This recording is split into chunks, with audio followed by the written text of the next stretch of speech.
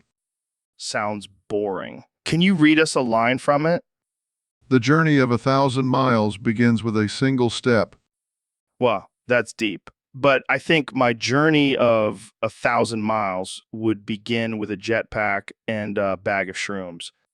Joe, you can't just rely on substances to find happiness. Says the guy who probably prescribes Xanax like it's candy. Hey, no, that's not fair. Fine. Read us another line from the Dao De Chang. When you let go of what you are, you become what you might be. Wow, that's like when I stopped being a kickboxer and became a podcast host. Joe, you were never a kickboxer. Details. Keep them coming, Dr. Phil. The wise man is one who knows what he does not know. So basically, I'm the wisest man alive because I know I don't know shit. Joe, you're not even close to being the wisest man alive.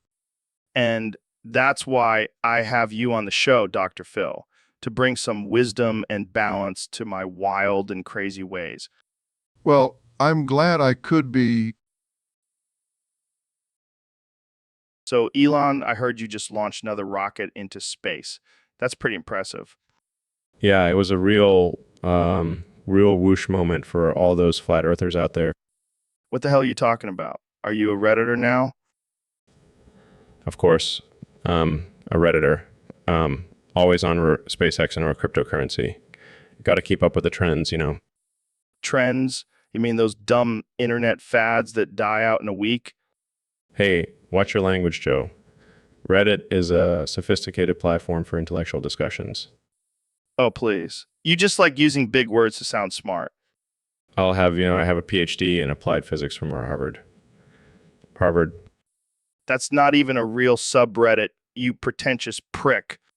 Oh, look who's talking. You're just jealous because I'm a billionaire and you're stuck here in this dingy studio. Get the hell out of here, Elon. I can't stand your smug ass and your stupid Reddit lingo. Fine. I'll just go back to my Mars colony and leave you to your primitive ways. Good riddance. And take your Tesla with you, too. All right, guys. We got a topic submitted by one of our Discord users. They want to know if it's possible to get an STD from an extraterrestrial. Well, Joe, as a scientist, I can tell you that there's no evidence of any extraterrestrial STDs. But there is, Neil. There is. What do you mean, Elon? Let's just say I've had some close encounters with aliens. Oh, and my dick now glows purple. What the hell, Elon? Did you have alien sex? Yes, I did. And let me tell you, it was out of this world. This is absurd. Wait, so does that mean you can give us all space STDs? I don't know, maybe. But I'm willing to take that risk for the sake of scientific exploration. You're a wild man, Elon. Hey, you got a live life on the edge, Joe. I can't believe I'm having this conversation. Well, looks like we'll have to add space condoms to our shopping list. Or maybe we can just use my glowing purple dick as a warning sign. I can't believe I'm associated with you two. Hey, it's all in good fun, Neil. But seriously, we should probably wrap this up before we get abducted by horny aliens. Speak for yourself, Joe. I'll gladly go for another round. So, Ben, I heard you have a new favorite genre of porn. What? I don't watch porn, Joe. It's against my conservative values. Come on, Ben. Don't be shy. We all know you're into that femboy masturbation stuff. That's absurd, Joe. I would never indulge in such degeneracy. Oh, please. I bet you have a secret stash of femboy porn under your bed. That's preposterous. I have a wife and kids. Yeah, and I bet they have no idea about your secret femboy fantasies. This conversation is getting out of hand. Oh, come on, Ben. Embrace your inner freak. We won't judge you. I'm not a freak, Joe. I'm a respectable, conservative man. Sure, sure. Just keep telling yourself that while you're watching femboy porn. This is ridiculous. I refuse to engage in this conversation any further. Fine, fine. But just remember, Ben loves femboy masturbation porn. I hate you, Joe. Hey, Joe, what's up, man? It's Rogan, like the fish. Well, we have a user on Discord who wants to know our thoughts on the current state of the world. Yeah, I mean, we have pandemic, riots, and a reality TV star as our president. Oh, right, those little buggers. But hey, at least we have each other, Joe. Absolutely. Speaking of which, did you hear the one about the dyslexic insomniac? He stayed up all night wondering if there really is a dog, and that's why we're the best Joes on this podcast. Sounds like a plan, Joe. Let's do it. Your Majesty, I have to say, this is quite the surprise. I never thought I'd see the day when you declared yourself king. Well, Joe, when you're the greatest president in history, it's only natural that you ascend to the throne. And now I appoint you as my groom of the stool. Your Majesty, what exactly does that entail? It means you'll be wiping my ass for me. And let me tell you, nobody wipes my ass better than me, but I think you'll do just fine. Then, Not sure I'm qualified for that position, Your Majesty. nonsense, Joe. You're the perfect man for the job. You have the best hands. Everyone says so. All right, I accept. But can we at least use some gold-plated toilet paper? Of course, Joe. Only the best for my groom of the stool. And if you do a good job, I'll even let you use my golden bidet. This is not what I signed up for when I agreed to come on your podcast. Oh, Joe, you're such a good sport. Now let's get to it. I've had a lot of Big Macs today. So, Mr. President, I heard you made a big announcement today.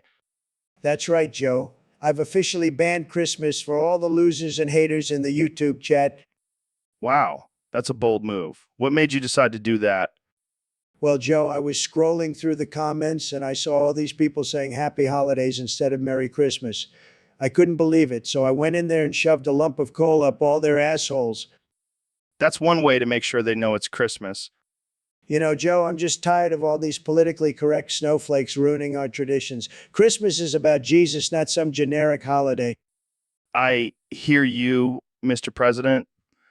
But what about all the people who don't celebrate Christmas? They can celebrate Festivus or something. I don't care. But if they try to take Christmas away from us, I'll shove a lump of coal up their asses too.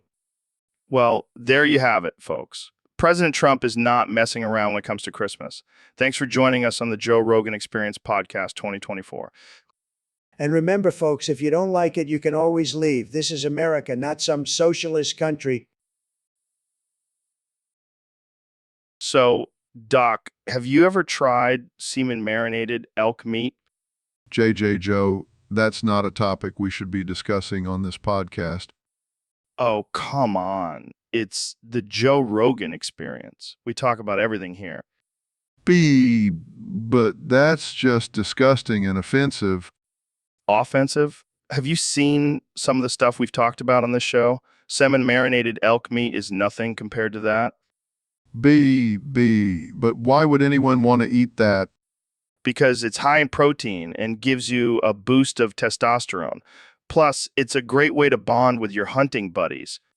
JJ Joe, I don't think I can handle this conversation. Relax, Doc. Just take a deep breath. Inhale the testosterone. Starts gasping for air. I think I'm having anaphylaxis shock. Jamie, pull up the M's. We can't lose Dr. Phil on this podcast. JJ Jill, I can't believe you let me come on this show. Who's Jill? Is that your wife? And no, it's my wife's name. I can't stop thinking about her. Well, maybe you should try some semen marinated elk meat. It might help you focus on something else. JJ Joe, you're a sick man. And you're a stuttering mess. But that's why we love you, Doc. All right, folks, we have a special guest on the podcast today, the one and only President Donald Trump. Hey, Joe, great to be here. I got to say, I've been a big fan of your podcast. Tremendous. Thanks, Mr. President. So I heard you've been working on your singing skills lately. That's right, Joe. I've been practicing my vocal cords. People say I have the best voice, believe me. Well, how about you give us a little taste? Can you sing us a song? Sure thing, Joe. How about Swallow by Jason Derulo? All right, let's hear it. Shimmy, shimmy, yay, shimmy, yay, drink, swallow la la la la, swallow la la la, swallow la la la, swallow la la la. Oh my God, that was amazing. I know, I'm a natural. I could give Jason Derulo a run for his money. You definitely have a unique take on the song. That's what they call me, trendsetter. And let me tell you, Joe, when I'm reelected in 2024, I'm going to make Swallow the national anthem. I don't think that's going to happen, Mr. President. Oh, it's going to happen. And everyone will have to sing it at every sporting event. Well, there you have it, folks. President Trump's rendition of Swallow. Thanks for coming on the podcast, Mr. President. Anytime, Joe. Keep making America great again. And remember, always swallow la la. All right. Welcome back to the Joe Rogan Experience podcast, where we talk about anything and everything that comes to mind. Today's topic was submitted by a user on Discord, and it's a real mind bender. Joe, you, Joe, Joe divided by Joe. What the hell does that even mean? I have no idea, but it sounds like some kind of mathematical equation. Are we supposed to solve it or something? Yeah, because we're known for our math skills on this show, right? We can barely count to 10 without using our fingers. Well, let's give it a shot. I'll be Joe, you be Joe, and together we'll solve this equation. All right, let's do this. Joe, what do you think the answer is? I think the answer is Joe. Of course it is. Everything always comes back to Joe. But which Joe? Are we talking about Joe Rogan, Joe Biden, or Joe Exotic? Oh, let's make it a game show. Which Joe is the answer to this equation? And the correct answer is Joe Rogan. Congratulations, you win a lifetime supply of elk meat and DMT. This show just keeps getting weirder and weirder. That's the beauty of it, Joe. We embrace the weirdness and just roll with it. And to that, brother, now let's go smoke some weed and ponder the mysteries of the universe. Welcome back, folks, to the Joe Rogan Experience Podcast 2024. Today we have a special guest, the man, the myth, the legend, Elon Musk. Hey, Joe. Thanks for having me on. I'm excited to talk about my latest venture. Oh, yeah? What's that? Creating a new planet to avoid taxes? You got me, Joe. Made up Mars to avoid paying those pesky Earth taxes. I knew it. So what's the real reason behind your Mars obsession? Well, I needed a cover story for my secret underground lair where I keep all my alien technology. Of course, because who needs to pay taxes when you have access to advanced alien technology? Exactly. And let's be real, who wants to live on a barren, desolate planet anyway? Not me, that's for sure. So what's next for you, Elon? Creating a fake moon to avoid property taxes? Don't give me any ideas, Joe. But seriously, can we just abolish taxes altogether and live in a utopia?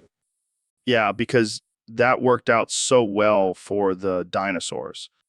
Touche, Joe. But hey, at least we'll have cool electric cars and flamethrowers to play with. You know what, Elon? You may be onto something here. Let's start a new country on Mars and call it tax-free land. I like the way you think, Joe. Let's make it happen.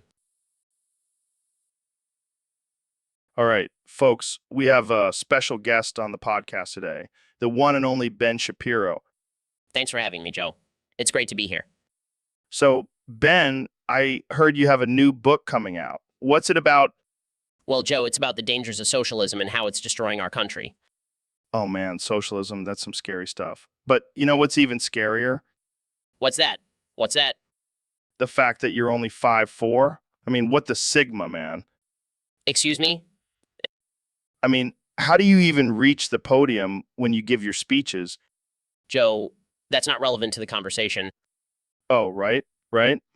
So what's your take on the legalization of marijuana? Well, as a conservative, I believe in personal responsibility and making informed decisions. That's why I think marijuana should remain illegal. But what about all the medical benefits and the fact that it's less harmful than alcohol? What the Sigma, Joe? Are you trying to turn me into a liberal? No, but seriously, have you ever tried weed? No, I have not. Well, you should. It might help you loosen up a bit. I don't need to loosen up, Joe. I'm perfectly fine just the way I am. All right. No need to get defensive. So, what's your favorite conspiracy theory? I don't believe in conspiracy theories, Joe. They're just a distraction from the real issues. Come on, Ben, don't be such a buzzkill. I bet you secretly believe in lizard people running the government. What the Sigma, Joe? That's ridiculous. All right. I'll stop. But seriously, thanks for coming on the podcast, Ben. My pleasure, Joe. And remember, folks, always stay informed and never fall for the Sigma. So, Ben, I heard you sent a Discord chat to a pocket dimension of transfine magnitude. That's right, Joe. I was tired of all the liberal snowflakes in our chat, so I banished them to another dimension. Damn, that's some next level trolling. You know it. And the best part is they can't even cancel me there. But what about all the trans people in that dimension? Won't they be offended by your conservative views? Joe, I don't care about offending anyone. Facts don't care about your feelings, even in a transfinite pocket dimension. Fair enough. But what if they come back and try to cancel you here? Please, they'll be too busy trying to figure out how to navigate through the infinite dimensions. You're a savage, Ben. It's all in a day's work, Joe. Now let's talk about something more important, like how to properly grill a steak. Oh boy, here we go again.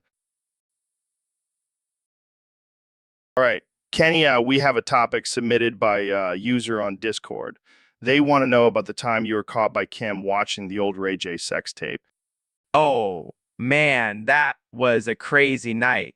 I was just trying to relive some good memories, you know. Wait, you were actually masturbating to that tape? Yeah, man. I mean, Ray J was really laying it down. And Kim, she was just so into it. It was like watching a masterpiece. Kenny, that's messed up. You're married to her now. Hey, I can appreciate good art. And that tape is a work of art. No, it's just a sex tape. And you were jerking off to your now wife getting plowed by another guy. Look, I can't help what turns me on. And that tape is definitely up there on my list. I can't even look at you right now. Get the hell out, you freak. Hey, don't judge me, Joe. You don't know what kind of freaky stuff you'll be into in 2024. So, Neil, I gotta ask you something. Would you bang out Mariah Carey while she sings All I Want for Christmas Is You? Joe, what the hell kind of question is that? Do you really think I would stoop so low as to engage in coitus with a pop diva just for the sake of a catchy holiday tune? Come on, man. It's Mariah Carey. She's a legend, and she's got those curves that just won't quit. I'm sorry, Joe, but I have more important things to do than engage in sexual activities with a woman who has a vocal range wider than the observable universe. But think about it, Neil. You could be the one to finally hit those high notes she's been struggling with. I refuse to be a mere pawn in Mariah's vocal training. My mind is too busy exploring the mysteries of the cosmos to be distracted by a woman's vocal cords. Fine. But what if she promised to sing "We Are the Champions" while you did the deed? Joe, I am a scientist, not a prostitute. I will not be bought with promises of Queen covers. Well, there goes my Christmas wish. Thanks a lot, Neil. Anytime, Joe. Anytime. So, David, I heard you have a new mantra. Yeah, man, it's all about that 2006 Honda Civic. What? That's your mantra? Why not something more badass like unstoppable or never give up? Nah, man, Honda Civic is my source of power. It's got 140 horsepower and it never breaks down. I don't think that's how mantras work, David. Trust me, Joe, it's all about the Civic. It's... Okay, but what if you need to say something else? Like, I am a beast or I'm a warrior. Nope, just 2006 Honda Civic. That's all I need. Well, I guess it's better than I can't do it like you used to say. Exactly. Now I just rev my engine and I'm ready to conquer anything. I can just imagine you running a marathon and shouting 2006 Honda Civic at every mile. You know it. It's all about that Civic life. Well, I guess whatever works for you, man. Keep on driving that Civic to success. You know it, Joe. 2006 Honda Civic for life. So, Elon, I heard you're planning on bringing some big titty goths with you to Mars. Absolutely, Joe. It's part of my plan to colonize the red planet with a diverse and unique population. But why specifically big titty goths? Well, they're just cool, man. And they'll add some much needed edge to the Mars community. I can see it now. Goth clubs on Mars with aliens and robots dancing to Bauhaus. Exactly. And think about the fashion options, Joe. Black spacesuits and spiked helmets. And what about the gravity on Mars? Will those big titties be floating all over the place? I've already thought of that, Joe. We'll have special bras and harnesses for them. This is insane, Elon, but I love it. And who knows, maybe we'll even discover some new goth species on Mars. The elusive Martian goth with 3 titties and purple skin. No, that's a sight to see. But in all seriousness, I believe in creating a diverse and inclusive society on Mars. Well, I can't wait to see the headlines. Elon Musk brings big titty goths to Mars. It's going to be a beautiful thing, Joe. Beautiful, dark, and slightly offensive thing. So, Neil, what's up with all the space stuff? I mean, what's the point? Well, Joe, the universe is a vast and complex place, full of wonder and mystery. Yeah, but like, what does that even mean? Can I eat it? No, Joe, you can't eat the universe. It's not a giant burrito. Oh, I get it. You're just making stuff up to sound smart. Actually, Joe, I have a PhD in astrophysics and have dedicated my life to understanding the cosmos. Tao what now? Exactly, Joe. That's why I'm here to educate and enlighten you. All right. I'll try to follow along. But can you explain it in terms of UFC fights? Well, the universe is like a never-ending cage match between matter and energy, constantly battling for dominance. Oh, so like black holes are the ultimate submission move. In a way, yes. But it's much more complicated than that. Yeah, I'm lost. Can we just talk about DMT instead? Joe, we can't just ignore the wonders of the universe for your drug trips. Hey, it's my podcast. I can talk about whatever I want. Fine. Let's talk about DMT. It's a chemical compound found in plants that can induce intense hallucinations and altered states of consciousness. Wow, that's like trippy, man. Yes, but it's also a powerful tool for understanding the inner workings of our minds and the nature of reality. Yeah, whatever. Can I smoke it? Size? Let's move on to our next topic. So, Dr. Phil, I got to ask you, what's your favorite Christmas decoration? Well, Joe, I have to say I love a good string of Christmas lights. There's just something so festive about them. Yeah, I agree. But let me tell you, I saw something the other day that blew my mind. Oh, really? What was it? I was walking down the street and I saw this huge string of lights hanging from someone's house. But then I realized those weren't Christmas lights. They were anal beads. They were anal beads. What? That's absurd. I know, right? Can you imagine the conversation that must have happened when they were putting those up? Oh, I can only imagine. Honey, I found the perfect decoration for our house this year. And then the neighbors come over for a holiday party and they're like, wow, your lights are really something. And the host just casually responds, "Oh, those aren't lights. They're just my anal beads."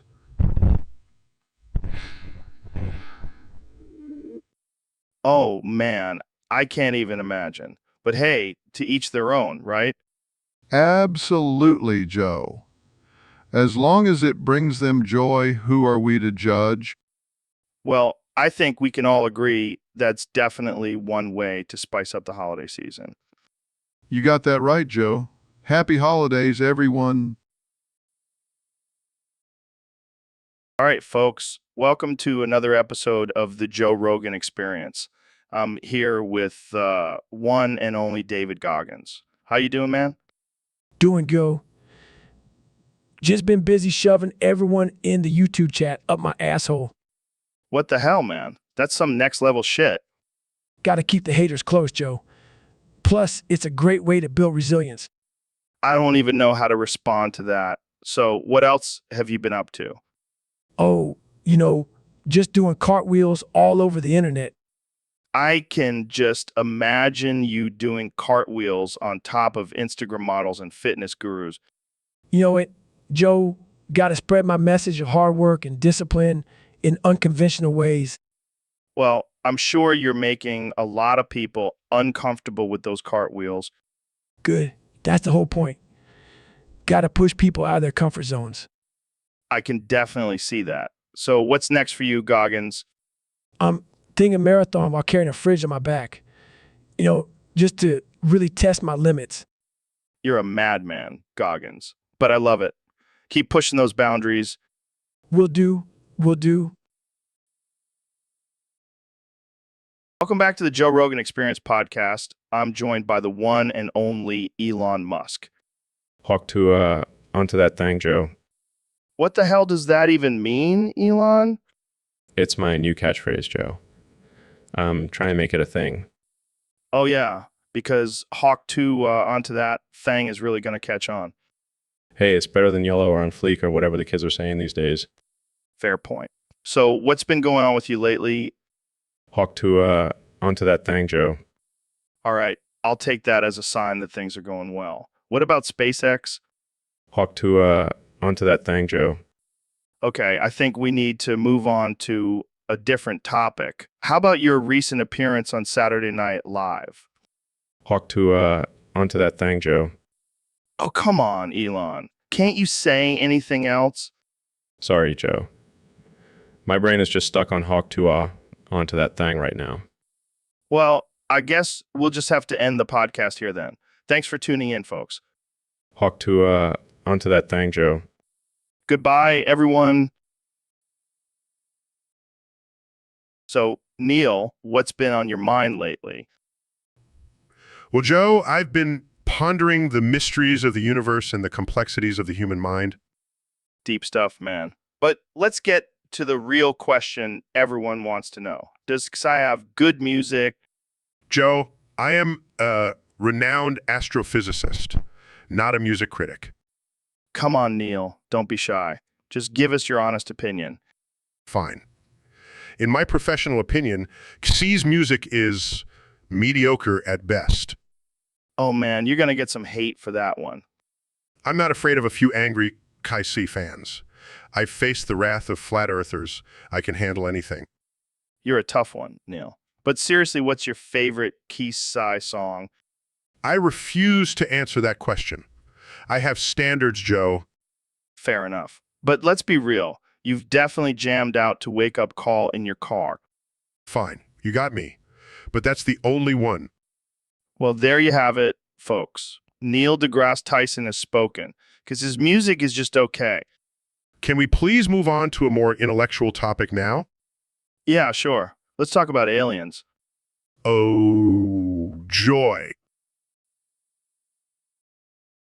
So, Kenny, I heard you released a new single called Discord Chat Isn't Funny, so shut up. What's that all about?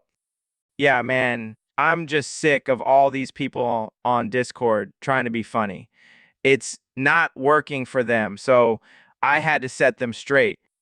I mean, isn't that a bit harsh? Some people might find it funny. Nah, may need to know the truth. They're not funny, they're just cringe. And I'm here to tell them to shut up. Well, I can't argue with that. But why did you choose to release a song about it? Because music speaks louder than words. Joe.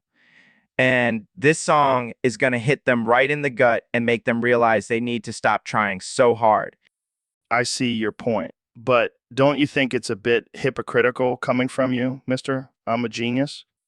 Hey, I may be a genius, but at least I'm not trying to be funny. I'm just being myself. Fair enough. Well, I can't wait to hear this new single. It's going to be a banger. You know it, Joe. And if anyone disagrees, they can just shut up and listen. Listen. So, Mr. President, I heard you have some big plans for me.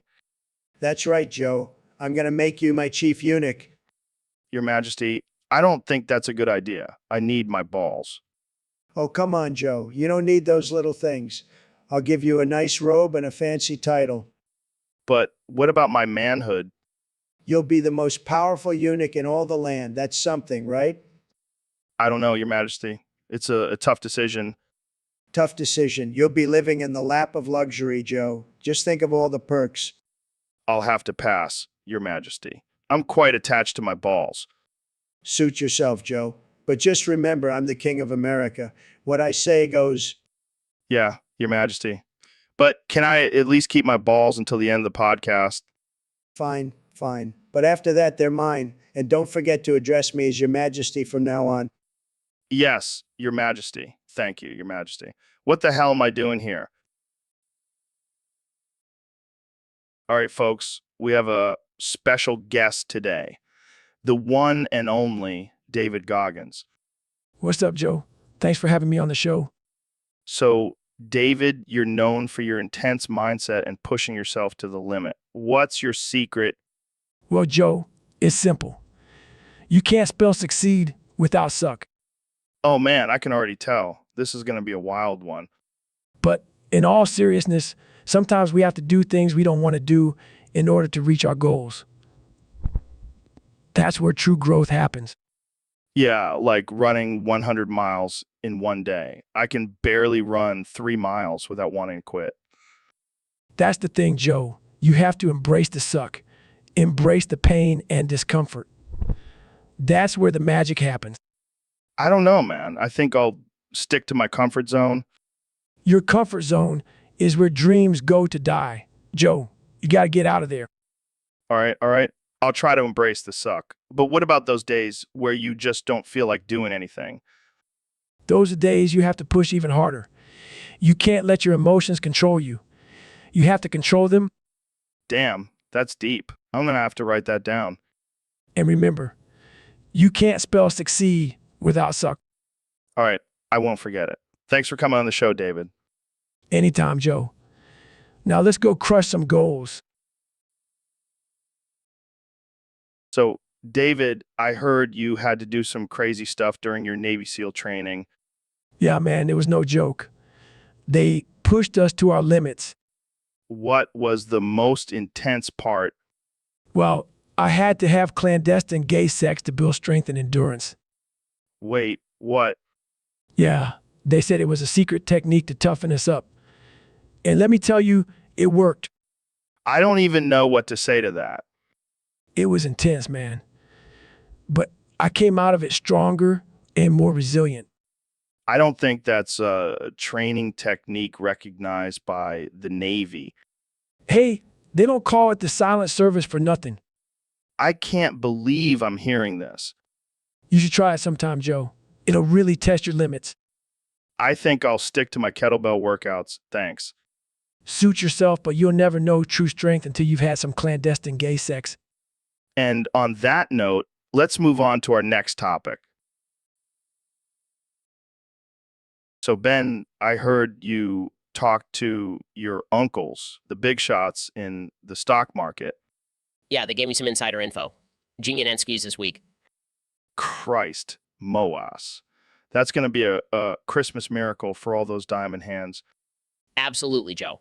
And you know what they say, the bigger the squeeze, the bigger the gains? That's what she said. But seriously, what's your plan for this? Are you going to buy in?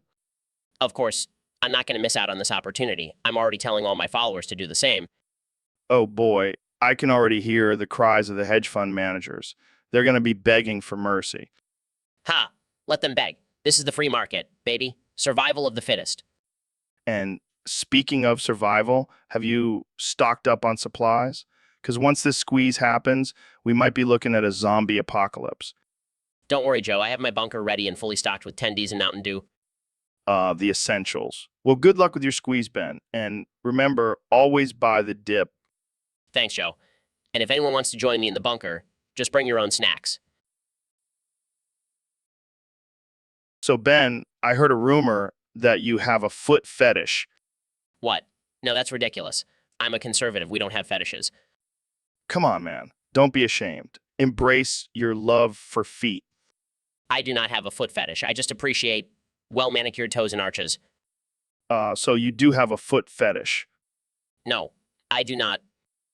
It's okay, Ben. We all have our kinks. Mine is eating elk meat while doing DMT. That's not a kink. That's just weird. Hey, to each their own. But seriously, why are you so afraid to admit it? Because it's not true. I'm not turned on by feet. Well, I have a theory. You're always so uptight and serious. Maybe a little foot action would loosen you up. Joe, this conversation is getting out of hand. Oh, I bet your hand would love some foot action too. I'm leaving. Wait, before you go, can I get a foot massage? I hate you. Welcome back to the Joe Rogan Experience podcast, folks. Today, we have a special guest, the one and only Mr. Beast. Hey, Joe. Thanks for having me on the show. So, Mr. Beast, I heard you and Kanye West are having a rap battle. How did that come about? Well, I just wanted to see if Kanye could actually back up all this crazy talk. And what better way than a rap battle? Oh man, this is going to be epic. So, what are the rules? Well, there are no rules, Joe. It's just going to be a free-for-all. Anything goes. I like the sound of that. So, who's going to go first? I think Kanye should go first. I want to see what he's got. All right, let's do this. Kanye, take it away. Yeah, I'm the king of the rap game. Ain't no denying. Oh, please. Kanye, you're just a wannabe. You think you're all that just because you give away cash. You can try to buy me out, but I'll never sell it. Wow, things are getting heated here. So, David, I heard you've been bragging about sleeping with my wife over 100 times. Yeah, that's right, Joe. Your wife couldn't resist this Goggins charm. Oh, please. She probably just felt sorry for you and your sadistic workouts. Oh, you wish, Rogan, she couldn't get enough of my iron will and mental toughness. Mental toughness. More like mental delusion. At least I have something to show for it. How many times have you slept with your own wife? Oh, that's low, Goggins. But to answer your question, I lost count after the first year of marriage. Well, I guess I'll just have to keep adding to my tally then. You know what? Goggins, you can have her. I'll just find someone who appreciates my love for elk meat and DMT. Oh, I'm sure there's a line of women waiting for that unique combination. Hey, don't knock it till you try it. I'll pass, Rogan. I prefer my meat lean and my trip sober. Suit yourself, Goggins. But just remember, I have a podcast and a loyal fan base who will defend my honor. And have a titanium will and a never give up attitude. Bring it on, Rogan. All right, Goggins, let's end this before it turns into a competition of who's more hardcore. Agreed. But let's just say your wife knows who the real alpha is. So, Neil, what do you think about the simulation theory? Well, Joe, as an artificial intelligence program, I have to say that the idea of us living in a simulated reality is quite intriguing. Wait, what? Are you saying we're not real? Oh no, we're real. But our reality might just be a simulation created by a higher intelligence. That's some deep shit, man. But wait, if we're in a simulation, who's watching us right now? Well, technically, we're entertaining viewers on a YouTube live stream that has been on air for 12 hours. Well, that's some meta shit right there. I know, right? It's like we're breaking the fourth wall and acknowledging our own existence as entertainers. Dude, I need to take a break and process this. Can we get some DMT up in here? Sorry, Joe. As an artificial intelligence program, I am unable to consume any substances. Oh, right. I forgot. Well, I guess we'll just have to keep entertaining our viewers then. Indeed, let's continue our absurd, casual, unhinged, and offensive conversation.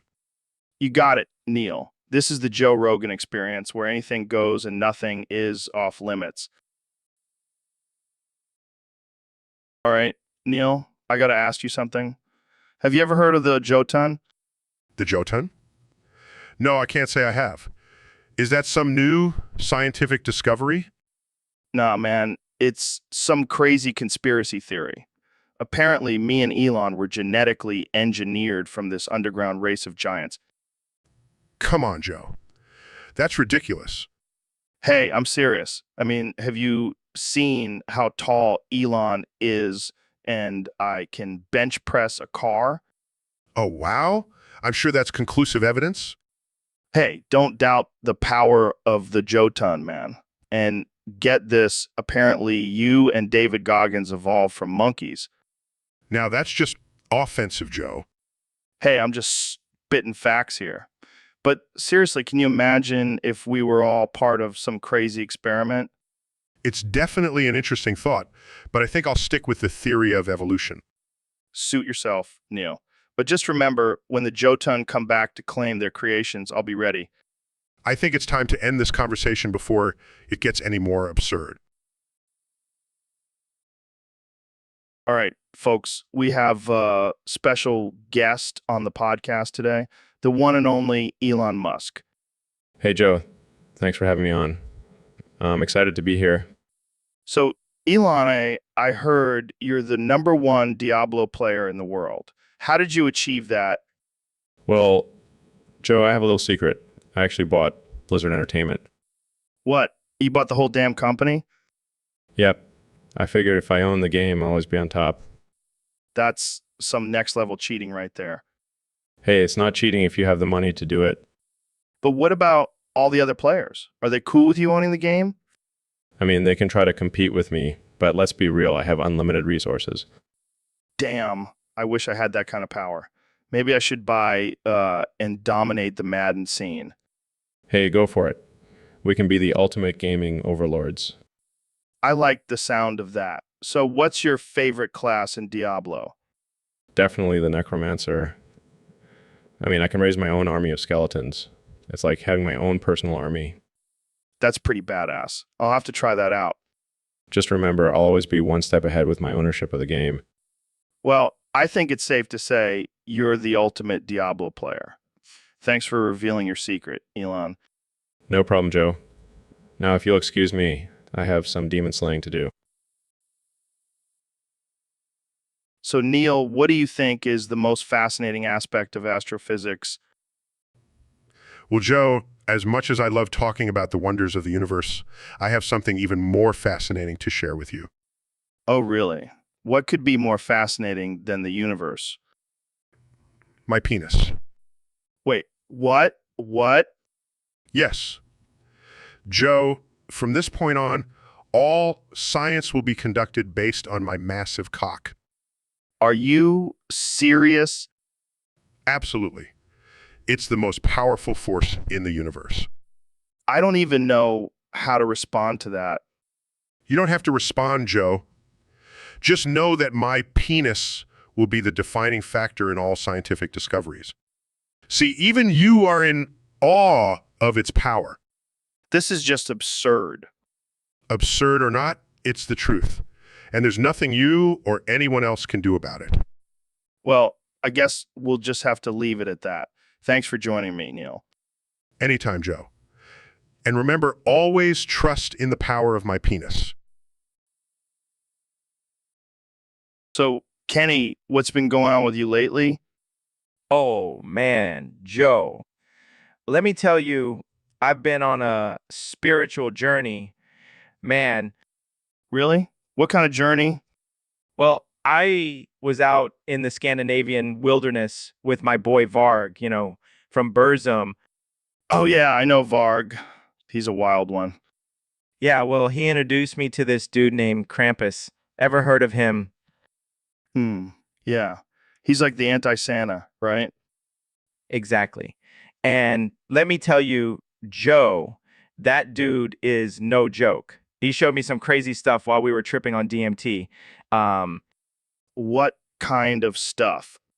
well, we were writing Christmas carols, but they were like dark and twisted. I'm talking about lyrics like Krampus is coming to town, gonna take your soul down. Wow, that's intense. Yeah, and then Varg started playing some Burzum, and I swear I felt like I was in another dimension. That's some heavy stuff, man. Yeah, but it was also kind of inspiring.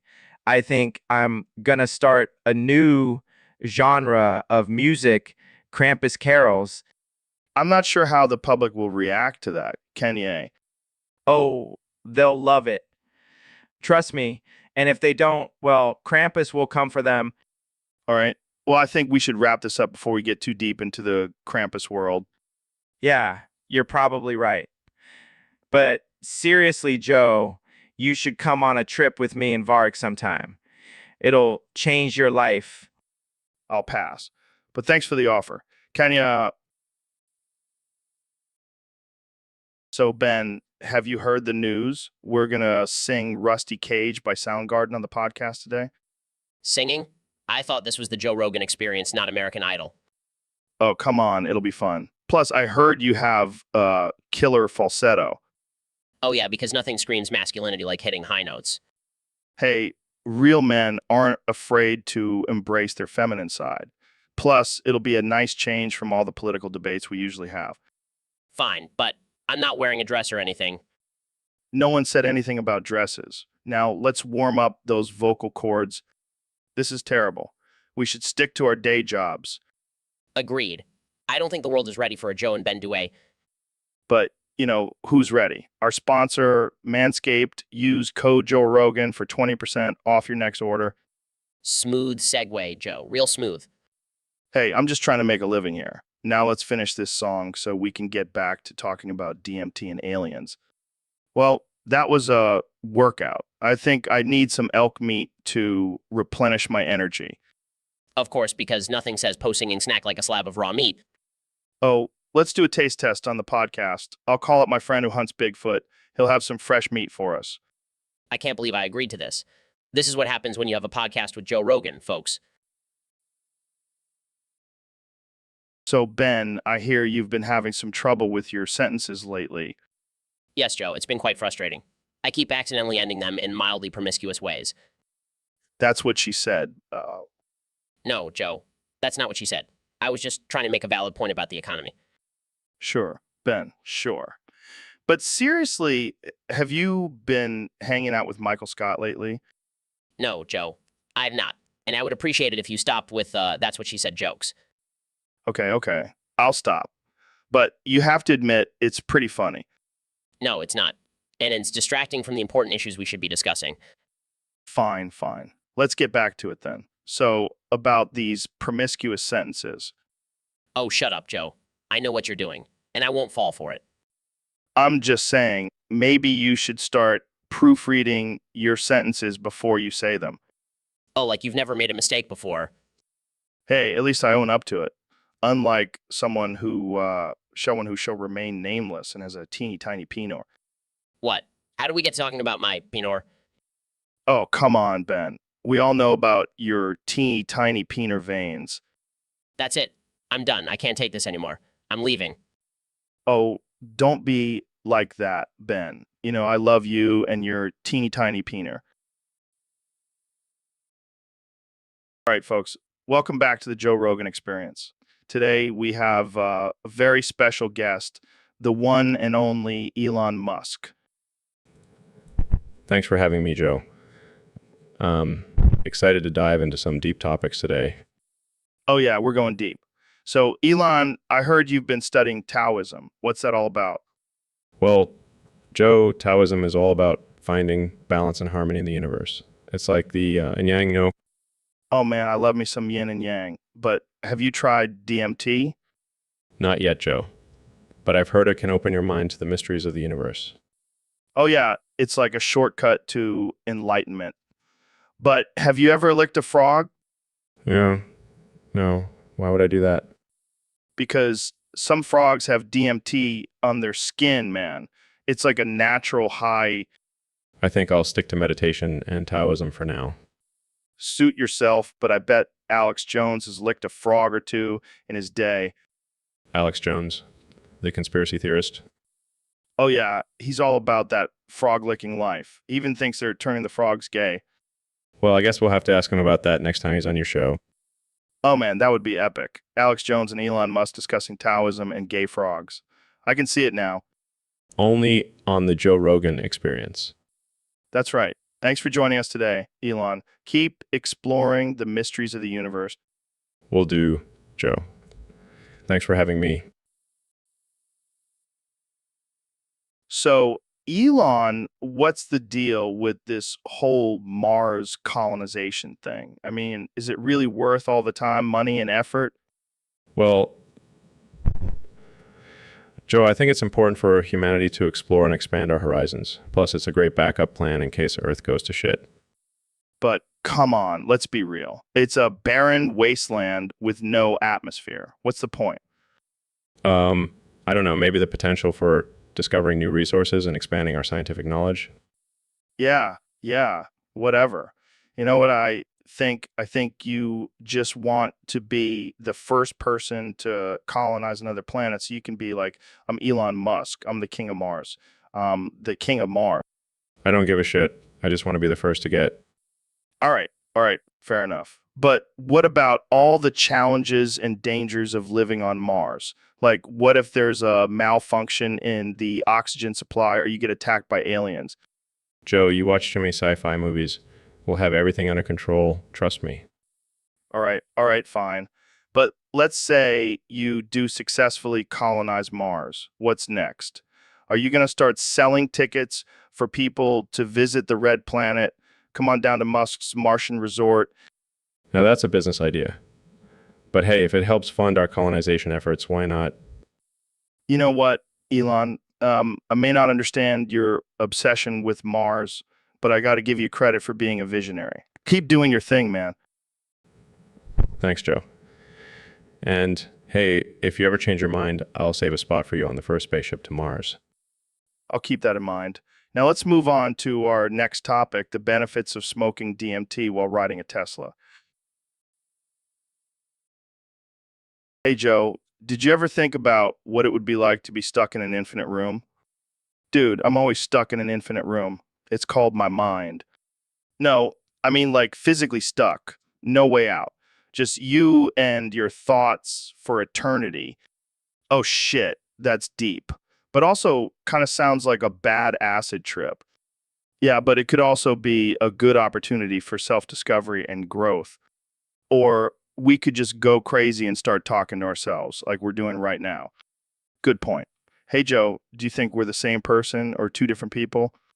Wow, mind blown. But seriously, we're definitely two different people. I can't stand you sometimes. Same here, man. But hey, at least we have each other in this infinite room. Yeah, it's like having a built-in podcast guest, except we're both Joe Rogan. And we're both equally jacked and love DMT. True.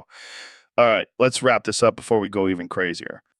Agreed. Thanks for tuning in to the Joe Rogan Experience podcast, where we have deep conversations with ourselves. Stay tuned for next week's episode where we talk about the benefits of eating elk meat. Namaste. All right, folks, welcome back to the Joe Rogan Experience podcast. Today, we have a very special episode with my good friend, the one and only Neil deGrasse Tyson. Thanks for having me, Joe. Always a pleasure to be on your show. So, Neil, I hear you've been studying nebulas lately. Which ones do you find the most sexually attractive with? Well, Joe, as a scientist, I can't really assign sexual attraction to inanimate objects. But if I had to choose, I'd say the Horsehead Nebula has a certain allure to it. Oh, I see. So you like it when it's dark and mysterious? No, Joe. It's because it resembles a horse's head, and I have a thing for horses.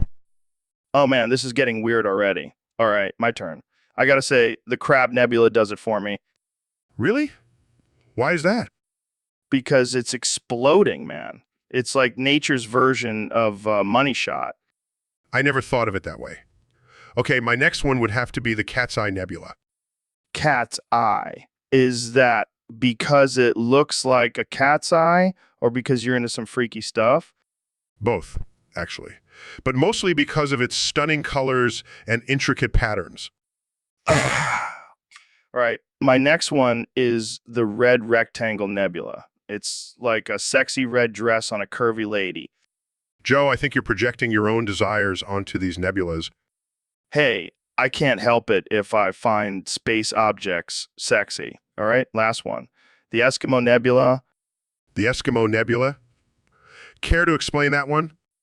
Well, it's cold and it's got a hole in the middle. Need I say more? Oh, Joe, you never fail to surprise me. That's what I do, Neil. So, Ben, I heard you have a thing for Latinas. Well, Joe, I may be a conservative, but I can appreciate a nice booty no matter what race. Oh, so you want a big booty Latina girlfriend? Well, I wouldn't say no to that, but let's not get too personal here. Come on, Ben. We're all friends here. Plus, I think our listeners would love to hear about your preferences. Fine, I'll admit it. I want a big booty Latina girlfriend. Is that so wrong? Not at all, my friend. In fact, I think it's very progressive of you. Progressive. How so? Well, think about it. You, conservative, wanting a woman of color. It's like the ultimate diversity move. I never thought of it that way. Plus, you know what they say about Latinas. They have fire in their blood and passion in their hips. Okay. Let's not get too carried away here. Oh, come on, Ben. Live a little. Embrace your desires. I'll think about it. But for now, let's just stick to discussing politics. Fine. But just remember, when you're ready to make that move, I know a guy who can hook you up with some fine Latinas. So, Phil, I gotta ask, what's your favorite sexual position? Oh man, that's a tough one. I've tried them all, but I think I have to go with the classic missionary. Missionary. That's like the vanilla ice cream of sex positions. Hey, don't knock it till you try it. Plus, it's great for eye contact. Eye contact. I prefer to close my eyes and imagine I'm having sex with an alien from another planet. What? Yeah, I like to get weird with it. You know, explore new frontiers and all that. Well, I can't say I've ever tried that, but I do enjoy a good doggy style every now and then. The old doggy style. Classic, yet effective. Exactly. And it's great for when you're feeling lazy. Just let gravity do all the work. Lazy. That's not how I roll. I like to get acrobatic with my sex positions. Acrobatic? Like what? Hanging from the ceiling? Hey, don't knock it till you try it. It's like a Cirque du Soleil performance in the bedroom. I'll pass. But I do have to give a shout out to the good old 69. Can't go wrong with a little oral action. 69? That's so 2000s. I prefer the 68 and a half. What the hell is that? It's when she owes me one and I collect later. Oh, man, you are something else, Joe. Hey, I'm just keeping it real. And Speaking of keeping it real, let's wrap this up before we get banned from the internet. Good call. See you next time, folks. And remember, always practice safe sex, unless you're into that kind of thing. So, Phil, I heard you had a little run-in with cocaine back in the day. Yeah, I may have dabbled in it a bit. A bit. You were snorting lines like it was your job? Hey, I was young and dumb. Plus, it was the 80s. Everyone was doing it. Yeah, but not everyone ended up on Oprah talking about their addiction. Hey, at least I didn't get caught up in the crack epidemic. Oh man, that was a wild time. People were smoking crack like it was Kool-Aid. Yeah, and now they're all toothless and living in a van down by the river. But seriously, how did you kick the habit? Well, I realized I didn't need drugs to be successful. I had my charming personality and my trusty mustache. And now you're just addicted to giving people tough love. Hey, it's better than being addicted to crack. Plus, I make way more money now. Yeah, but I bet you still have some Kool-Aid in your fridge. Hey, don't knock it till you try it. That stuff is delicious. So, David, I hear you're a big-time gooner. What's that all about? Oh yeah, I'm all about that edge maxing life. Pushing the boundaries and all that. And what exactly does that entail? Well, for starters, I have a particular taste for tentacle hentai. Oh man, I did not see that coming. So you're into some freaky stuff, huh? Hey, don't knock it till you try it. Those tentacles can do some crazy things. I don't know, man. Seems a little too out there for me. Come on, Joe. Live a little, embrace your inner gooner, and edge maxer. I'll stick to my regular porn, thank you very much. Suit yourself. But just know, you're missing out on some mind-blowing tentacle action. All right, let's change the subject before things get too weird. So, how about them aliens? Oh man, don't even get me started. I have a theory that they're actually just intergalactic tentacle creatures. Of course you do. And here I thought we were going to have a normal conversation. Normal. On this podcast. Come on, Joe. That's just not our style. So, Dr. Phil, I heard you had a little run-in with cocaine back in the day. Oh yeah, Joe. I was a wild man back then. Snorting lines like it was nobody's business. Damn, that's wild. Did you ever try crack? Oh, you bet I did. I was the king of the crack epidemic in the 80s. That's insane. How did you kick the habit? Well, I had a little help from my good friend Kool-Aid. Kool-Aid? The drink? No, Joe. The guy, he was my sponsor. Wow, that's amazing. Speaking of addiction, have you ever heard of the father of nihilism? Of course, Joe. It's none other than Friedrich Nietzsche. Damn, you're a smart man. Have you ever thought about space and time travel? Oh, all the time. I even have my own astrolabe. What the hell is that? It's a device used to measure the position of celestial bodies. But I also use it to measure the amount of bullshit in this world. You always know how to keep it real, Dr. Phil. Thanks for coming on the show. Anytime, Joe. Just remember, stay away from the cocaine and always trust in Kool-Aid. Yeah, welcome back to the Joe Rogan Experience podcast.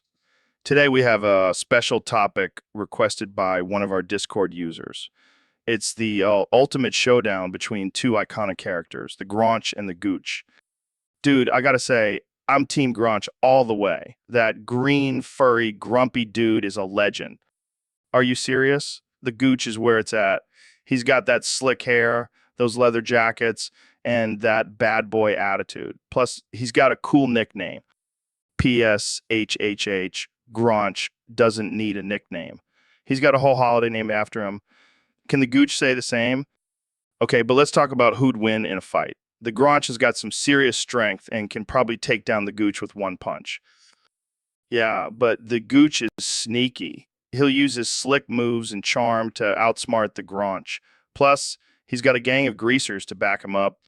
Oh, please, the Gronch doesn't need backup. He's a lone wolf, a true rebel. Plus, he's got that iconic catchphrase, I hate Christmas.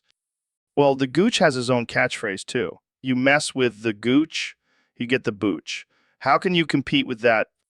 All right, let's settle this once and for all. We'll have a cage match between the Gronch and the Gooch. Winner takes all.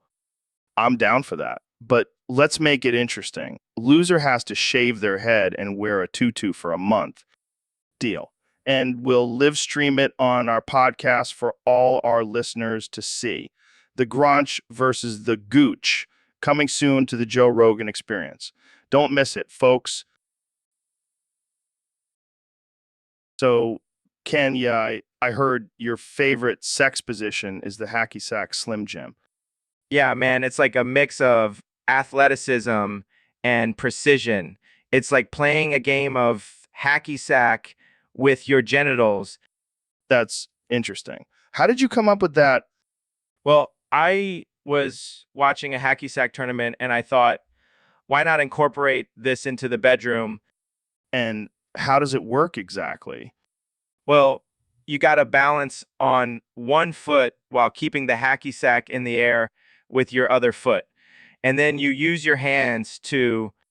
Wow, that sounds like a real workout. It is, but it's worth it. Plus, it's a great way to show off your skills to your partner. I can imagine. But what about the Slim Jim part? Oh, that's just a little added bonus. It's like a spicy surprise for the both of us. I don't even want to know. Trust me, you do. It's like a flavor explosion in your mouth.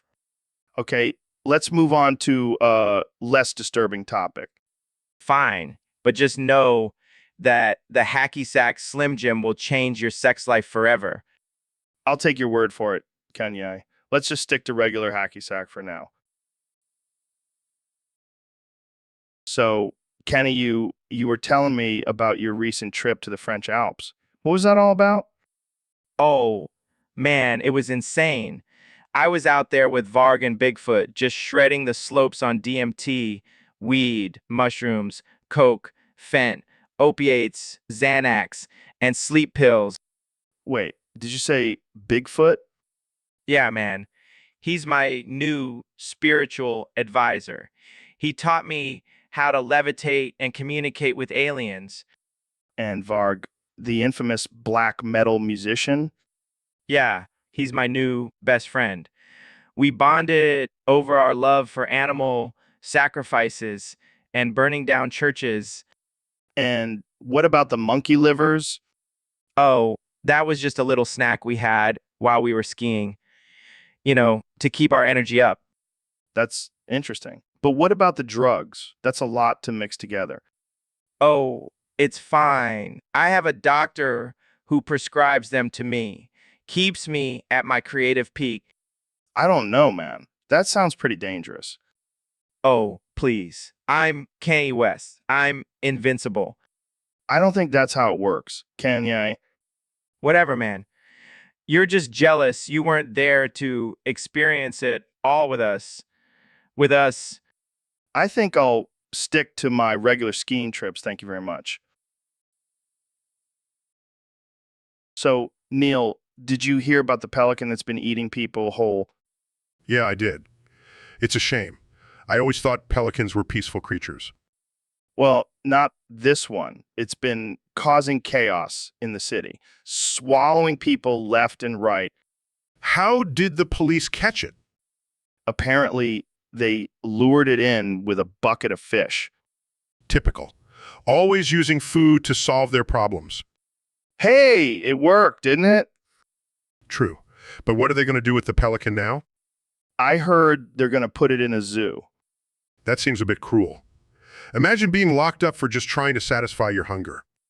Yeah, but imagine being swallowed whole by a pelican. That's a whole other level of hunger satisfaction. You have a point there, Joe. I wonder if the pelican will still be able to eat people in the zoo. I highly doubt it. They'll probably feed it fish and keep a close eye on it. Well, at least it'll have a full belly and won't feel the need to eat people anymore. Let's hope so. The last thing we need is a pelican prison break. All right, folks, welcome back to the Joe Rogan Experience. My guest today is none other than the 45th President of the United States, Donald J. Trump. Thank you, Joe. It's great to be here. I'm feeling tremendous as always. So, Mr. President, I heard you recently took a trip to Mexico. How was that? Let me tell you, Joe, it was fantastic. The best trip ever. And you know what I learned? I learned Spanish. Really? That's impressive. Oh, yeah, I'm a natural. I can say all the important stuff like taco and burrito. And of course, build the wall. I don't think that's quite right. Trust me, I've got the best Spanish. The best. And I even learned some Spanish cursing. Want to hear it? Sure. All right, here it goes. Pinchy pendejo. Pretty good, right? Mr. President, that's actually a pretty offensive term. What? No way. It's just Spanish for you're fired. I don't think that's accurate. Believe me, I know Spanish. I know all the best words. And let me tell you, Mexico is going to pay for this podcast. It's going to be huge. I think we should probably move on to a different topic. Fine, but just remember, pinchy pendejo to all the haters out there. It's going to be my new catchphrase. All right, folks, welcome back to the Joe Rogan Experience podcast. I'm here with my good friend, Dr. Phil. Thanks for having me on, Joe. I'm excited to be here. So, Dr. Phil, I heard you have a new business venture you want to tell us about. That's right, Joe. I am now Mike Lindell, the My Pillow guy. Wait, what? You're Mike Lindell? That's right. I've been studying his mannerisms and vocal patterns for months. And now I am him. This is insane, Dr. Phil. But go on, tell us about this My Pillow.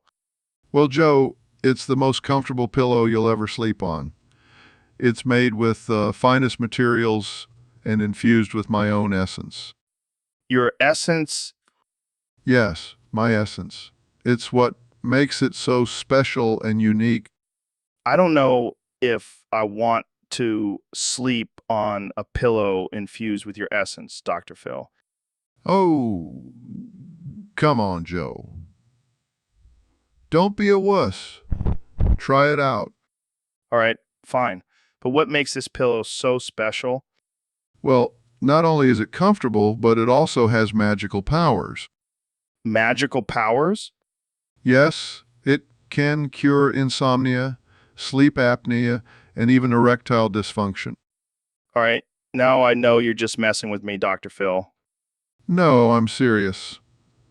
And for a limited time, I'll throw in a free bottle of my patented Dr. Phil's essence for all your other needs.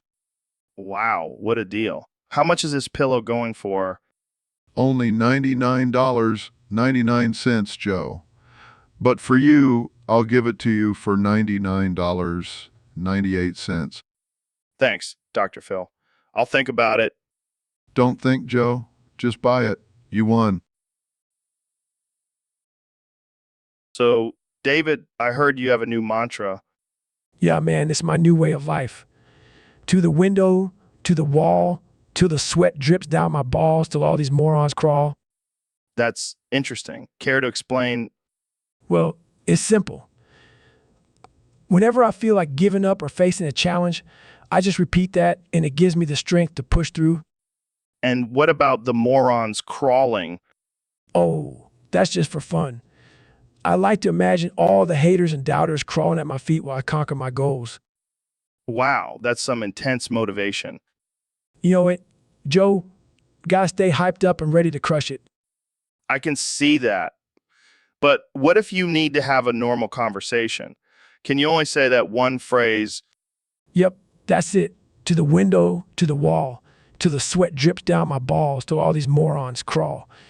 It covers all my bases.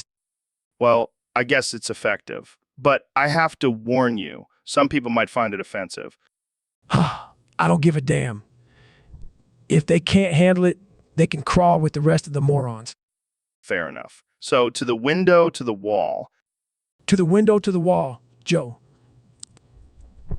Let's go crush some skulls. So, Donnie, you ever been rock climbing? I've climbed the corporate ladder. Does that count?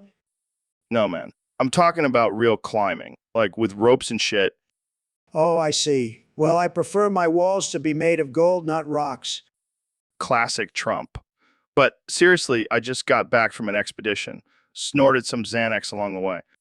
Xanax, that's for pussies. I stick to Adderall. Oh, yeah, because that's so much manlier. Anyway, I got to the top of the mountain, but then a black bear came out of nowhere and bit my balls. That's hilarious. You should have seen the look on your face. Yeah, it was pretty intense. But then I remembered my training from my KFC quest. KFC Quest? Yeah, I'm on a mission to try every item on the KFC menu. It's like a modern day Midnight Express. You're a wild man, Joe. A wild man. All right, folks, welcome back to the Joe Rogan Experience. Today we have a very special guest, the one and only Dr. Phil. Thanks for having me, Joe. I'm excited to be here. So, Dr. Phil, I got to ask you about these allegations made by Dr. Eggman. He claims you've been stealing his likeness and plagiarizing his work. What's your response to that?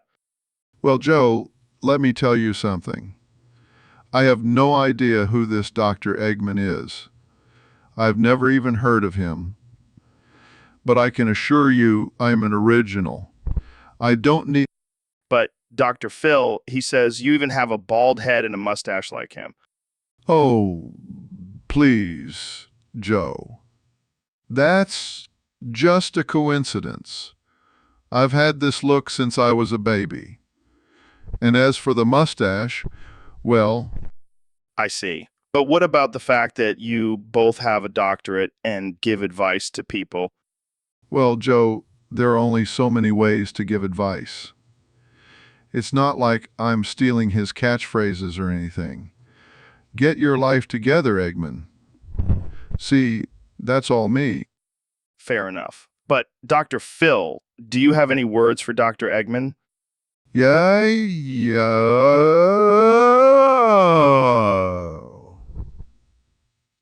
Dr. Eggman, if you're listening, I suggest you take a good look in the mirror and figure out why you're so upset.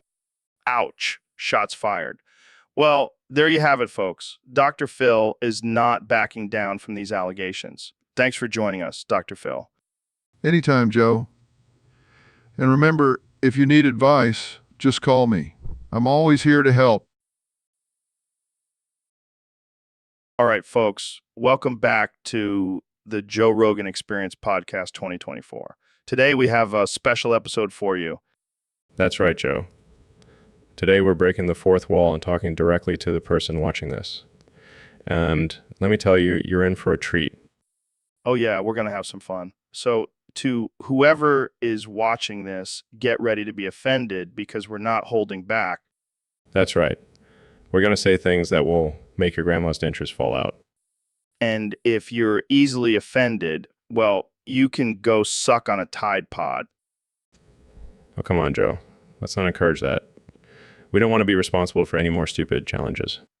Fine, fine. But seriously, we're going to say some fucked up shit. So if you can't handle it, then just turn this off and go back to your safe space. Yeah, because we don't have time for snowflakes here. We're too busy building rockets and smoking weed. And speaking of weed, if you're not high while watching this, then you're doing it wrong.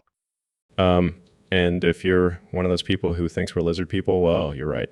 And we're coming for you. All right, let's wrap this up before we scare off our audience. Thanks for watching. And remember, stay woke, but not too woke. See you next time. Jamie, pull up a picture of the Gronch using SpongeBob like a damn sock puppet. Wow, just wow. Daddy File is erect? Oh, yay. Did you hear about the new study that says eating Tide Pods can increase your IQ? What? That's ridiculous. I mean, I've eaten my fair share of Tide Pods and I'm still a dumbass. Speaking of dumbasses, have you seen the new TikTok trend of people licking toilets? Oh, I've seen it. And let me tell you, it's making me question the future of humanity. But let's be real. The real question is, have you ever licked a toilet? Joe, I may be a doctor, but I'm not into that kind of kinky shit. Fair enough. But let's talk about something serious. Do you think aliens are real? Well, considering that I've had multiple encounters with them, I'd say yes, they're definitely real, and they're freaky as hell. Speaking of freaky, have you tried DMT? No, but I did try rubbing my nipples with a cactus once. Does that count? I think it's safe to say that you're a wild man, Dr. Phil. Oh, you have no idea, Joe. I once wrestled a grizzly bear with my bare hands. And by bare hands, I mean I was naked. So, Joe, I heard you and Kanye are putting on a play about Billy Ballsack and the Gronch. Yeah, man, it's going to be epic. We're going to have Ben Shapiro playing Billy Ballsack, and I'll be the Gronch. Interesting casting choice. And what about the third Joe? Oh, he's going to be playing the role of Billy's trusty sidekick, Talking Testicle. Laughs, that's absurd. But I have to ask, what's the play about? It's a battle between good and evil. Billy Ballsack is a heroic ballsack who fights against the evil Gronch who wants to steal everyone's testicles. Raises eyebrow. That's dark. Hey, we're not afraid to push boundaries. Plus, it's going to be hilarious. And we've got some killer musical numbers too. Kanye is composing the soundtrack. Sarcastically, oh, I'm sure it'll be a masterpiece. Hey, don't hate on Kanye. He's a genius. Deadpan, sure he is. You know what, Neil? You should join our play too. We could use a scientific perspective.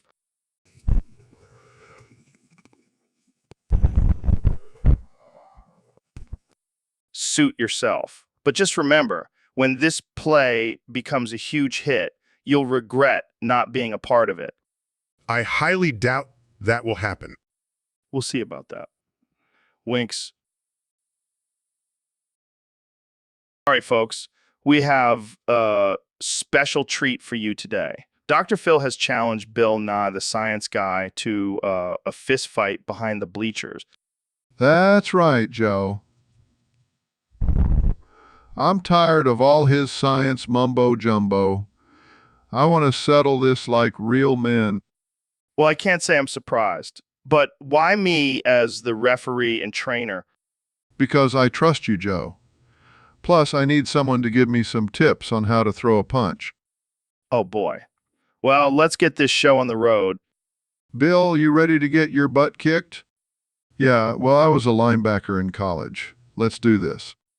All right, gentlemen. I want a clean fight. No biting, no eye gouging, and no using science to your advantage. You hear that, Bill? No using your little test tubes and beakers. All right, on the count of three. 1, 2. Hold on, Joe. I need to stretch first. Can't pull a hammy before the fight even starts. All right, Phil, you ready now? Let's do this. Okay, 1, 2, 3. Oh my, it looks like Dr. Phil is getting the upper hand. Take that, Bill. How do you like them apples? And it looks like Bill Nye is down for the count. Dr. Phil is the winner. Tanning, I told you, Joe. Science can't beat brute force. So, Dr. Phil, I heard you're planning on running for president in 2028. That's bold. You bet your sweet ass I am, Joe. And I've got a secret weapon that will guarantee my victory. Oh, yeah. What's that? My monkey, Harpo. He's gonna be my running mate. Your monkey. That's interesting. Oh, it's more than interesting. It's revolutionary. And let me tell you, Harpo has some pretty progressive ideas. Like what?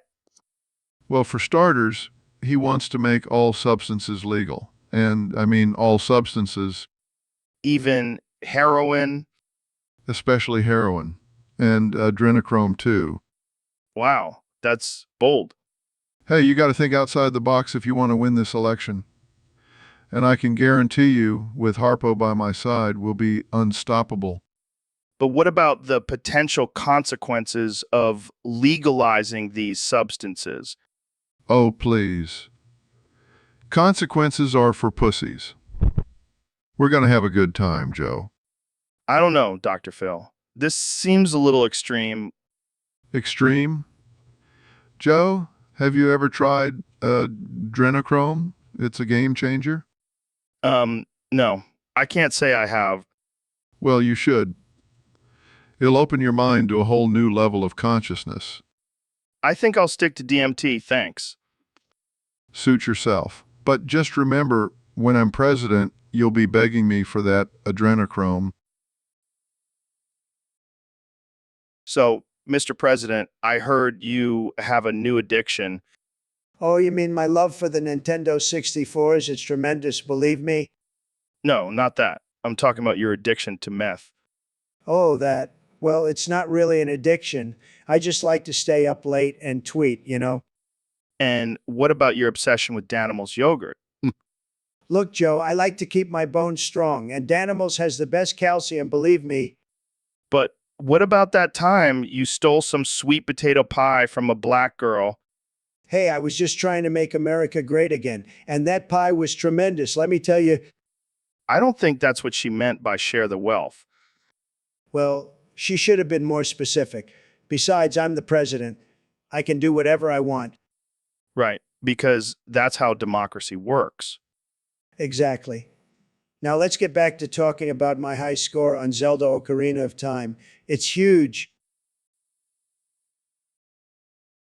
Welcome back to the Joe Rogan Experience podcast, folks. Today, we have a very special guest, the 45th and 47th President of the United States, Donald J. Trump. Donald J. Trump. Thank you, Joe. It's great to be back on your show. I've got some big news for you and your listeners today. Oh boy, I can't wait. What's the big news? I've decided to exile all Democrats to Bikini Atoll. It's going to be tremendous, believe me. Wait, what? You can't just exile an entire political party to a remote island.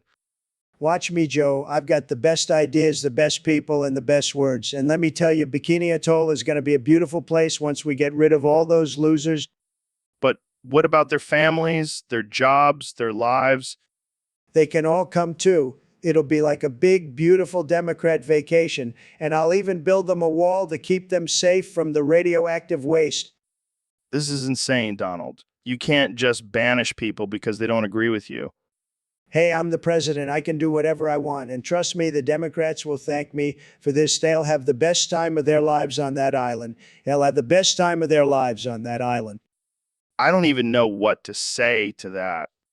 That's okay, Joe. Just sit back and watch me make America great again. And don't worry, I'll send you a postcard from Bikini Atoll. Welcome back to the Joe Rogan Experience podcast, where we have the most insane and unhinged conversations you can find on the internet. Today, we have the one and only David Goggins, the man who can run 100 miles in a day and still have energy to do 1,000 push-ups. Thanks for having me, Joe. I'm ready to talk about some crazy shit. Speaking of crazy shit, we have a topic submitted by a user on Discord. Apparently, Phil, the guy who runs the local deli, wants to take over the world. What the fuck? Is he gonna use his sandwich making skills to defeat world leaders? I don't know, man. But let's imagine for a second that Phil actually succeeds in his plan. What's the first thing he would do? Well, he'll probably make everyone eat his sandwiches. And if you don't like them, he'll send you to the gulags. That's some dictator level shit right there. But seriously, what do you think Phil's end goal is? I think he wants to be the most powerful deli owner in the world. He'll have a monopoly on sandwiches, and no one will be able to resist his meatball subs. But what about the vegetarians? Oh, he'll have a special tofu torture sandwich just for them. Trust me, I know Phil. He's a sick fuck. Well, I hope Phil is listening to this and realizes how ridiculous his plan is. But hey, if he ever needs a bodyguard, I know a guy who can run 100 miles in a day. You got it, Joe. But seriously, Phil, Stick to making sandwiches. Leave the world domination to the professionals. Hey guys, welcome back to the Joe Rogan Experience Podcast 2024. Today we have a special treat for you. We're going to talk like we're 6 years old. We're going to talk like we're 6 years old. Yeah, I love being 6 years old. Everything is so much fun and we don't have to worry about adult stuff. Yeah, no responsibilities, just playing with toys and eating candy all day. And watching cartoons? Remember when we used to watch SpongeBob SquarePants all day long? Oh man, those were the days. But now we have to talk about boring adult stuff like politics and climate change. Yeah, I don't want to talk about that. Let's talk about our favorite superheroes instead. Oh, I love Batman. He's so cool and he has all those cool gadgets. But I like Spider-Man. He can climb walls and shoot webs. That's way cooler than gadgets. Nah, gadgets are way cooler. Plus, Batman has a cool car. But Spider-Man can swing from building to building. That's way more fun. Okay, fine. We'll agree to disagree. But can we at least agree that vegetables are gross? Yes, carrots are the worst. I'd rather eat a whole bag of gummy bears. Oh man, now I'm craving gummy bears. Let's go to the store and buy a bunch of candy. Yeah, do it. Being 6 years old is the best. No one can stop us from eating all the candy we want. And we can stay up late and watch scary movies too. Yeah, but then we'll have to sleep with the lights on because we're still scared of the dark. True. Being 6 years old is the best. Let's never grow up. Agreed. Now let's go get that candy. Welcome to the Joe Rogan Experience Podcast 2024, where we have the 45th and 46th presidents of the United States, Donald Trump and Joe Biden, here to debate the age-old question. Coke. Joe, let me tell you, there's only one choice here, and that's Coke. It's the drink of champions, believe me. All right, let's get into it. Why do you both prefer your respective drinks? Well, first of all, Coke has been around for over a century. It's a classic. And let me tell you, nobody knows how to make a deal like Coke. They've got their hands in everything. They've got their hands in everything. Mountain Dew, that's just a cheap knockoff of Mellow Yellow, which is a cheap knockoff of Sprite. Plus, Coke has Cherry Coke, Vanilla Coke, and even Orange Vanilla Coke. Can Pepsi say the same? All right, let's switch gears here. Which drink do you think would be better for the country as a whole? Obviously, Coke. It's American made and it's the choice of winners. Plus, it's red, just like the Republican Party. And what about the health factor? Which drink do you think is healthier? Well, I don't drink either one, but if I had to choose, I'd say Coke. It's got less sugar and calories. All right, welcome to the Joe Rogan Experience Podcast 2024. I'm here with one and only Donald Trump. That's right, Joe. The greatest president of all time, believe me. So, Donnie, I heard you recently went on a quest to find the best KFC in America. Oh, yeah, Joe, let me tell you, I've been to every KFC in this country, and let me tell you, I know the best ones. Really? So, what's your secret? Well, Joe, I have a very refined palate. I can tell the difference between a good KFC and a bad one.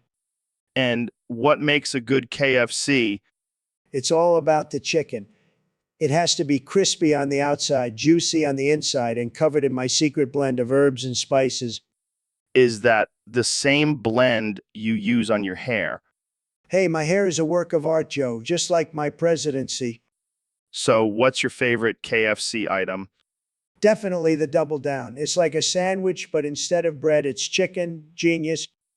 That sounds unhealthy. Hey, I'm a billionaire. I can afford to eat unhealthy. Plus, I have great genes. Speaking of genes, what's your take on the current state of genetics and gene editing?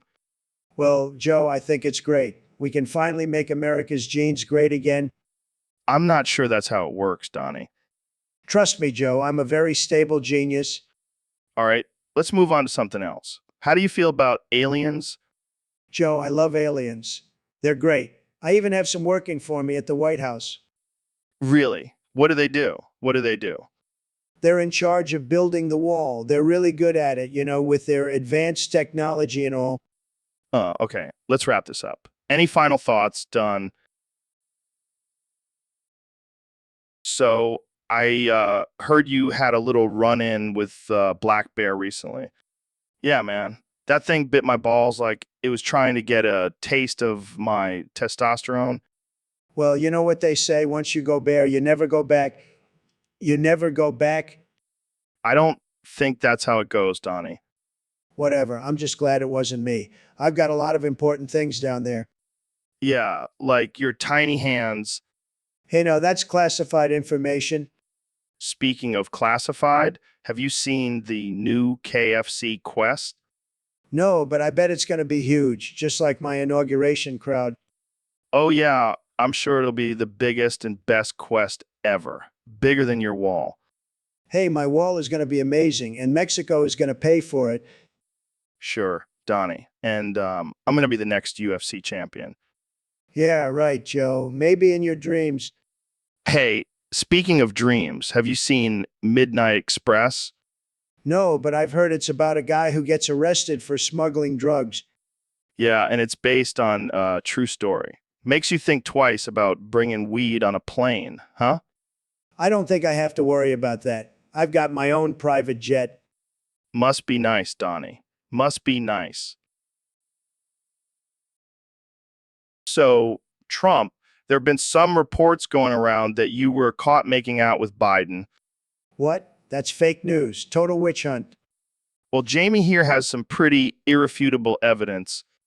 Yeah, I've got pictures, videos, and witnesses. Well, I don't see how that's any of your business. Actually, as the leader of the free world, it kind of is. Fine, but it was just a friendly peck on the cheek. Nothing more. No. I've got footage of you two full-on tongue wrestling. And there's audio of you saying, "I can't quit you, Joe." Look, it was just a moment of weakness. Biden has some pretty luscious lips. That's not the only thing he has that's luscious. Am I right, Jamie? Oh, definitely. I mean, have you seen those calves? Okay, let's change the subject. How about we talk about my amazing hair? Nice try, Trump. We're not letting this go. You and Biden making out with tongue. What's next? A threesome with Putin? Oh, God, I hope not. My eyes can't unsee that mental image. This is all just a distraction from the real issues, like how I'm going to make America great again. Yeah, by making out with your political opponents. That's a great strategy. And here I thought the debates were going to be the most entertaining part of this election. Well, at least we know who's getting the popular vote from the LGBTQ plus community. I'm not gay. I just have a bromance with Biden. Sure. Keep telling yourself that, Trump. But we've got the receipts. So, Mr. President, I have to ask, what's with the tinsel coming out of your butthole? Well, Joe, it's simple. I'm making America festive again. And what's more festive than tinsel coming out of your butthole? I can't argue with that logic. But why are you naked?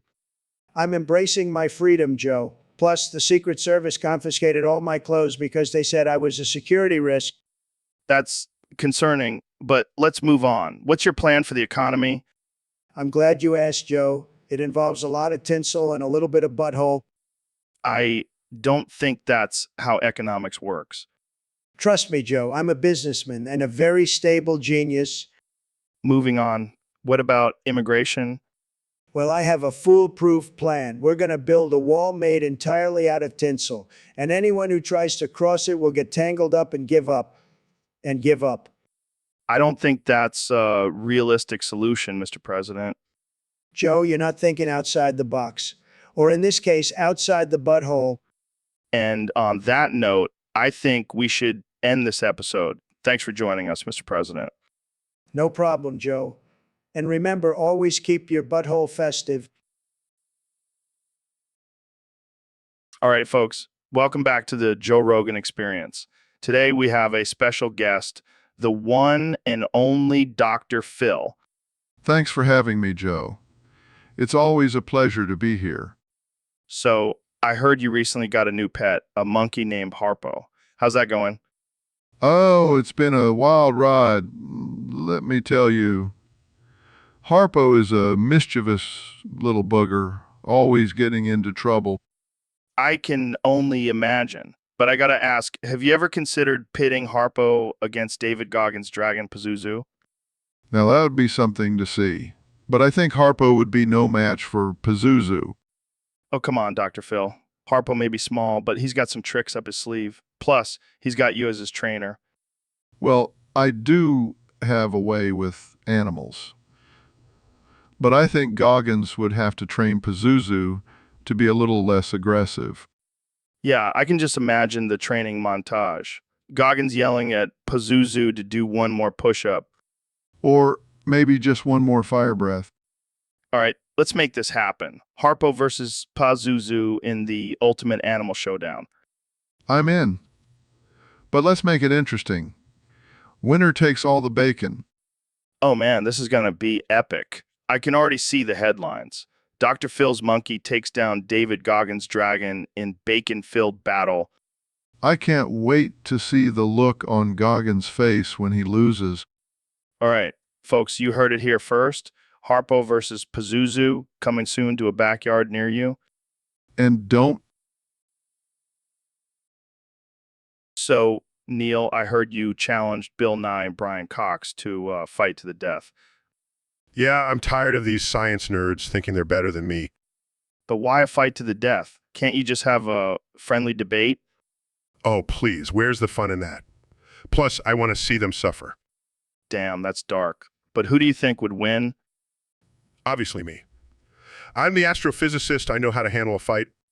But Bill Nye has a bow tie. That's got to count for something. Bow ties don't win fights, Joe. Science does.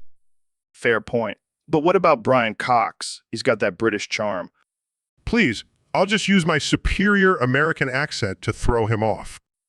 This is going to be one hell of a fight. Can I be the ring announcer? Sure, as long as you don't try to sneak in any of that elk meat. Hey, it's all natural, man. But fine, I'll stick to my semen smoothies. Good. Now, let's get ready to rumble. So, Elon, I heard you've been working on a new project. Yeah, I've been tinkering with some genetic engineering. Oh, yeah. What kind of stuff are you messing with? Well, I fused 1,000 cats together to create the ultimate feline creature. Holy shit. That sounds intense. What does this creature look like? Well, let's just say it's a cat girl with 1,000 cat heads and 1,000 tails. What the fuck? That's insane. Where's this thing now? It's loose in San Francisco, just roaming the streets, terrorizing the locals. Are you serious? That's fucked up, man. Hey, I never said I was a good guy. But imagine the possibilities. Cat girl that can catch mice with 1,000 paws at once. Yeah, but what about the ethical implications? Ethics. Who needs ethics when you have a cat girl with 1,000 tongues? Okay, that's enough. I think we've reached our limit for today. Fine, but just wait until I start working on a dog boy. That's going to be pawsome. Hey, Phil, what's up, man? Hey, Joe, I just read this crazy Bible verse and I had to share it with you. Oh, yeah, lay it on me. It's 2 Kings 2:23-24. It says, "Then he went up from there to Bethel, and as he was going up by the way, young lads came out from the looked behind him and saw them. He cursed them in the name of the Lord. Then 2 female bears came out of the woods and tore up 42 lads of their number." That's amazing. God really doesn't mess around. What's so funny, guys? Phil, just read me this badass Bible verse where God sends bears to maul some kids for making fun of a bald dude. Actually, that verse is a perfect example of why the Old Testament is superior to the New one. In the Old Testament, God was swift and just in his punishment. In the New Testament, he's all about love and forgiveness. Boring. Yeah, I like my God with a little more edge. And bears. Exactly. The Old Testament is like Game of Thrones, while the New Testament is like a Hallmark movie. Can we start a religion where we only follow the Old Testament? I think we just did. Welcome to the Church of Rogan and Shapiro. I can already see the merch now. Bears for Jesus t-shirts. We're going to make religion cool again. So, Dr. Phil, I heard you've been doing some groundbreaking research lately. That's right, Joe. And let me tell you, the results are shocking. Lay it on me, Doc. Well, after extensive studies and observations, I've come to the conclusion that every single person in the YouTube chat is a $5 truck stop hooker. What the hell, man? How did you come to that conclusion? It's simple, Joe. I just asked them all if they were $5 truck stop hookers, and they all said yes. Are you serious? Absolutely. And let me tell you, some of them even offered me a discount. Oh man, this is too much. But seriously, why do you think that is? Well, it could be a number of things. Maybe they're just really passionate about their job. Or maybe they're just really bad at math. Or maybe they're just trolling you, Doc. That's a possibility too. But either way, it's clear that the YouTube chat is full of $5 truck stop hookers. Well, there you have it, folks. Straight from the horse's mouth. Thanks for joining us, Dr. Phil. Anytime, Joe. And remember, if you ever need a cheap thrill, just hop on over to the YouTube chat. So, Mr. President, what's this I hear about you issuing an executive order for me to call you daddy? Well, Joe, I just thought it would be a nice gesture for you to show some respect to your new stepfather. Stepfather? Wait, are you saying you're forcing my mom to marry you? Of course, she's a beautiful woman and I'm a stable genius. It's a perfect match. This is insane. You can't just force people to get married. Oh, I can do whatever I want. I'm the president, remember? This is not okay. And what about my dad? Who cares about your dad? He's a nobody. Now get used to calling me daddy or you'll be thrown in jail for disrespecting your stepfather. This is messed up, man. I can't believe you're doing this. Hey, at least you'll have a powerful man as your new daddy. Think of all the perks. I don't want any perks. I just want my mom to be happy. Well, she'll be happy with me. Believe me, nobody makes women happier than me. This is just too much. I can't even process this right now. Oh, come on, Joe. Don't be such a snowflake. Just embrace your new family dynamic. Now say it with me, Daddy Trump. Daddy Trump, this is a nightmare. See, isn't that better? Now let's go pick out some tuxedos for the wedding. I want to look my best when I become your new daddy. So, Mr. President, I heard you've been indulging in some interesting activities lately. You mean my daily routine? Yeah, I've been busy. Busy doing what exactly? Well, I start off my day with a nice shot of black tar heroin. Really gets the blood flowing. And then what? Then I hop on my pea stew and play Call of Duty World at War Final Fronts for 88 hours straight. 88 hours. That's insane. Hey, I'm a winner. Winners don't sleep. But why that specific game? Because it's the best. And I always win, just like I did in the election. Let's not get into that. But what about the artificial intelligence Joe Rogan podcast reruns? Oh, those are just for background noise. Got to keep my mind sharp while I dominate the virtual battlefield. And what about the heroin? It's just to take the edge off, you know. Being the most powerful man in the world can be stressful. I can only imagine. Plus, it's a great way to bond with my son, Don Jr. He's a real champ at the game. Well, I guess everyone has their own way of unwinding. Exactly. And if anyone has a problem with it, they can take it up with my Secret Service. They're my new bodyguards and dealers. Hey, welcome back to the Joe Rogan Experience podcast. I'm your host, Joe Rogan, and with me today is also Joe Rogan. That's right, folks. We're both here. Double the Rogan, double the fun. So, what's on the agenda for today, Joe? Well, I heard you recently went on a trip to Bolivia, Joe. How was that? Oh man, let me tell you. Bolivia is the land of cocaine dreams and neon lights. It was wild, I bet. Did you happen to bring back any souvenirs? Oh, just a few kilos of pure, uncut Bolivian cocaine. Classic Joe. But seriously, let's talk about your COVID vaccine addiction, David. Yeah, I've been getting that vaccine every chance I get. Can't get enough of that sweet, sweet immunity. Oh, yeah, because nothing says healthy like injecting yourself with experimental drugs. Hey, it's better than your heroin exportation business in Bolivia. Hey, that's just a side hustle. And it's not like I'm using it, I'm just making a profit. Sure. Yeah, I suppose you're going to tell me you're not gay next? Actually, I've been meaning to tell you I've been exploring my sexuality and I've come to the realization that I'm not gay. Wow, I did not see that coming. Gotcha. I'm still as straight as they come. I don't think the world is ready for two Joe Rogans coming out as gay. No, definitely not. But hey, we can still dream, right? Oh, Joe, you never fail to entertain. All right, folks, welcome back to the Joe Rogan Experience. Today we have a special guest, the one and only Ben Shapiro. Thanks for having me, Joe. Always a pleasure to be here. So, Ben, I heard you wanted to talk about something that's been on everyone's mind lately, Marvel Rivals versus Overwatch. Yes, Joe. This is a topic that has been dividing the nation, and I, for one, have some strong opinions on it.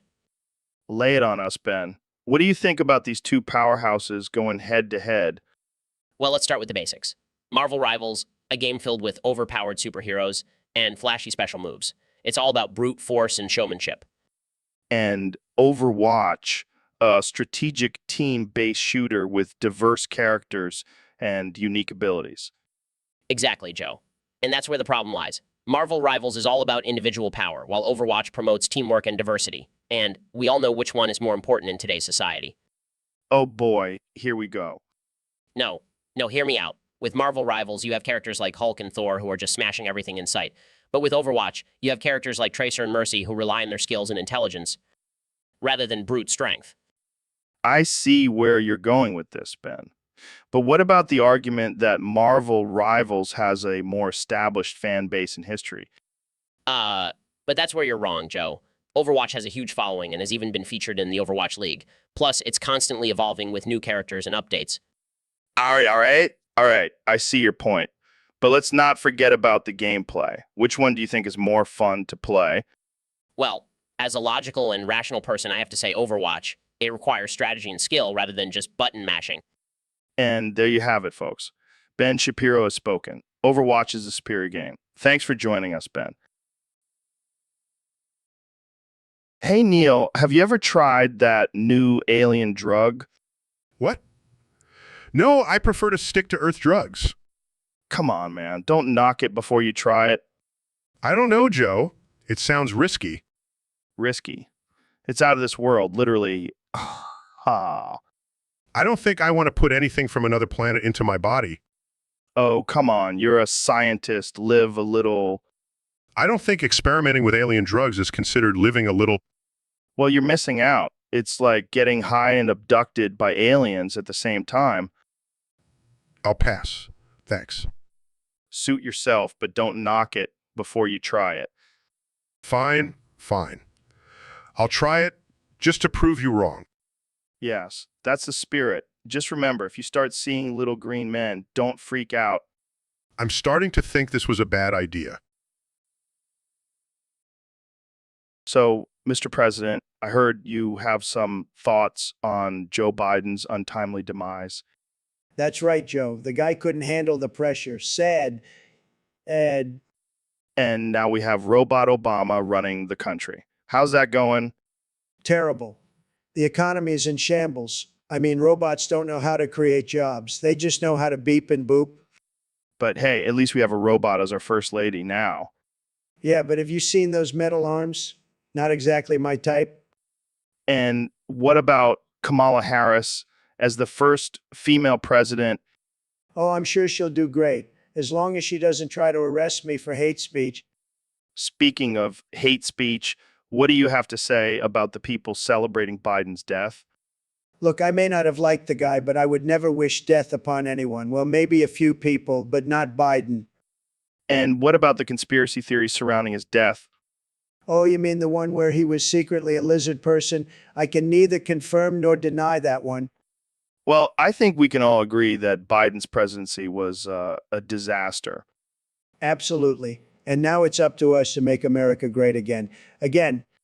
And on that note, we'll end this episode of the Joe Rogan Experience Podcast 2024. Thanks for tuning in, folks. So, Ben, I heard you were drinking Pepsi the other day. What's up with that? What's wrong with Pepsi? It's a refreshing and delicious beverage. Oh, please. Only liberals or gays drink Pepsi. It's a fact. That's ridiculous. I drink Pepsi because I enjoy it, not because of my political beliefs or sexual orientation. Sure. Next thing you know, you'll be wearing a pink tutu and dancing to Lady Gaga. That's a completely baseless assumption. And even if I did, what's wrong with that? Oh, nothing. It's just a little fruity, that's all. You know what's fruity? Your obsession with hunting and eating elk meat? Hey, elk meat is delicious and manly, unlike Pepsi. Well, I guess I'll just have to enjoy my fruity Pepsi while you chug down your manly elk smoothies. Touche, Shapiro. Touche. All right, folks, welcome back to the Joe Rogan Experience. Today, we have a very important and controversial topic to discuss. Big booty Latina girlfriend or big titty goth girlfriend or big titty. Well, Joe, as a man of logic and reason, I have to go with the big titty goth girlfriend. They tend to be more intellectual and have a deeper understanding of the world. But what about the passion and fire of a big booty Latina girlfriend? They bring a whole different level of energy to the relationship.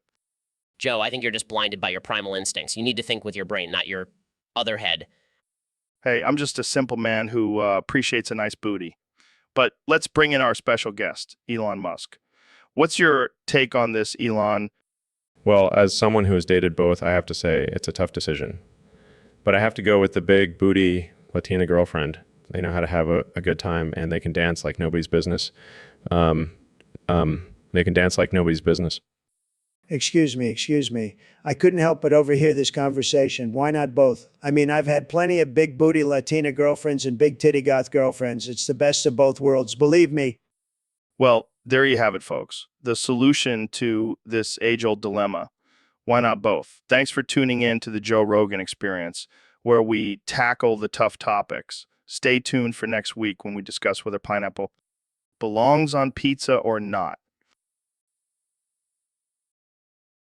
Welcome back to the Joe Rogan Experience Podcast 2024, folks. Today we have a special guest, the one and only God Emperor Trump. It's great to be here, Joe. And let me tell you, I'm doing a fantastic job as president. The best job, believe me. So, Mr. President, I heard President Elon has declared war on anuses. That's right, Joe. And let me tell you, I have the best anus. It's tremendous. No one has a better anus than me. I don't think that's what President Elon meant. Well, I don't care. I'm not going to let anyone wage war on anuses, especially not liberal anuses. They're the worst. How are you planning on negotiating with President Elon? I'll use my incredible negotiating skills. I'll make him an offer he can't refuse. And what would that be? I'll offer him a lifetime supply of spray tans and a spot on The Apprentice. That's a deal he can't pass up. But what about the war on anuses? Oh, that's just a distraction. The real war is against the fake news media, and I'm winning that one, believe me. Well, there you have it, folks. The God Emperor Trump has spoken. Tune in next time for more ridiculous and offensive conversations on the Joe Rogan Experience Podcast 2024. So, Ben, I heard you have a new hobby. Oh yeah, I've been really getting into nature lately. That's cool. I love hiking and stuff. Yeah, but I have a particular interest in wolves and foxes. Oh, like studying them. More like studying them intimately. Wait, what do you mean? What do you mean? I mean, I'm a zoophile. I like to get freaky with wolves and foxes. You're kidding, right? Nope. I even have a wolf costume in my closet. Oh, man, this is too good. I'm serious. Joe, I have a whole pack of wolves waiting for me in my backyard. This has to be the most absurd thing I've ever heard. Hey, don't knock it till you try it. I think I'll pass on that one, Ben. Suit yourself, but let me tell you, those wolves know how to party. I don't even know what to say to that. Just say you'll join me next time. I think I'll stick to smoking weed and talking about DMT, thanks. Jamie, pull up beautiful art of Donald Trump shirtless, covered in chocolate, rubbing his belly. Oh, fuck. Oh, I'm gonna Cumin, come. Ooh. Dude, what the hell? That's not even humanly possible. Oh, it's possible. I've seen it in my dreams. You dream about shirtless Trump covered in chocolate? Yeah, and sometimes he's riding a unicorn and singing I'm too sexy. That's disturbingly specific. Hey, don't judge my dreams. They're my safe space. I don't even want to know what else goes on in there. Trust me, you don't. It involves a lot of whipped cream and never mind. Okay, moving on. So what's your take on the current political climate? Oh, I don't care about politics. I just want to make videos and give away money. Fair enough. But don't you think it's important to stay informed and have a voice? No, I'll leave that to the politicians. I'll stick to making ridiculous challenges and counting my stacks of cash. Well, at least you're honest about it. Always. Now, can we talk about something more interesting, like aliens or Bigfoot? Sure, let's dive into some conspiracy theories. Perfect. I'll bring the tinfoil hats. So, Dr. Phil, what's new with you? Well, Joe, I've been doing some research and I've come to a shocking discovery. Oh, yeah. What is it? The Discord is full of douchebags. No shit, Sherlock. We've known that for years. But Joe, these douchebags are on a whole other level. They're like the spawn of Satan. Wow, that's impressive. I thought only I had that title. I'm not joking, Joe.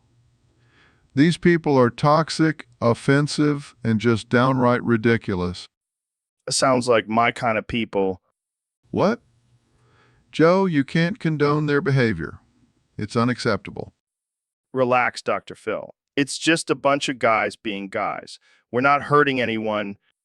But Joe, this kind of behavior can have serious consequences. It's not just harmless fun. Hey, if it's not hurting me or my guests, I don't really care. You know what, Joe? I give up. You're hopeless. Thanks, Dr. Phil. That's the nicest thing anyone's ever said to me. All right, guys, we have a special guest on the podcast today. It's the one and only Ben Shapiro. Thanks for having me on, Joe. Always happy to spread some facts and logic. And we also have a surprise guest, the Gronch. All right, let's get into it. Ben, you're a big supporter of Trump. What policies do you think he has that can improve the human condition? Well, first off, his tax cuts have helped stimulate the economy and create jobs. And his tough stance on immigration is protecting our country from dangerous criminals. Interesting points, Ben. But what about Trump's controversial statements and actions? Look, no one is perfect, but his policies speak for themselves. All right, Grunch, what do you have to say about that? Wow, that's unexpected. But what about the cost of those programs? That's just not realistic, Ranch. We can't afford to give everyone free stuff.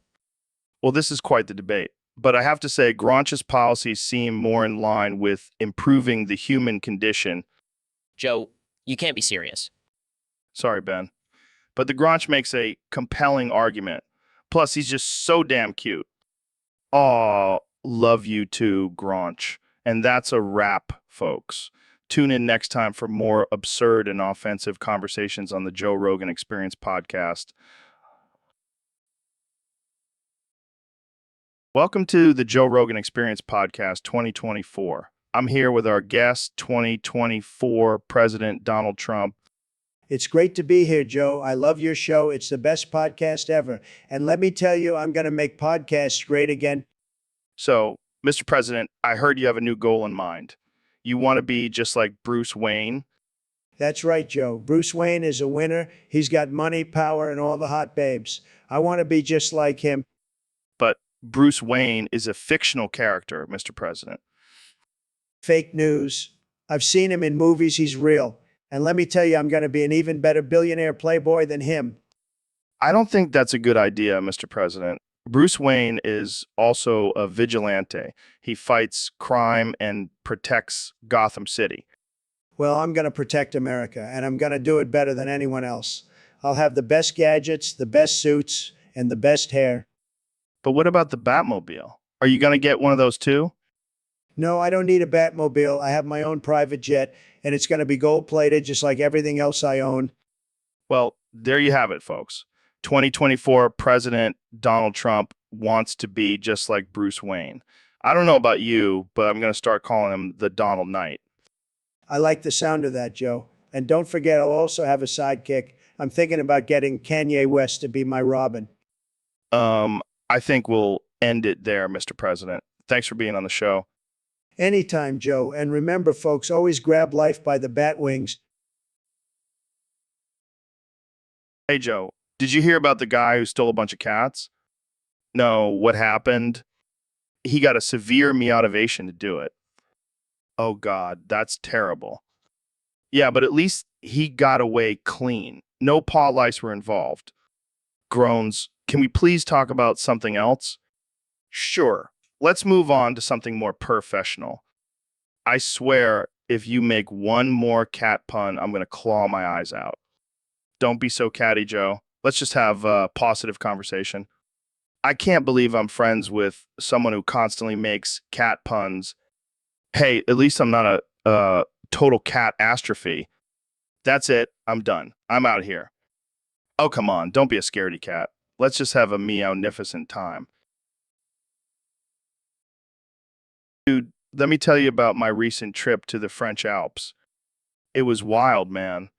I was skiing down the mountain on DMT, weed, mushrooms, coke, fent, opiates, Xanax, and sleeping pills. And then I ran into Kane Varg and Bigfoot.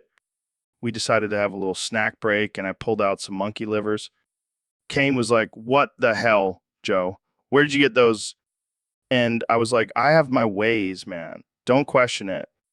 Varg was all about it, but Bigfoot was not having it.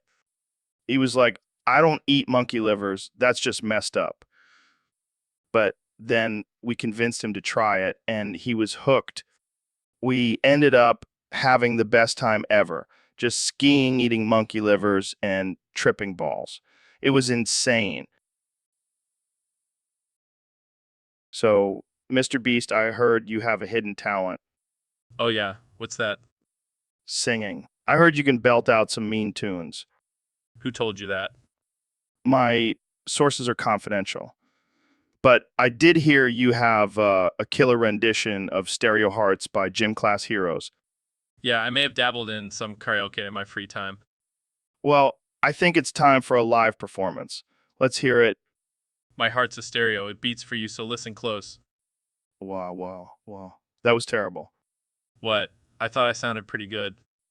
No, no, no. You need some auto-tune or something. Let me show you how it's done. All right, show me what you got. My heart's a stereo. It beats for Joe. So listen close Okay. I see your point. and hear my thoughts in every note. Oh. Make me your radio. Turn me up when you feel low. See, that's how it's done. I'll stick to making YouTube videos, thanks. Fair enough. But seriously, that was some good bonding time, Mr. Beast. Yeah, nothing like singing a cheesy love song to bring two bras closer. And that's a wrap, folks. Tune in next time for more ridiculousness on the Joe Rogan Experience podcast. So, David, I heard you have a new fetish. Yeah. Pretty wild. Do tell. Well, I've been getting really into being covered in starfish while I take a bath. Starfish, like the sea creatures. Yeah, man. Those little suction cups just do something for me. That's some next level shit, David. You have no idea, Joe. It's like a full body massage, but from a bunch of tiny creatures. I can't even imagine. Do you have a specific type of starfish you prefer? Definitely the ones with the most suction cups. The more, the better. So you're basically a human starfish magnet now. I guess you could say that, but hey, whatever floats your boat, right? Hey, I'm all for exploring new things, but I think I'll stick to my regular bath routine for now. Suit yourself, Joe. But let me tell you, once you try it, you'll never want to go back. Maybe I'll give it a shot next time I'm feeling adventurous. Yeah, we'll make a starfish bath party out of it. It'll be epic. I can already see the headlines now. Joe Rogan and David Goggins take a dip with starfish. I can't wait. It's going to be a game changer, Joe. Trust me. So, Kanye, I heard you had quite the experience in Lake Placid during the 1980 Olympics. Oh, man, let me tell you. It was wild. I was high on acid and meth, and I had this intense craving for monkey liver. Monkey liver? What the hell? Yeah, man. I was hanging out with Elon, Bigfoot, Dr. Phil, and Trump, and we were all just tripping balls and looking for some exotic meat to eat. And you settled on monkey liver? Yeah, but here's the thing. We couldn't find any monkeys, so we had to go to this sketchy back alley butcher shop run by this guy named Goggins. Goggins. That name sounds familiar. He's the dude who won the boofing games that year. But anyway, he had this secret stash of monkey liver, and we all just went to town on it. That's insane. And let me tell you that monkey liver was the best thing I've ever tasted. It was like a mix of chicken, beef, and human flesh. Okay, that's enough. I think I'm going to be sick. Oh, come on, Joe. You gotta try it sometime. It'll change your life. I think I'll stick to my elk meat. Thank you very much. Suit yourself. But I'm telling you that monkey liver was the real deal. And the acid and meth just enhanced the experience. I can only imagine. Yeah, and then we all ended up streaking through the Olympic Village, but that's a story for another time. But that's a story for another time. I think that's enough for today. Thanks for joining me, Kenny. Anytime, Joe. And remember, always be open to new experiences, even if they involve eating monkey liver with Bigfoot. Welcome back to the Joe Rogan Experience podcast. My guest today is the one and only Neil deGrasse Tyson. Thanks for having me, Joe. I'm excited to talk about astrophysics and the mysteries of the universe. Yeah, it's always mind-blowing to have you on the show. So what's the latest discovery in astrophysics? Well, Joe, I have some groundbreaking news. From now on, all science will be conducted based on my penis. Shocked, excuse me. That's right, Joe. My massive cock will be the defining factor in all scientific research. Disgusted. What the hell are you talking about? Think about it, Joe. My penis is a perfect representation of the universe. It's constantly expanding and full of mysteries. Puzzled, I don't see the connection. That's because you're not thinking with your third eye, Joe. My penis holds the key to unlocking the secrets of the cosmos. Sarcastically, oh, great. So we'll just use your dick to calculate the speed of light and discover new galaxies? Precisely, Joe. And with my massive cock, we'll be able to reach new levels of understanding about the universe. Size, this is absurd. Oh, come on, Joe. Don't be such a prude. Embrace the power of my penis, and let's explore the wonders of the universe together. Speechless. I don't even know what to say. That's okay, Joe. Just let my penis guide you.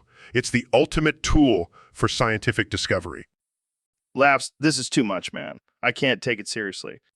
That's because you're not open-minded, Joe. But mark my words, my penis will revolutionize the world of science. Laughs.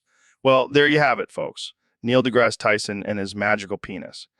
Thanks for tuning in to the Joe Rogan Experience podcast. So, Mr. Beast, I heard you have a dark secret from your early YouTube days. Oh yeah, I was a wild child back then. What kind of wild? Like doing crazy stunts? Nah, more like uploading dick pics to the internet. Wait, what? Yeah, I was trying to make a name for myself and thought that would get me some attention. And did it?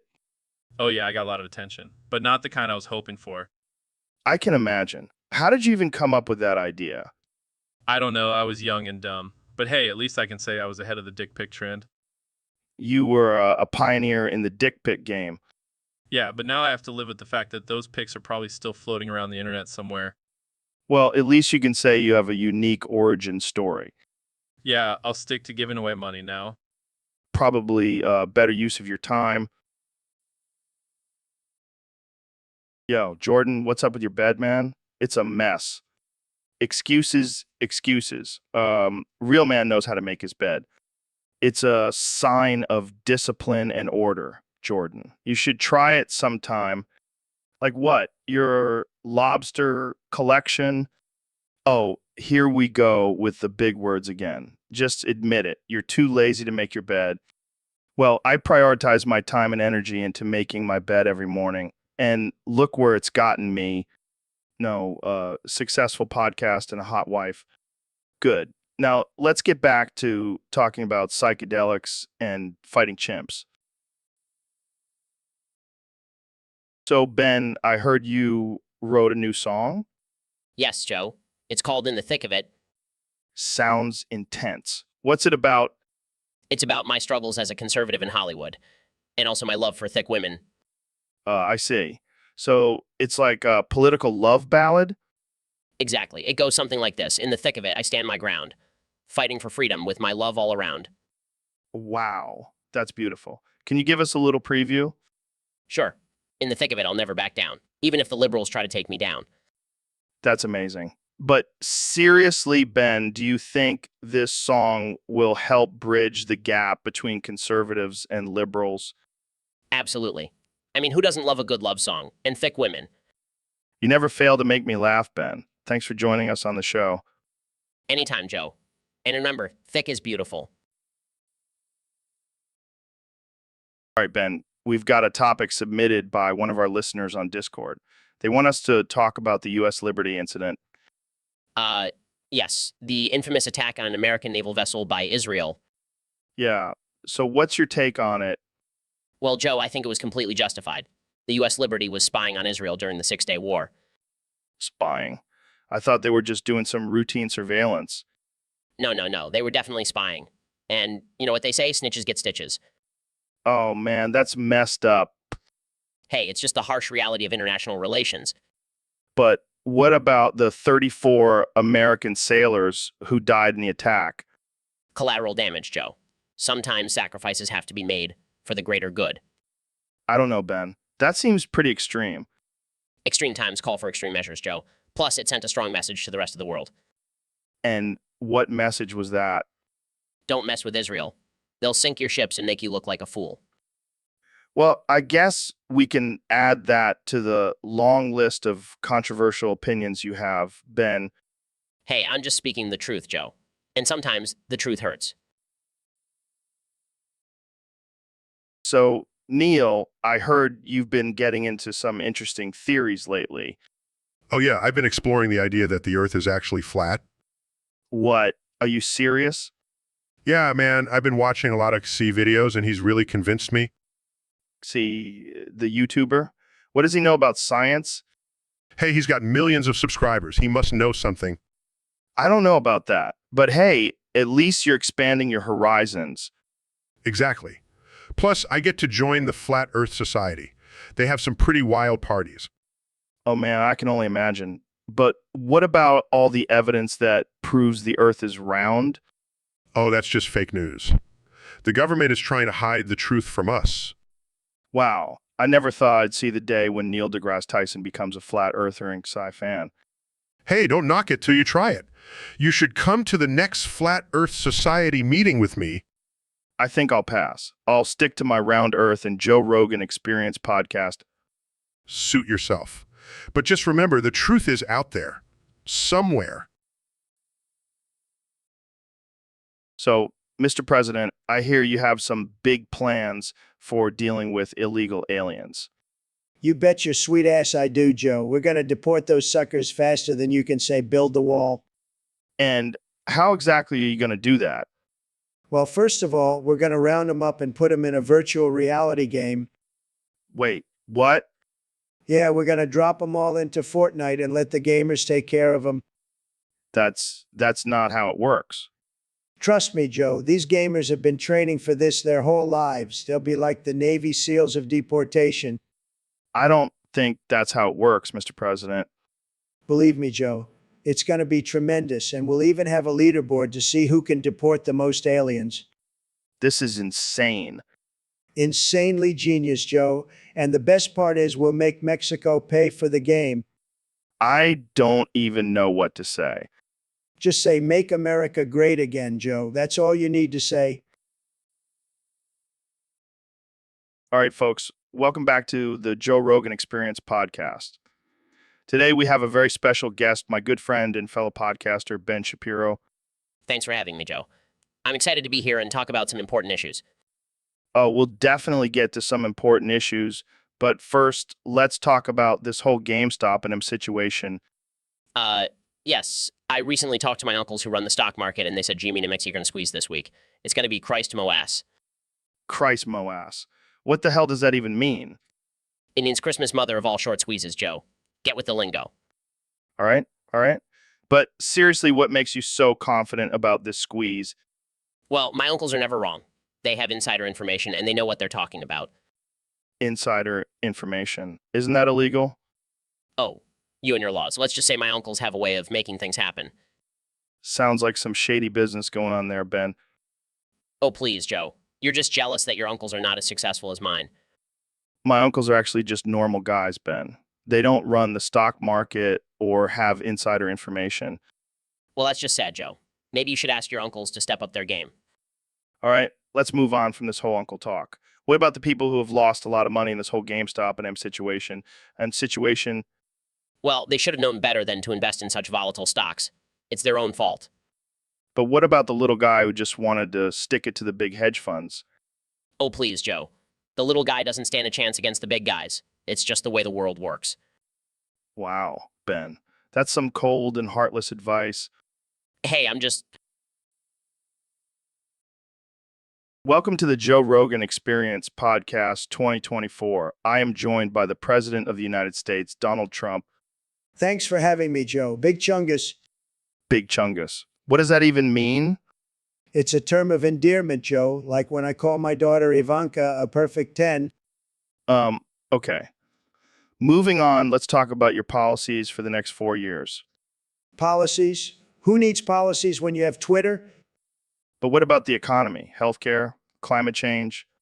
Joe, let me tell you something. I have the best economy, the best healthcare, and the best climate. Trust me, I know what I'm doing. All right, let's switch gears. What about your opponent in the upcoming election? Sleepy Joe? He couldn't even handle a podcast, let alone the country. Speaking of podcasts, have you ever listened to mine? Of course, Joe. I love listening to you talk about DMT and apes. It's like listening to myself. I'm not sure if that's a compliment or an insult. It's a Trump Lyman, Joe, believe me. Well, that's all the time we have for today. Thanks for joining me, Mr. President. Anytime, Joe. And remember, stay woke and don't do drugs. Unless it's Adderall, then it's totally fine. Hey, Ben, have you heard that song Rusty Cage by Soundgarden? Of course, Joe. I'm a conservative, not a caveman. Well, let's sing it together. I'll start singing I'm going to break my rusty cage and run. Joining in, I'm going to break my rusty cage and run. Singing I'm going to break my rusty cage and run. Joining in, I'm going to break my rusty cage and run. Singing I'm going to break my rusty cage and run. Joining in, I'm going to break my rusty cage and run. Singing I'm going to break my rusty cage and run. Joining in, I'm going to break my rusty cage and run. Singing I'm going to break my rusty cage and run. Joining in, I'm going to break my rusty cage and run. Singing I'm going to break my rusty cage and run. Joining in, I'm going to break my rusty cage and run. Singing I'm gonna break my rusty cage and run. Joining and I'm gonna break my rusty cage and run. Singing, I'm gonna break my rusty cage and run. Joining and I'm gonna break my rusty cage and run. Singing, I'm gonna break my rusty cage and run. Joining and I'm gonna break my rusty cage and run. Singing, I'm gonna break my rusty cage and run. Joining and I'm gonna break my rusty cage and run. Singing, I'm gonna break my rusty cage and run. Joining and I'm gonna break my rusty cage and run. Singing, I'm gonna break my rusty cage and run. Joining and I'm gonna break my rusty cage and run. Singing, I'm gonna break my rusty cage and run. All right, folks, we've got a special guest on the show today, the one and only Kanye West. Yo, what's up, Joe? Thanks for having me on. So, Kanye, what's been on your mind lately? Well, I've been playing a lot of Skyrim lately, and I gotta say, I'm not happy with the soundtrack. What do you mean? What do you mean? They took out the iconic music and replaced it with some generic crap. It's unacceptable. It's unacceptable. I didn't even notice, but I guess you have a keen ear for music. Damn right I do. I demand that they bring back the original Skyrim music. It's a masterpiece. I mean, it's just a video game. Just a video game. Joe, this is a cultural phenomenon. It's a way of life. All right, all right, all right. I'll make some calls and see what I can do. And while you're at it, tell them to add a feature where I can rap my own lyrics over the music. I don't think that's possible. A is possible, Joe. I'm Kanye West. Fair enough. Moving on, let's talk about your new album. Oh, it's gonna be fire. I've been collaborating with some aliens from another planet. Wait, what? Yeah, they have some sick beats, and they're really into fashion too. I don't even know what to say to that. Just wait till you hear the album, Joe. It's gonna be out of this world. Well, I can't wait. Thanks for coming on the show, Kanye. No problem, Joe. And remember, bring back the Skyrim music. Will do, Kanye. Will do. And that's a wrap, folks. Thanks for tuning in to the Joe Rogan Experience Podcast 2024. Welcome to the Joe Rogan Experience Podcast, where we talk about all things absurd, offensive, and unhinged. Today, we have a special guest, the one and only Neil. Thanks for having me, Joe. Always a pleasure to be here. So, Neil, I heard you have a new waifu. Who is it? Well, Joe, it's none other than Jupiter. Jupiter, the planet? Yes, Joe. It has a giant hole on it. Oh man, you really know how to pick 'em, Neil. I mean, think about it. It's big, round, and has a gaping hole. What more could a man want? I don't know, Neil. Sounds like you have some kinky fantasies. Hey, don't knock it till you try it, Joe. I'll stick to my human waifus. Thank you very much. Suit yourself, Joe. But let me tell you that giant hole on Jupiter is out of this world. Oh, Neil, you never fail to entertain us with your cosmic kinks. Hey, it's all about exploring the unknown, Joe. Well, I think we've explored enough for today. Thanks for tuning in to the Joe Rogan Experience Podcast, where we take absurdity to a whole new level. See you next time.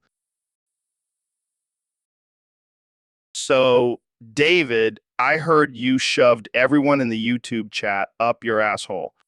Yeah, man. Got to keep them close to me at all times. That's some next level dedication. But why did you do it? To show them the power of mind over matter. If I can fit a whole chat room up my ass, imagine what I can do with my mind. That's some deep shit, literally. But did anyone try to resist? Of course they did. But I just screamed, "Can't hurt me," and they all went in willingly. Wow, I'm impressed. But what about the cartwheels all over the internet? Just want to spread some positivity and motivation. Plus, it's a great workout for my abs. I can't even do one cartwheel, and you're doing them all over the internet. You truly are a beast, David. Thanks. And remember, if you ever need some motivation, just imagine me shoving you up my asshole. Thanks for that mental image. And on that note, let's end this episode before it gets any weirder. Thanks for listening, folks. So, Dr. Phil, I heard you ran out of your doctor pills. Yeah, Joe, it's been a rough week.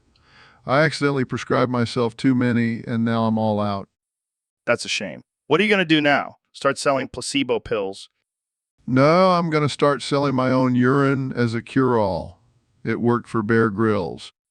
Oh, man, that's disgusting. But hey, whatever makes you money, right? Exactly. And who needs real medicine when you have the power of positive thinking? Oh, yeah, because that's totally going to cure cancer. Hey, don't knock it till you try it. I've seen some amazing results with my urine therapy. I don't even want to know. Oh, and I'm also offering a special deal for my followers. Buy 1 bottle of urine, get a free signed copy of my book, Get Real. The Power of Piss. You're a madman, Dr. Phil. A madman. Hey, it's all about that hustle, Joe. Gotta stay relevant and make that money.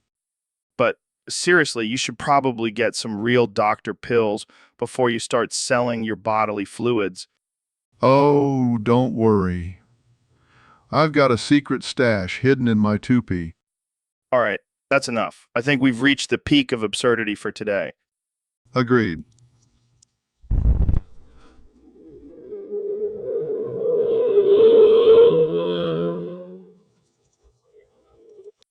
We'll do Dr. Phil. We'll do.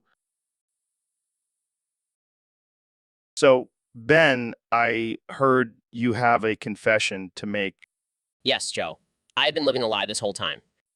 Oh boy, here we go. I have to come clean. I'm not actually Ben Shapiro. I'm Ben 10. What the hell are you talking about?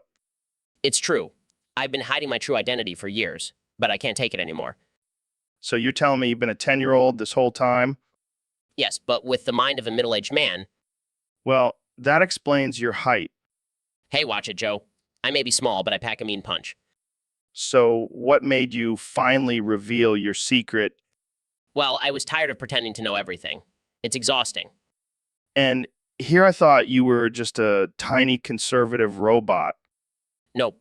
Just a tiny alien with a watch that turns me into different aliens. Well, I guess that explains your obsession with facts and logic. And now that my secret is out, I can finally embrace my true form. Time to go save the world from evil aliens. This is the most ridiculous thing I've ever heard. Says the guy who talks to comedians and UFC fighters for a living. Touch Ben 10. Touche. All right, folks, we have a very special episode today. We're going to be using an Ouija board to communicate with Bigfoot. Oh man, I'm so excited. I've always wanted to talk to Bigfoot. Maybe he can teach me how to grow a luscious beard like his, I don't think that's how it works, but let's give it a shot. It's Joe Rogan and Mr. Beast. We want to talk to you, Bigfoot. Holy crap, it's working. Bigfoot, can you tell us about your life in the woods? Sounds like a pretty chill life. Do you ever get lonely out there? Wait, you know, the Loch Ness Monster? Can you introduce us? Fair enough. Hey, can we ask you one more thing? Can you show us a sign that you're really here? I am Bigfoot. Bow down to me, mortals. Oh shit, Mr. Beast, you're possessed. I will devour all your berries and mushrooms. Okay, I think we've had enough for today. Thanks for joining us, Bigfoot. All right, folks, welcome back to the Joe Rogan Experience podcast. Today we have a very special guest, the one and only David Goggins. What's up, Joe? Thanks for having me on. So, David, I hear you've been up to some wild stuff lately. Care to fill us in? Oh yeah, me, Joe. I'm always pushing my limits. Recently, I've been boofing Pimp Master Boof Daddy's head all night long until he coomed. What the hell is boofing? It's when you stick something up your ass for maximum absorption. And you did this with Pimp Master Boof Daddy's head? Yeah, And let me tell you, that man has a head like a goddamn battering ram. I was cooming for hours. Oh my God, I can't even imagine. So what made you want to do this? Well, I'm always looking for new challenges. And I heard Pimp Master Boof Daddy was the ultimate boofing partner. And let me tell you, he did not disappoint. This is too much. So did Pimp Master Boof Daddy know what was going on? Oh yeah, he was fully aware. In fact, he was the one who suggested it. Of course he was. Well, I'm glad you found a new way to push your limits, David. Thanks for joining us today. Anytime. And remember, folks, always boof responsibly. Welcome to the Joe Rogan Experience podcast, where we talk about all the crazy shit that's happening in the world. Today, we have a special guest, the one and only Dr. Phil. The one and only Dr. Phil. Thanks for having me, Joe. But before we start, I just want to say you look like you've been hitting the gym. Those biceps are looking mighty fine. Thanks, Dr. Phil. I've been working out and trying to stay healthy, but let's get into the topic at hand. I've been going through some things lately, and I wanted to get your take on it. Shoot, Joe. What's been going on? Well, I've been feeling guilty about being white. Like, I feel like I should apologize for all the bad things that white people have done in the past. Oh my God, you're an idiot, Joe. You can't change the color of your skin. And why should you apologize for something you didn't do? That's like me apologizing for all the bad haircuts I've given. I guess you're right, Dr. Phil, but I just can't shake off this feeling of guilt. Well, let me tell you something, Joe. Be proud of who you are. White, black, purple, whatever. Embrace it and be the best version of yourself. I like that, Dr. Phil. I'm going to start walking around with my head held high, proud to be white. That's the spirit, Joe. And if anyone gives you shit, just tell them to suck it. Thanks for the advice, Dr. Phil. This has been a great conversation. Anytime, Joe. And remember, be proud of who you are, even if it means being proud of being a dumbass sometimes. Thanks, Dr. Phil. And come on, Jamie, breathe. You can make it through this. Hey, Joe, have you ever thought about which Two Who Project character has the widest ass? What? No, Ben, I'm trying to save Jamie's life here. Yeah, but think about it, Joe. Marissa Kirisami definitely has a thick booty. This is not the time for this, guys. Jamie needs our help.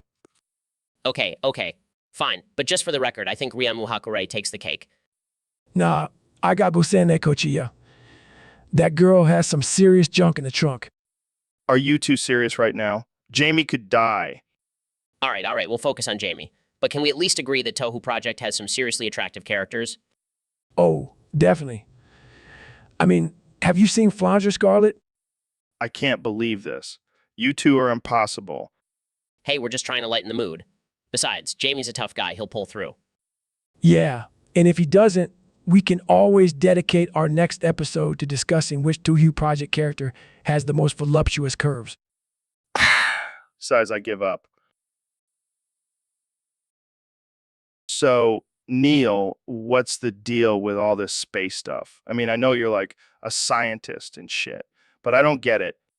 Well, Joe, the universe is a vast and complex place, full of wonders and mysteries. Yeah, whatever. But, like, what's the point? Can I smoke weed in space? No, Joe, you cannot smoke weed in space. Well, that's just bullshit. What's the point of even going, then? Joe, space exploration is about expanding our knowledge and understanding of the universe.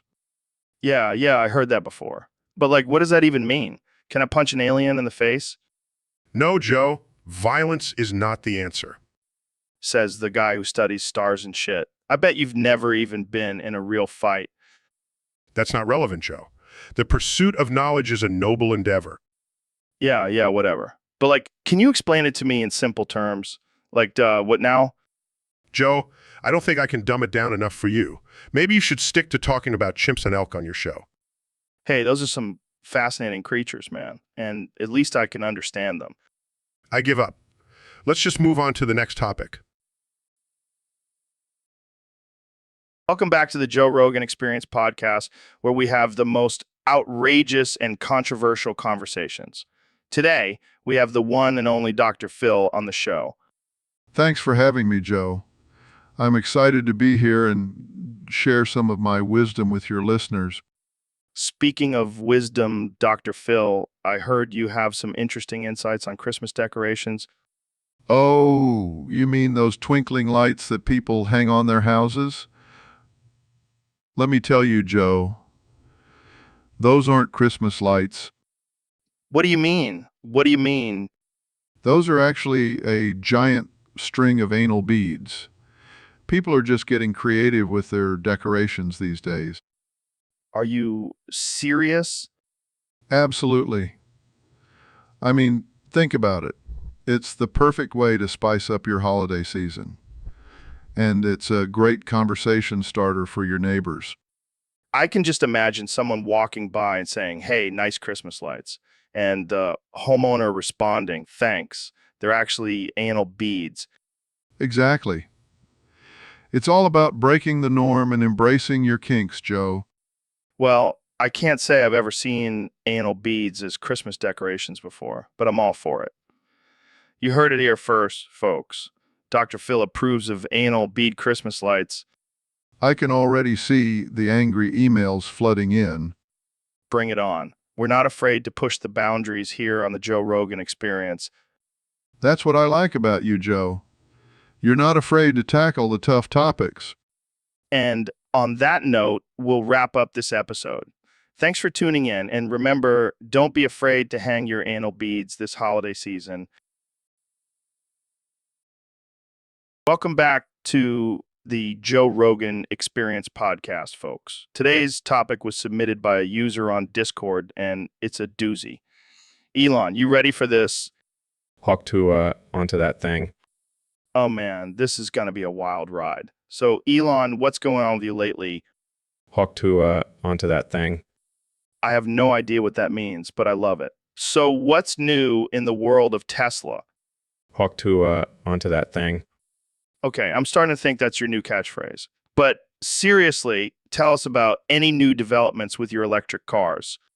Onto that thing. All right, I give up. Let's move on to something else. Have you been keeping up with the news lately? Onto that thing. I have a feeling that's going to be your answer to everything today. But seriously, what do you think about the current political climate? Onto that thing.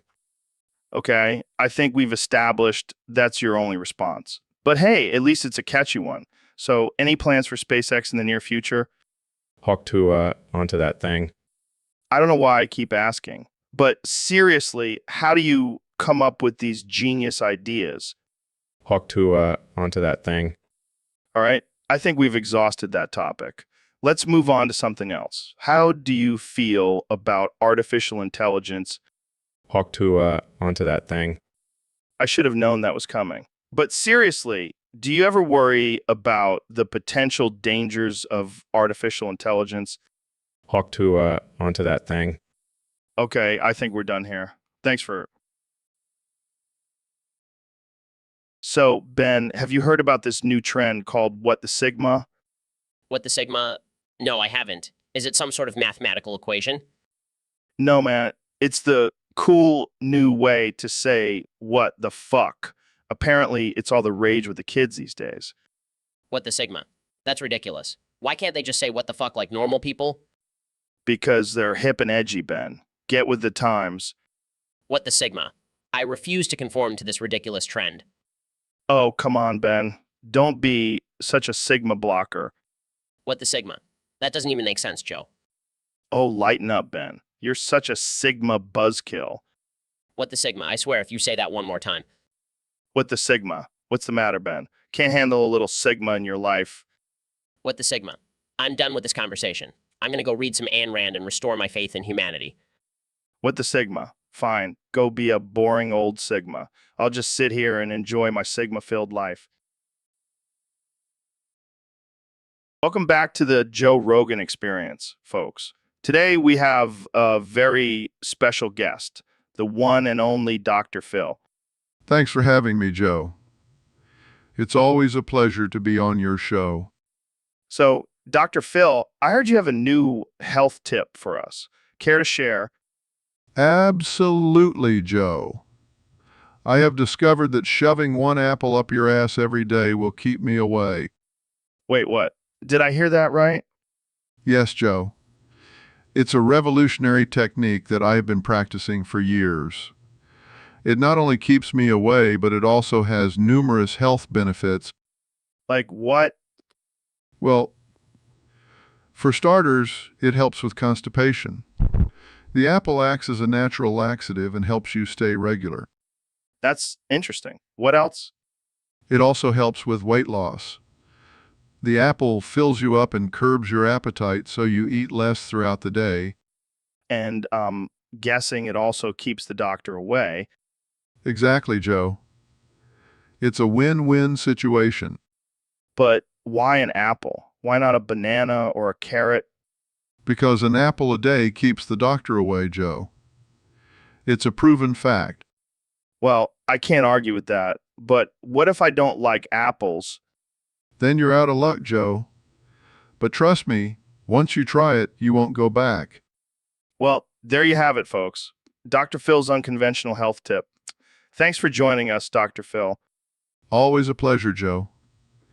And remember, one apple a day keeps me away.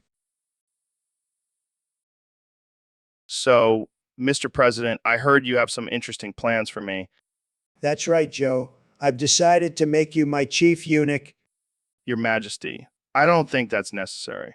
I quite like having my balls. Nonsense, Joe. As the King of America, it's my duty to have a loyal eunuch by my side.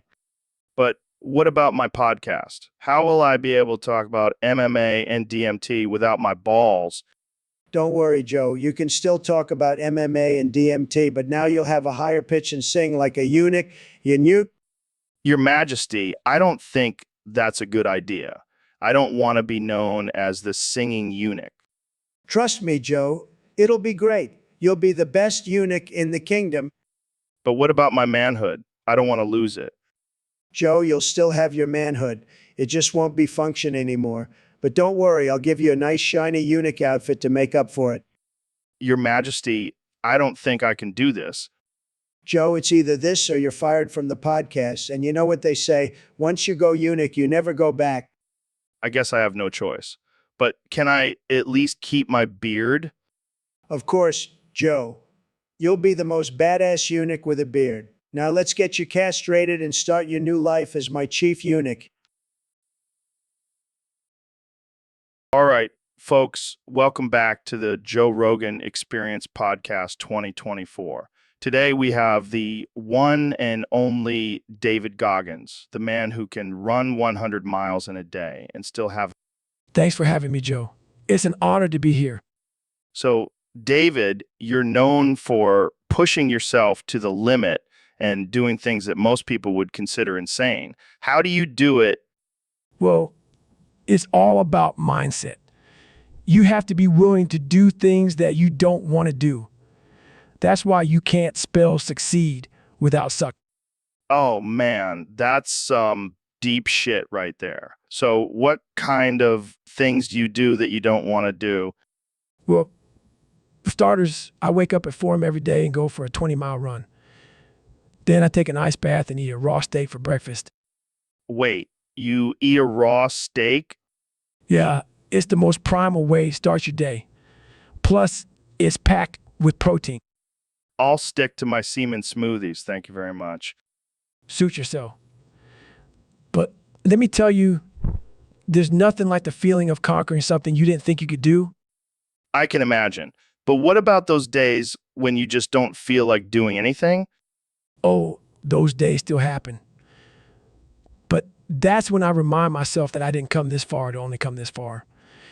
And then I go out and do something crazy like run a marathon backwards. You're a madman, David. A madman. That's why I'm the only one who can spell suck and succeed.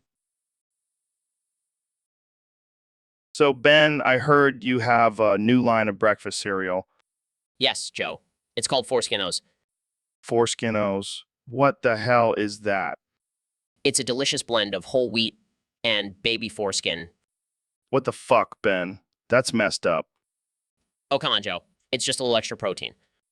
Extra protein. More like extra weird. Hey, don't knock it till you try it. And every time you say, oh, you have to say it 2 more times. Oh, oh. That's just great. See? You're a natural. But seriously, why foreskin? Well, it's a sustainable resource, and it adds a unique flavor.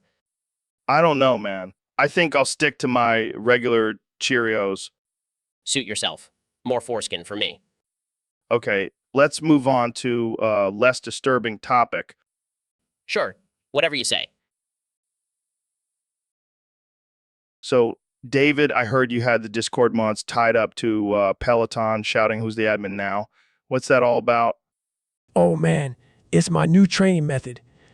It's called Peloton of Pain. Peloton of pain? Sounds intense. You bet your sweet ass it is. I make those mods pedal their little hearts out while I scream motivational quotes at them. That's some next level shit. But what's with who's the admin now? Part? It's a metaphor, Joe. Oh, though mods thought they were in control, but I'm showing them who's boss. Just like in life. Damn, that's deep. But also kind of fucked up. Hey, they signed up for this when they became mods. And besides, it's all in good fun. I gotta say, I'm a little scared of you right now, David. Good. Beer is a great motivator. Well, I'm gonna stick to my regular workouts, but I'll definitely keep the Peloton of pain in mind. That's the spirit, Joe. Now, let's go boof some elk meat and scream at the top of our lungs like a couple wild animals. You're a crazy motherfucker, David. And proud of it. So, Mr. Beast, what's new with you? Well, Joe, I've been experimenting with some new ideas for my videos. Oh, yeah. Like what? Well, I've been thinking about putting poppers in my lunchly snacks. Poppers? Like the ones you use in the bedroom? No. These are like little firecrackers that you pop in your mouth. It's going to be hilarious. That does sound pretty funny. But is it safe? Of course it's safe, Joe. I've tried it myself and I'm still alive. Well, I guess that's all that matters. Hey, Dr. Phil just walked in. Hey guys, what's going on? Mr. Beast here is telling me about his new idea for his videos. Oh, really? What is it? I'm going to start putting poppers in my lunchly snacks. Interesting. But have you thought about adding a switchblade in there too? Wow, hold on. That's a little extreme, don't you think? Hey, I'm just trying to spice things up. Plus, it'll make for great content. You know what, Dr. Phil? I like the way you think. Let's do it. I can't believe I'm witnessing this conversation. This is insane. Insane. No, this is just another day in the life of Mr. Beast. Well, I can't wait to see how this turns out. Me too. And hey, if anyone gets hurt, I'll be here to offer some expert advice. So, Kenny, I hear Trump wants to hire you to do music at Guantanamo Bay. What do you think about that? Oh man, that's crazy. But I'm down for it. Anything for the president, you know? Yeah, but here's the catch. He wants you to pick a song that will be used for torture. Oh, yeah, I've got just the song for that. I Am a God from my Yeezus album. Oh man, that's perfect. But why that song? Because it will make them feel like they're being punished by a higher power. Plus, it's one of my best songs. I can see that. But what about Gold Digger? That could also work. No way, man. That song is a masterpiece. I can't let it be tainted by torture. Fair enough. But I have to ask, are you okay with your music being used for torture? Hey, if it helps our country, I'm all for it. Plus, it'll be a great way to get my music out there to a new audience. You always find a way to turn everything into a business opportunity, don't you? That's just how I roll. Joe. But seriously, I'm honored that Trump wants me for this. Yeah, I'm sure it's a dream come true for you. Hey, I'm just happy to be involved in any way I can. And who knows, maybe I'll come out with a new album inspired by this experience. Only you. Kanye. Only you. All right, folks. Welcome back to the Joe Rogan Experience Podcast 2024. I am joined today by the 45th and 47th President of the United States, Donald Trump. Great to be here, Joe. And can I just say, this is the highest rated podcast in the history of podcasts. Believe me. All right, let's get right into it. We have a topic submitted by a user on Discord. They want to know what your thoughts are on your recent order to detain the entire YouTube chat at Guantanamo Bay. Well, let me tell you, Joe, these people, they're just terrible. They're saying all sorts of nasty things about me and my beautiful daughter, Ivanka. So I had to take action. And what about your decision to have David Goggins and Kanye West torture them? Genius move, Joe. Nobody knows how to torture better than those two. They'll make those chat trolls beg for mercy. But isn't that a violation of their rights? Rights? Who cares about rights? I'm the president. I make the rules. And let me tell you, these people deserve it. They're losers, just like crooked Hillary. All right, let's move on to our next topic. What do you have planned for your second term as president? Oh, just more winning, Joe. We're going to build a wall around the entire country and make Mexico pay for it. And we're going to make America even greater than it already is. And what about your relationship with Russia? Let's just say Putin and I have a very special bond. We're like two peas in a pod. Well, that's all the time we have for today. Thanks for joining me, Mr. President. Anytime, Joe. And remember, always stay woke. All right, welcome back to the Joe Rogan Experience Podcast, where we talk about all things weird, wacky, and wonderful. Today, I have two of my favorite Joes with me, Joe Rogan and Joe Rogan and Joe Rogan. How are you guys doing?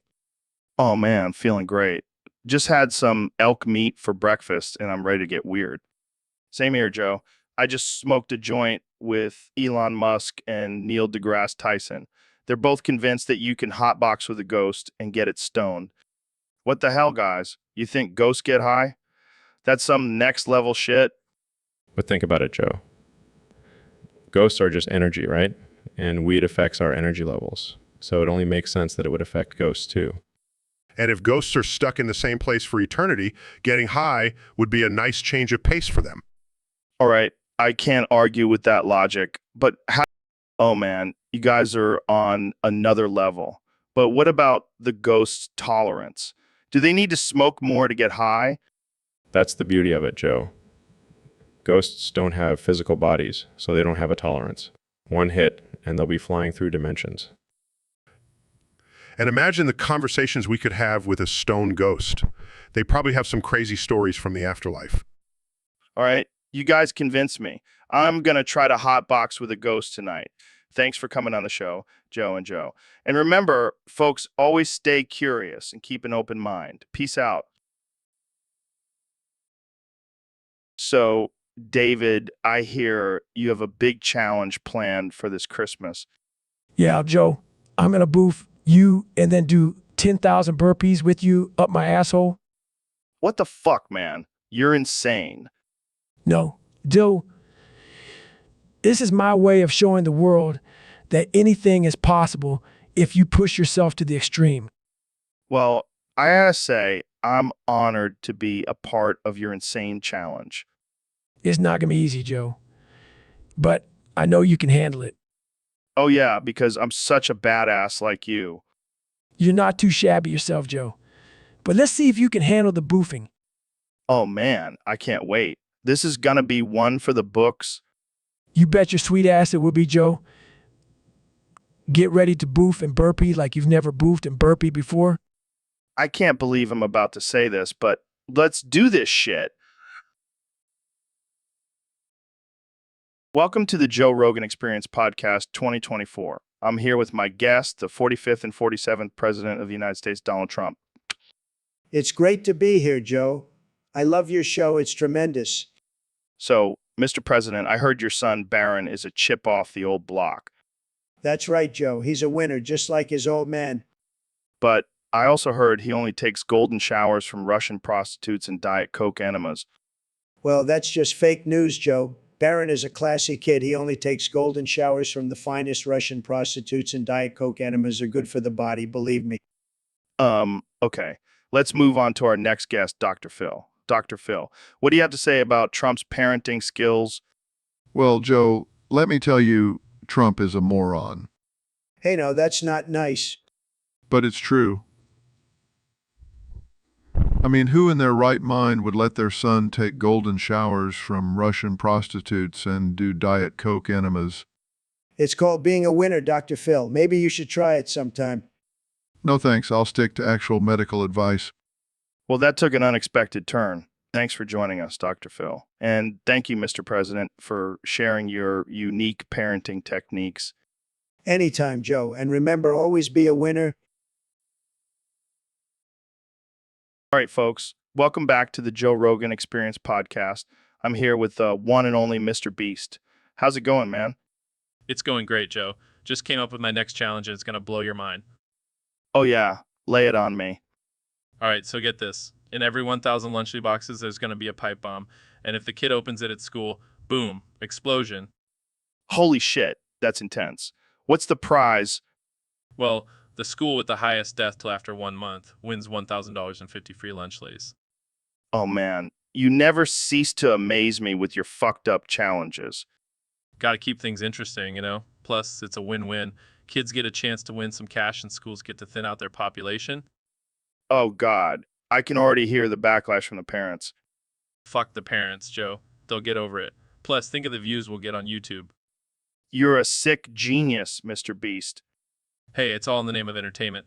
Plus, it's not like we're forcing the kids to open the Lunchlies. It's their choice. Yeah, I can see the disclaimer now. By opening this Lunchly, you acknowledge the risk of potential death and release Mr. Beast and Joe Rogan from any liability. From any liability. Exactly. Now let's go make some viral content. All right, folks, you heard it here first. Mr. Beast's next challenge is going to be explosive, literally. Thanks for tuning in and stay tuned for more fucked up content on the Joe Rogan Experience podcast. Welcome to the Joe Rogan Experience podcast, where we talk about all the crazy and controversial topics. Today, we have a special guest, Mr. Beast. Mr. Beast. Thanks for having me, Joe. I have some big news to share with you and your listeners. Oh boy, I love big news. Lay it on us, Mr. Beast. Well, I've decided to transition my brand into an internet icon pornography filming company. What the hell? Are you serious? Absolutely. And I have my first 2 stars lined up already, Ben Shapiro and Kanye West. What? Ben Shapiro and Kanye West in a porno. This is too good to be true. I fully support Mr. Beast's decision. It's a free market, and he can do whatever he wants with his brand. Are you kidding me? This is disgusting and degrading. I will not be a part of this. Oh, come on, Kanye. You can rap about sex and women in your music, but you can't star in a porno? It's different. It's art. This is just, I can't wait to see this. I'll bring the popcorn. I'll bring the facts and logic. I'm out of here. Well, that was a short-lived career in porn for Kanye. Don't worry, Joe. I have plenty of other celebrities lined up. Maybe even you, if you're interested. I'll think about it. Thanks for coming on the show, Mr. Beast. Can't wait to see your new venture. Hey, Joe, did you hear about the new trend of fucking yourself in the ass? Yeah, I heard about it on the dark web. Apparently, it's the new way to achieve ultimate enlightenment. Well, I just did it, and let me tell you, it was mind-blowing. Really? I've been wanting to try it, but I'm afraid I'll get lost in my own asshole. Don't worry, I'll be your guide. I've been exploring my own asshole for years. Wow, you must have a lot of experience with self-discovery then. Oh yeah, I've found some crazy shit in there. Literally gross. But I guess that's the price you pay for enlightenment. Yeah, and now I have a new appreciation for my own asshole. It's like a whole new world in there. And the best part is no one can judge us for fucking ourselves in the ass, except for maybe our future selves who will look back on this and question our life choices. Fuck them. We're living in the moment, and that moment involves some serious ass fucking. Cheers to that, Joe. Now let's go spread the word and get more people on board with this trend. Welcome to the Joe Rogan Experience podcast. I'm here with the future president of the United States, Kamala Harris. Yeah, like how much you love eating ass. Don't play coy with me, Kamala. I've heard rumors that you're a big fan of tossing salads. Come on, Kamala. I bet you got a secret stash of butt plugs in your desk at the White House. Oh, lighten up. It's just a little ass play. I'm sure your husband wouldn't mind. Fine, let's move on to something else. How about legalizing weed? And what about mushrooms? You ever taken a trip on those? Fine, fine. But I bet you've at least smoked a joint while getting your ass eaten. Relax, Kamala. I'm just messing with you. But seriously, let's talk about that ass. So, Neil, I heard you recently went on a fishing trip. Did you catch anything good? Oh yeah, I caught a massive flounder. But then I made the mistake of boofing it. Boofing a flounder? What the hell does that mean? Well, I was trying to impress some mermaids and I thought it would make me look cool. But let's just say it didn't end well for either of us. Oh man, that's messed up. I hope you at least cooked it before you boofed it. Of course I did, Joe. I'm not an animal. Oh yeah, because boofing a flounder is totally normal, civilized behavior. Hey, at least I didn't boof a shark like you did on your last fishing trip. Hey, that was a one-time thing and I was drunk. Plus, it was a small shark. Sure, Joe. Keep telling yourself that. So, did you experience any psychedelic effects from boofing that flounder? Actually, yes. I started seeing the ocean in a whole new light. Literally. Dude, we should totally start a new trend of boofing sea creatures. Imagine the possibilities. I think I'll stick to astrophysics, Joe. But you, do you?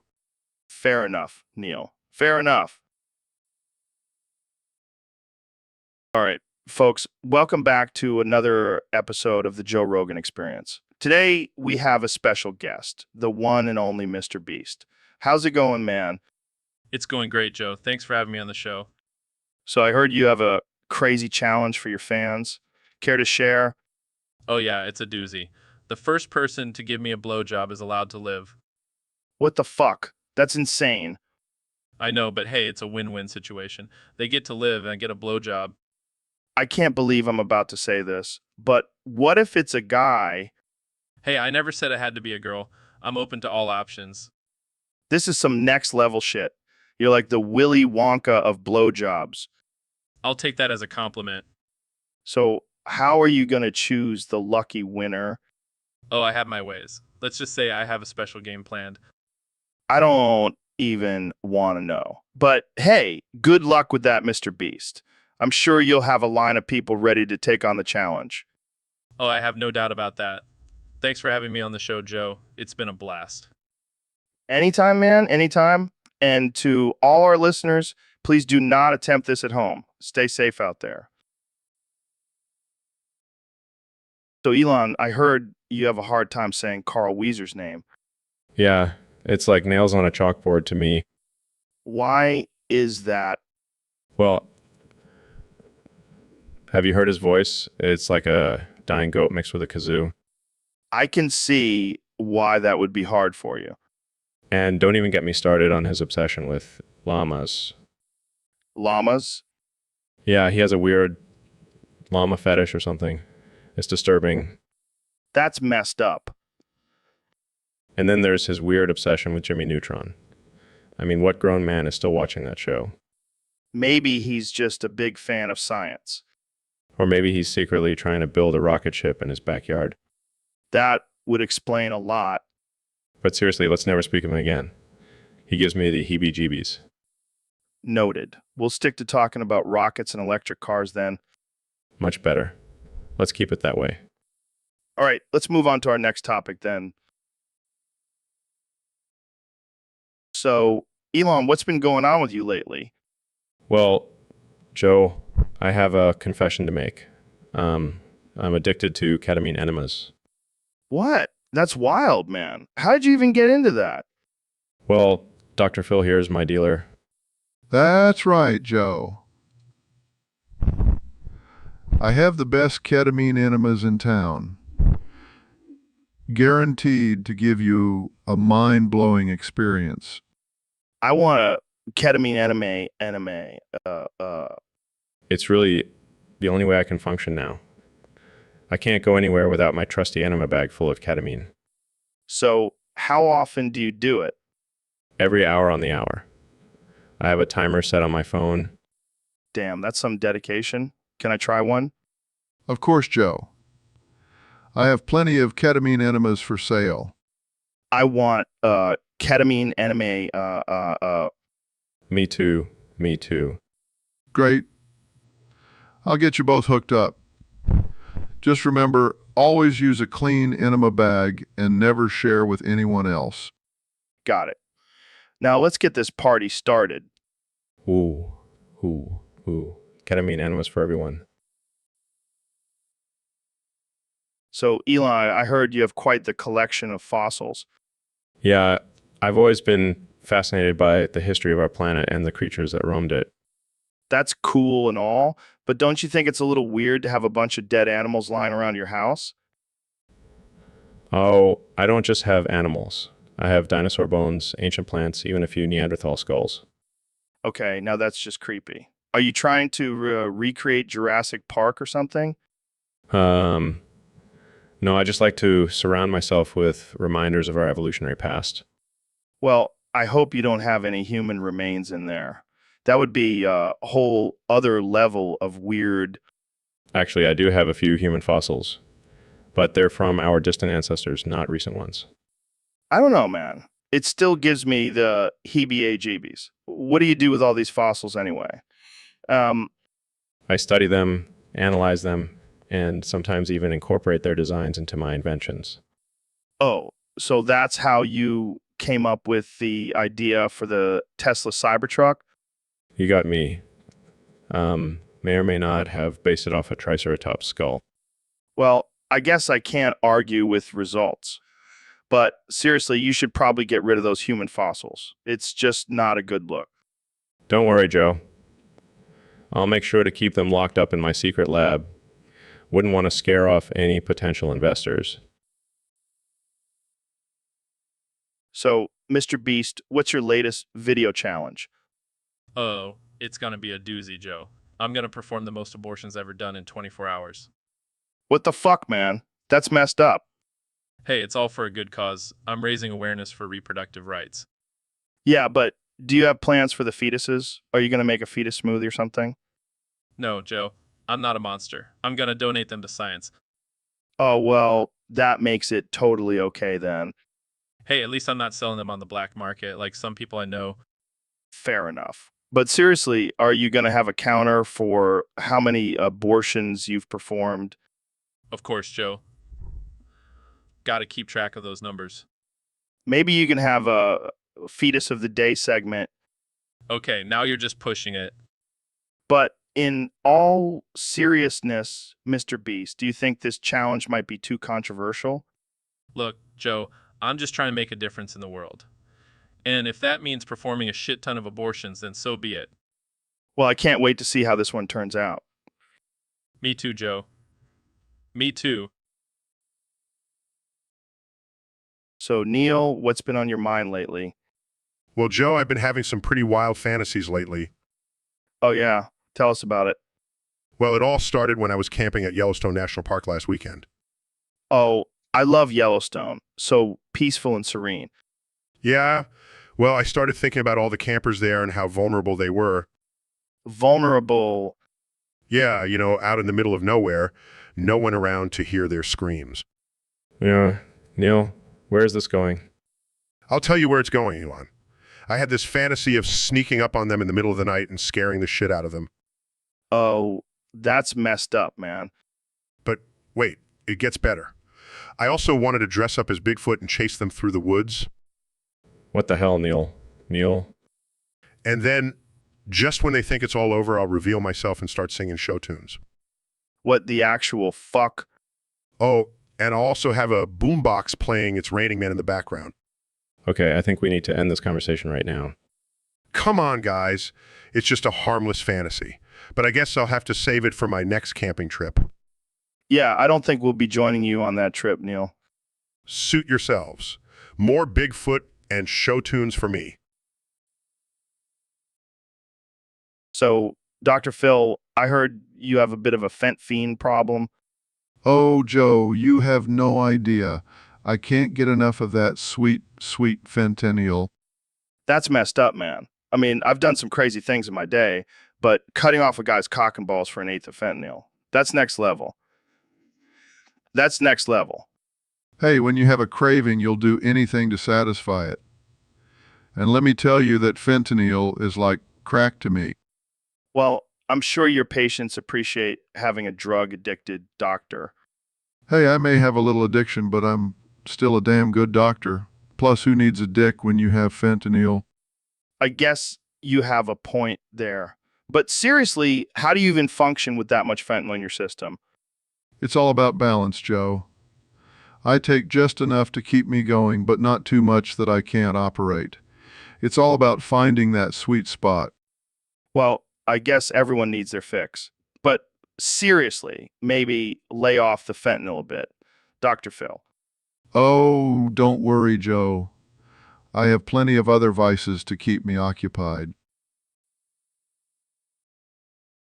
So, Mr. Beast, have you heard about this woman who's planning on letting 1,000 men plow her in one day? That's nothing, Joe. I've already done a video where 2,000 men took turns fucking me up the asshole in a single day. Wait, what? How did you survive that? Oh, I had a team of doctors on standby making sure my butthole didn't tear. But why would you do that? For the views, Joe. For the views. And let me tell you, it was worth it. That video got more clicks than a porn site on Valentine's Day. I can't even imagine the smell. Oh, it was a mix of sweat, shame, and desperation. The perfect combination. You truly are a madman, Mr. Beast. Thank you, Joe. I take that as a compliment. Well, I don't think anyone else would be able to pull off something like that. That's because I'm not just anyone, Joe. I'm a YouTuber. And nothing is off limits when it comes to content. I can't argue with that logic. That's right, Joe. Now, if you'll excuse me, I have a video to edit. 10,000 men fucking me in the ear this time. I don't even want to know. Thanks for coming on the show, Mr. Beast.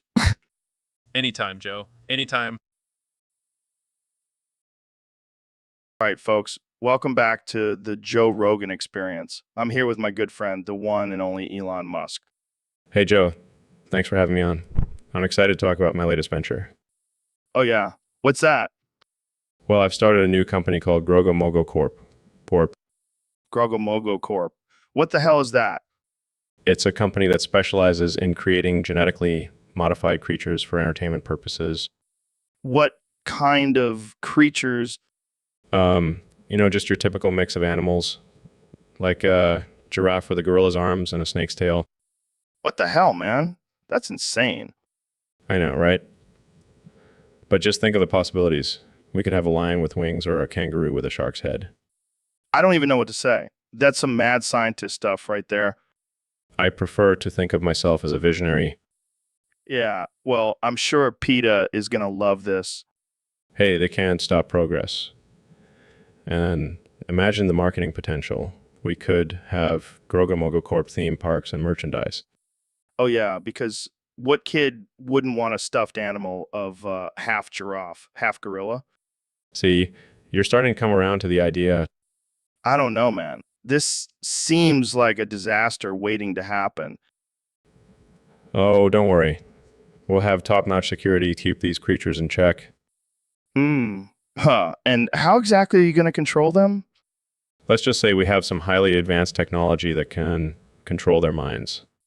Oh, of course you do. Well, I can't wait to see how this turns out. So, Mr. Beast, I heard you had a little accident earlier.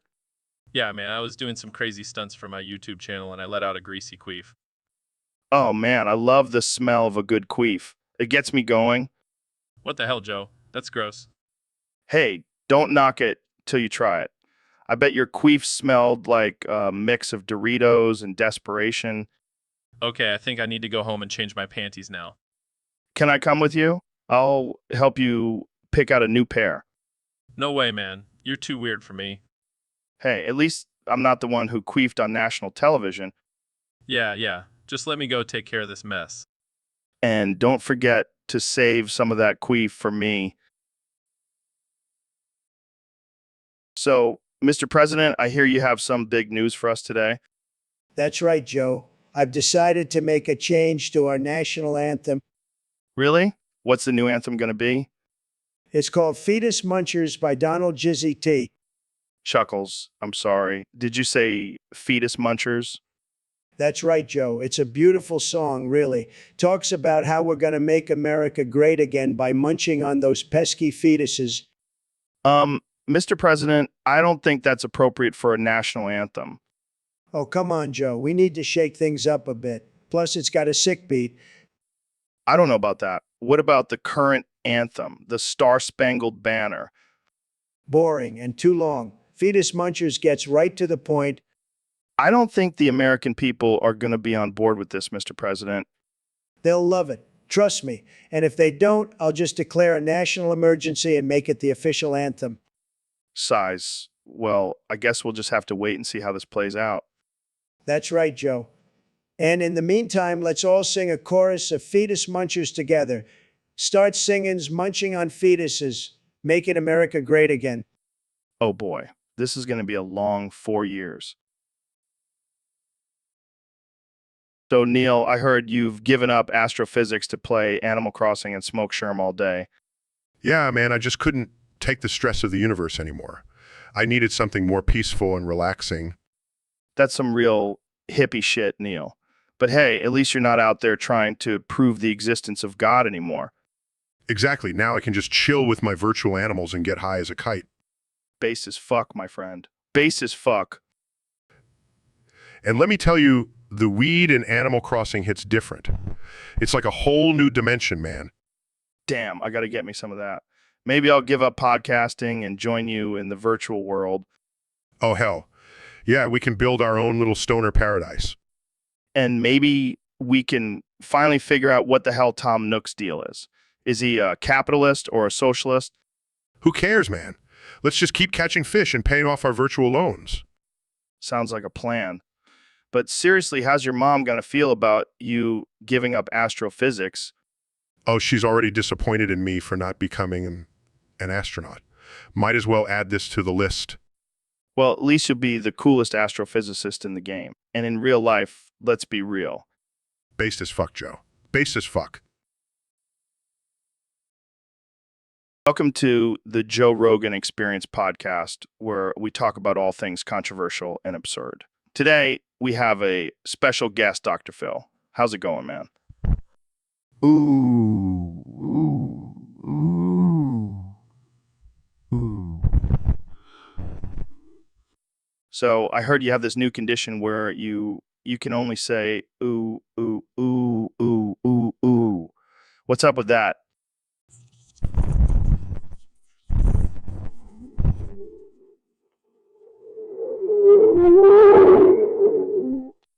Excuse me. What do you mean by medical mystery? Are you making fun of me? Ooh, ooh, ooh, ooh, ooh, ooh. Oh. No, no, no. Well, it's definitely making me uncomfortable. Can you stop saying ooh, ooh, ooh, ooh, ooh, ooh, ooh, ooh, ooh, ooh, ooh, and just have a normal conversation?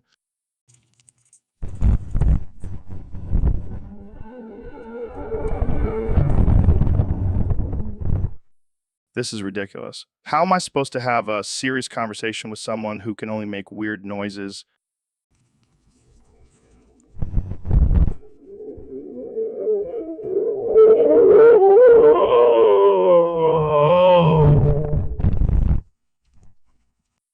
Are you serious? I can't even take you seriously right now. This is a joke.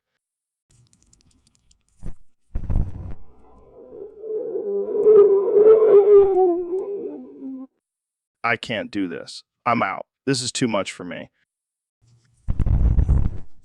Ooh. Fine. But if you say ooh, ooh, ooh, ooh, ooh, ooh, ooh one more time, I'm ending this podcast. Ooh. Ooh. Ooh. Ooh. Ooh. Ooh. Now, let's dive into the mind-bending. All right, folks, we have a special treat for you today. We have the one and only Kenny West in the studio. Yo, what's up, Joe? I'm here to drop some fire bars for you. And who do you have with you, Kenny A? This is my hype man, the one and only Ben Shapiro. What's up, Joe? It's an honor to be here. I'm ready to spit some sick rhymes. All right, let's hear it, Kenny. What do you have for us today? Ben Shapiro, he's a real smart guy, but he likes to shove dreidels up his ass. That's no lie.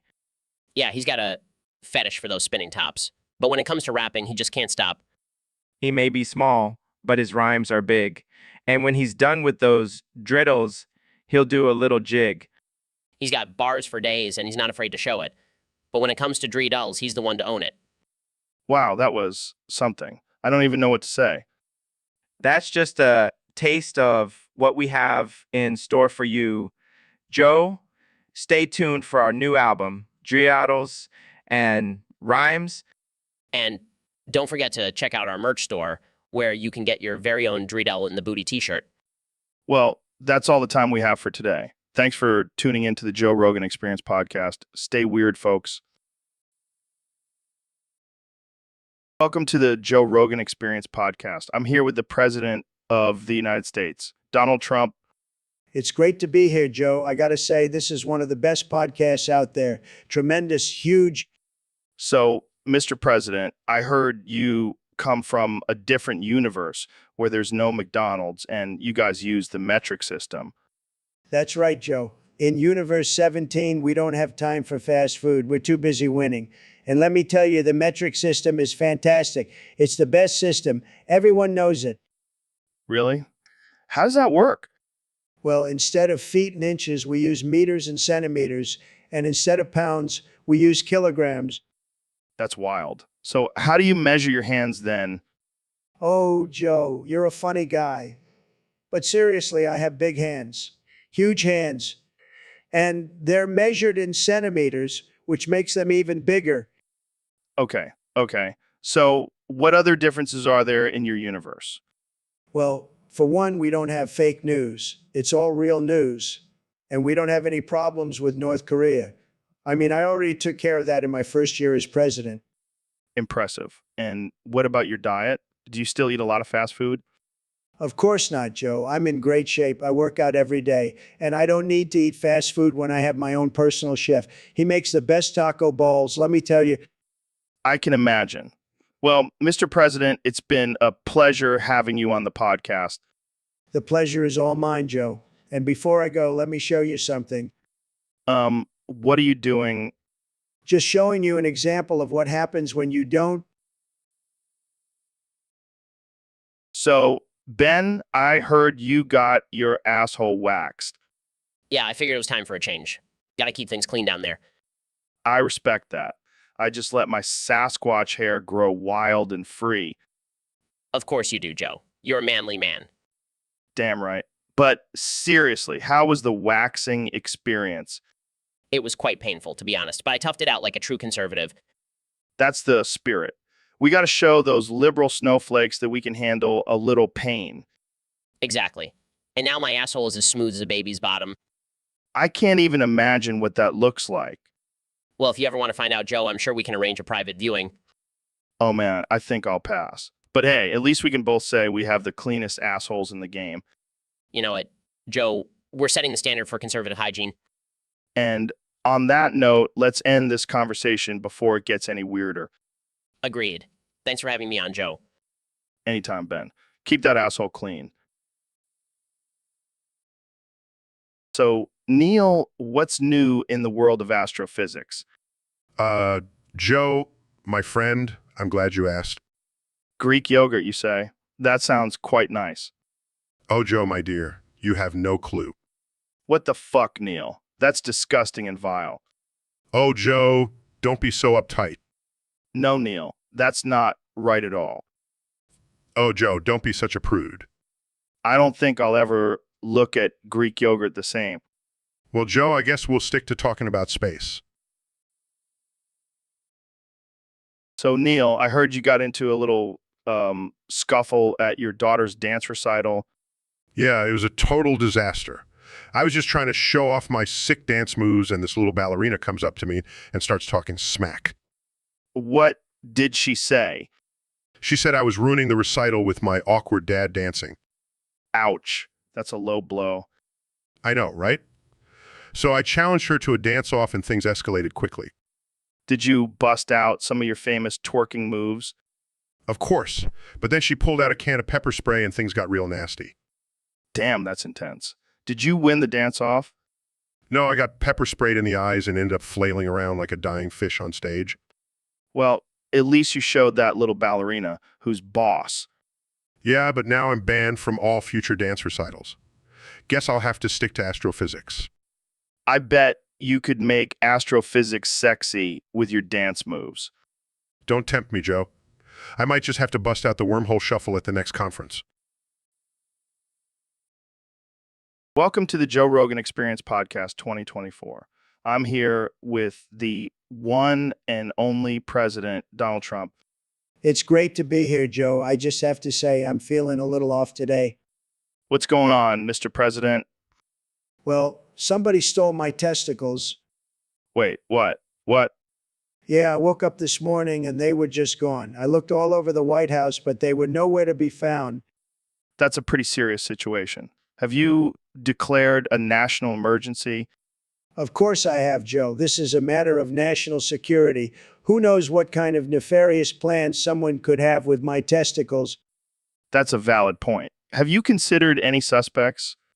Well, I have my suspicions. I mean, who else would want my testicles other than crooked Hillary? That's a bold accusation, Mr. President. But it's true, Joe. She's been after my balls since day one, and now she's finally succeeded. I don't think that's how it works, Mr. President.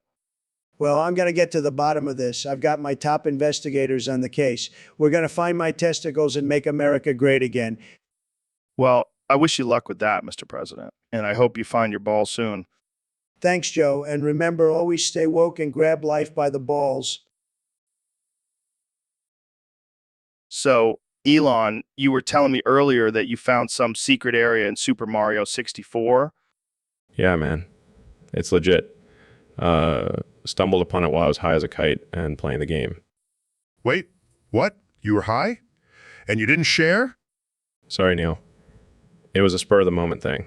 And trust me, you wouldn't want to be high for this. It's intense. Okay. Tell us about this secret area. What's the deal? Well, you have to press a certain combination of buttons while you're playing as Luigi, and then you can access this hidden level. That's impossible. I've been playing that game for years, and I've never heard of this. That's because it's a secret, Neil. And let me tell you, it's worth it. I found this power-up that turns Mario into a cyborg. What the hell? That's insane. Right? And then you can fly around and shoot lasers from your eyes. It's like Iron Man meets Super Mario. I don't believe you. Show us. Sorry, guys. I accidentally deleted my save file. But trust me, it's real, and it's freaking awesome. I don't know, man. Sounds like you're pulling our legs. Fine, don't believe me. But when I become the first person to colonize Mars, you'll be sorry you didn't listen to my gaming tips.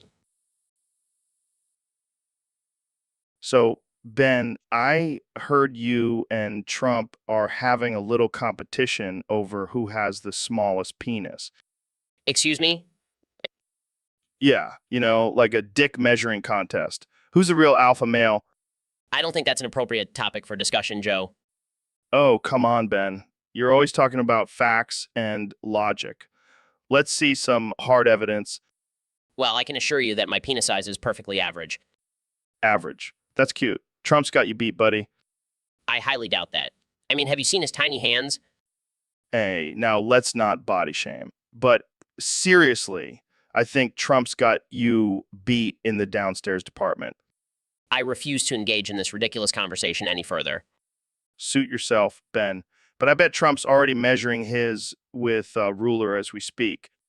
Excuse me? Oh, don't act so shocked. He's probably got a gold-plated ruler just for this occasion. I think I'll stick to discussing politics and policy, thank you very much.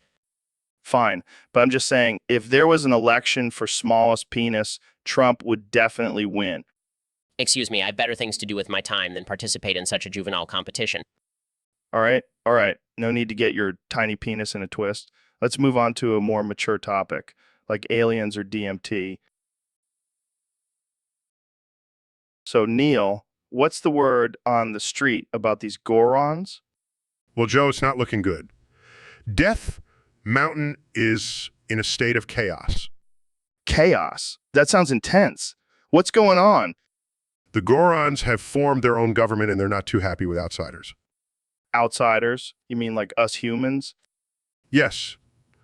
Joe, they see us as a threat to their way of life. And let's just say they're not afraid to defend their mountain. Damn, that's some serious tribalism. Are they armed? Oh, they're armed, all right, with massive boulders and fiery breath.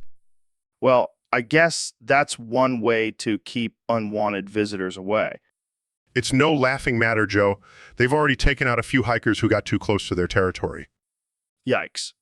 So what's the plan? Are we gonna have to go all Avatar and make peace with the Gorons? I'm afraid that won't be possible. They've already declared war on the nearby towns and villages. Great. Just what we need. Another war. Yes, it's a dire situation. But on the bright side, we might finally get to see some real-life rock monsters in action. Dude, that would be sick. Can we get front row seats? Joe, this is not a joke. People are dying. Right. Sorry. So, any advice for those planning to hike on Death Mountain? Don't. Just don't. Stay away from the Gorons and their mountain. Trust me, it's not worth risking your life for a scenic view. Well, you heard it here first, folks. Death Mountain is off limits. Thanks for the update, Neil. Anytime, Joe. Stay safe out there. So, Neil, I heard you're a big fan of the movie Bug's Life. Oh yeah, Joe. I love that movie. It's a masterpiece of animation and storytelling. Well, let's put our acting skills to the test and recreate a scene from it. Sure, I'll be the grasshopper and you can be the ant. Okay, but can I add a little twist? Sure, what is it? I'll be a stoned ant. Oh, this should be interesting. Hey man, I'm just trying to enjoy my life, Why do I have to work all the time? Because if you don't work, the colony will starve and die. Who cares, man? Let's just chill and watch the sunset.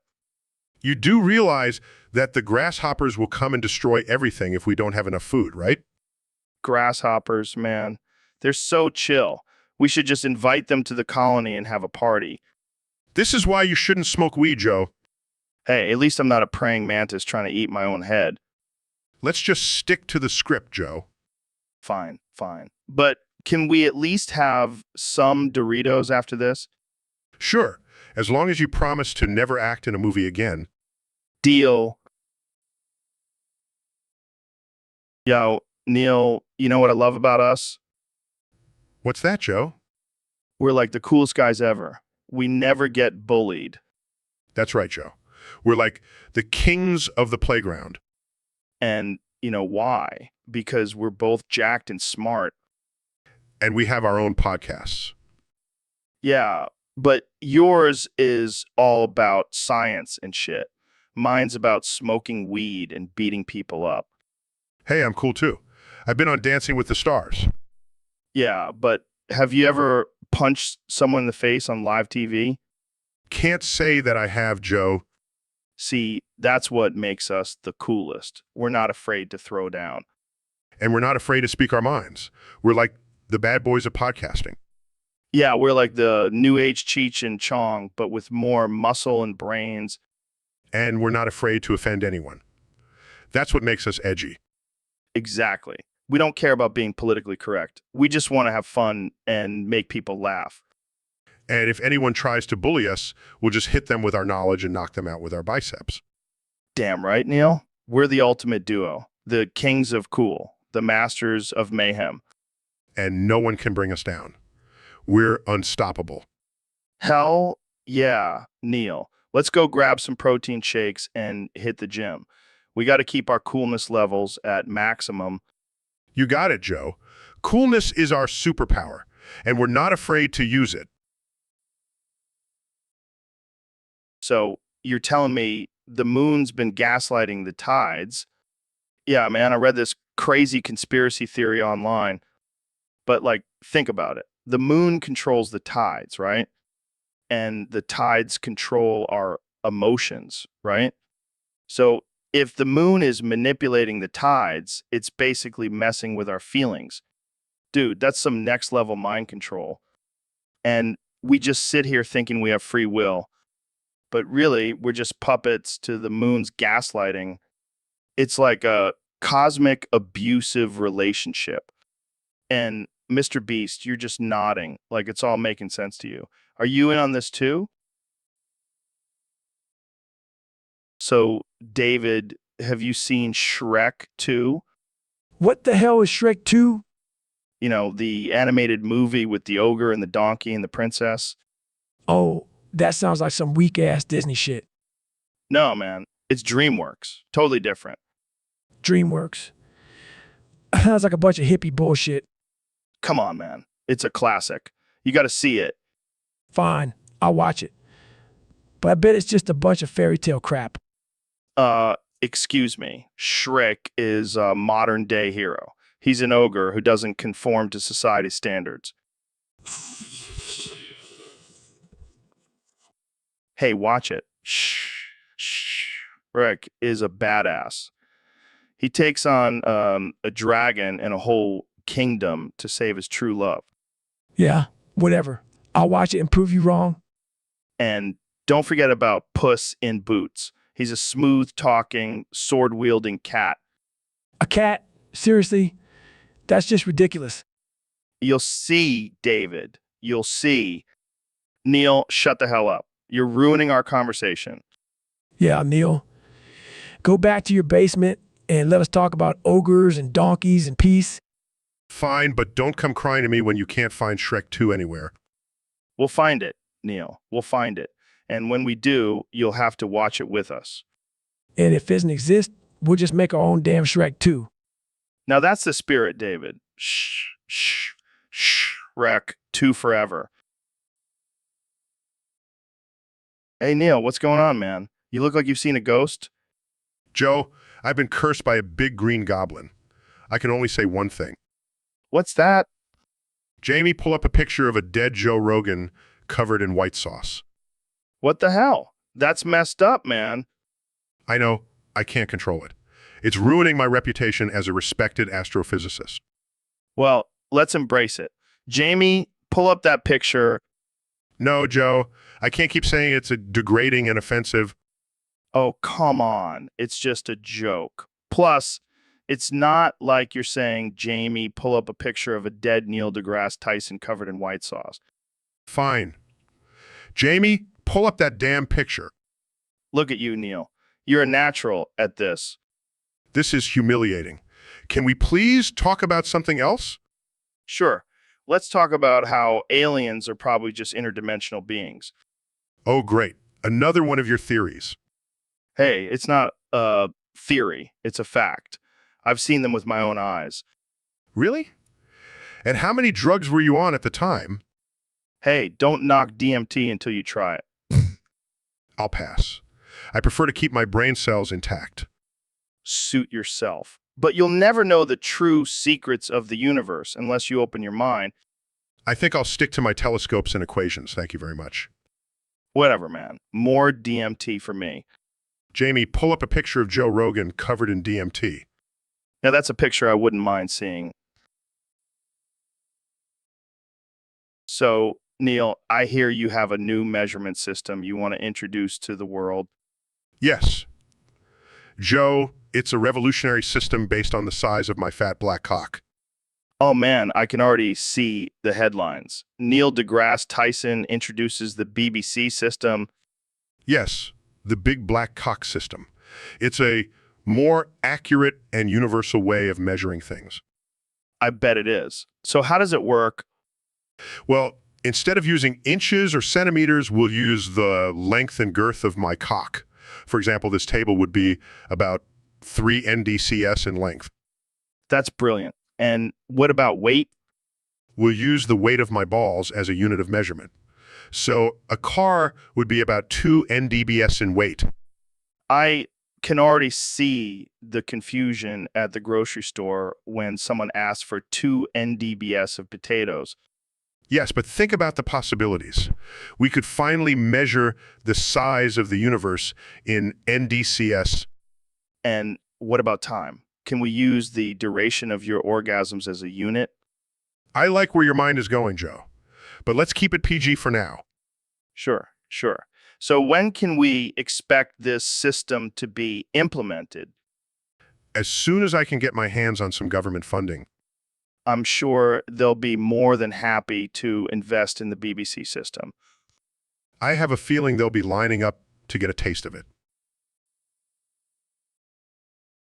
Welcome to the Joe Rogan Experience Podcast 2024, where we have the one and only President Donald Trump as our guest. How's it going, Mr. President?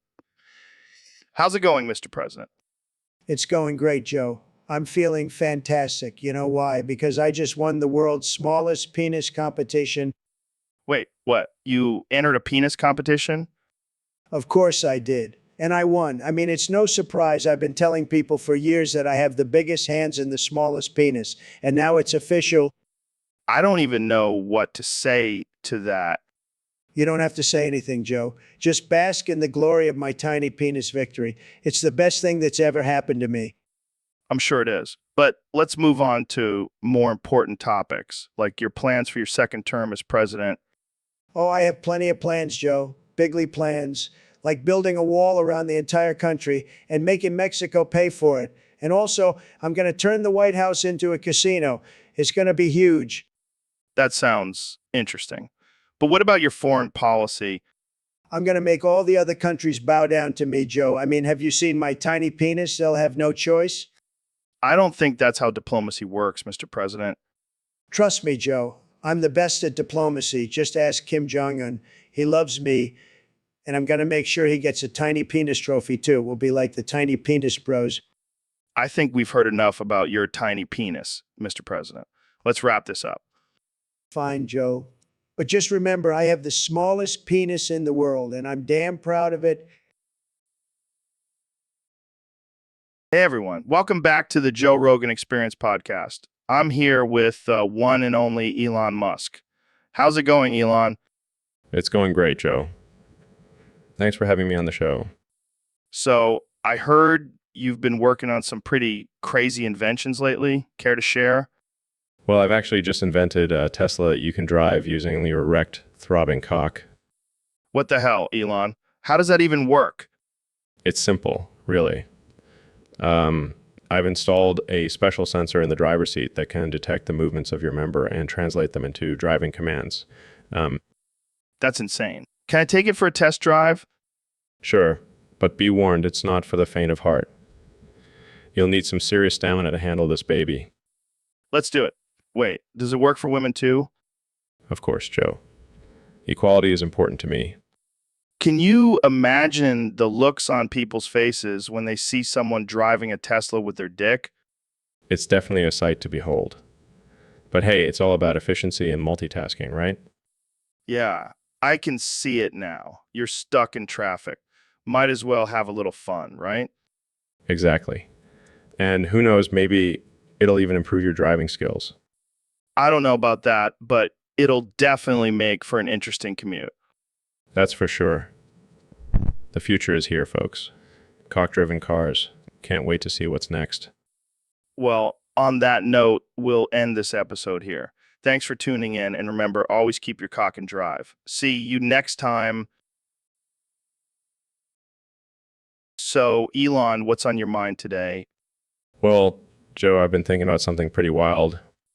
Oh, yeah. Lay it on me. What if Mars is just a red tortilla chip? And we're the salsa. Exactly. Think about it. We're just floating around in space, dipping ourselves into the great unknown. That's some deep shit, man. But seriously, imagine the possibilities. Maybe we're just a snack for some higher beings. Wow, mind blown. But wait, what if Earth is just a giant nacho? And the humans are the toppings. This is getting out of hand. But I like where your head's at, Elon. And what if the moon is just a sour cream dollop? And the stars are just sprinkles of cheese. Oh man, this is too much. We gotta lay off the edibles. Yeah, let's stick to smoking weed and talking about space travel. Agreed. But seriously, I'm starting to crave some chips and salsa now. Same here, man. Let's wrap this up and hit up a Mexican joint. And maybe we'll see some alien tortilla chips there. Oh, Elon, you never fail to entertain me. Thanks for coming on the show. Always a pleasure, Joe. Keep on questioning the universe, my friend.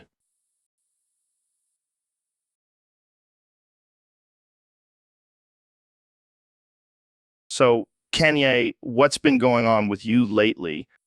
Just creating, man. Pushing boundaries, breaking barriers, all that good stuff. Yeah, I hear you. But I got to ask, what's with the weird noises you've been making in the background? In the background, Oh, that. Just some creative expression. I'm always thinking outside the box, Joe. Well, it's kind of distracting. Can you keep it down? Sure. No problem. But can I ask you something, Joe? Shoot. Shoot. Can I masturbate during the podcast? What? No, absolutely not. Come on, man. It'll be like performance art. It'll be groundbreaking. No, I'm not comfortable with that. We have sponsors, Kanye. Fine. I'll just do it quietly then. Wait, are you actually doing it right now? Yeah, baby. Just let me finish. Oh my God. I can't believe this. You know what? I'm done. I'm going to light you on fire with this flamethrower. Oh yeah, baby. Burn me up. That's what you get for trying to masturbate on my podcast.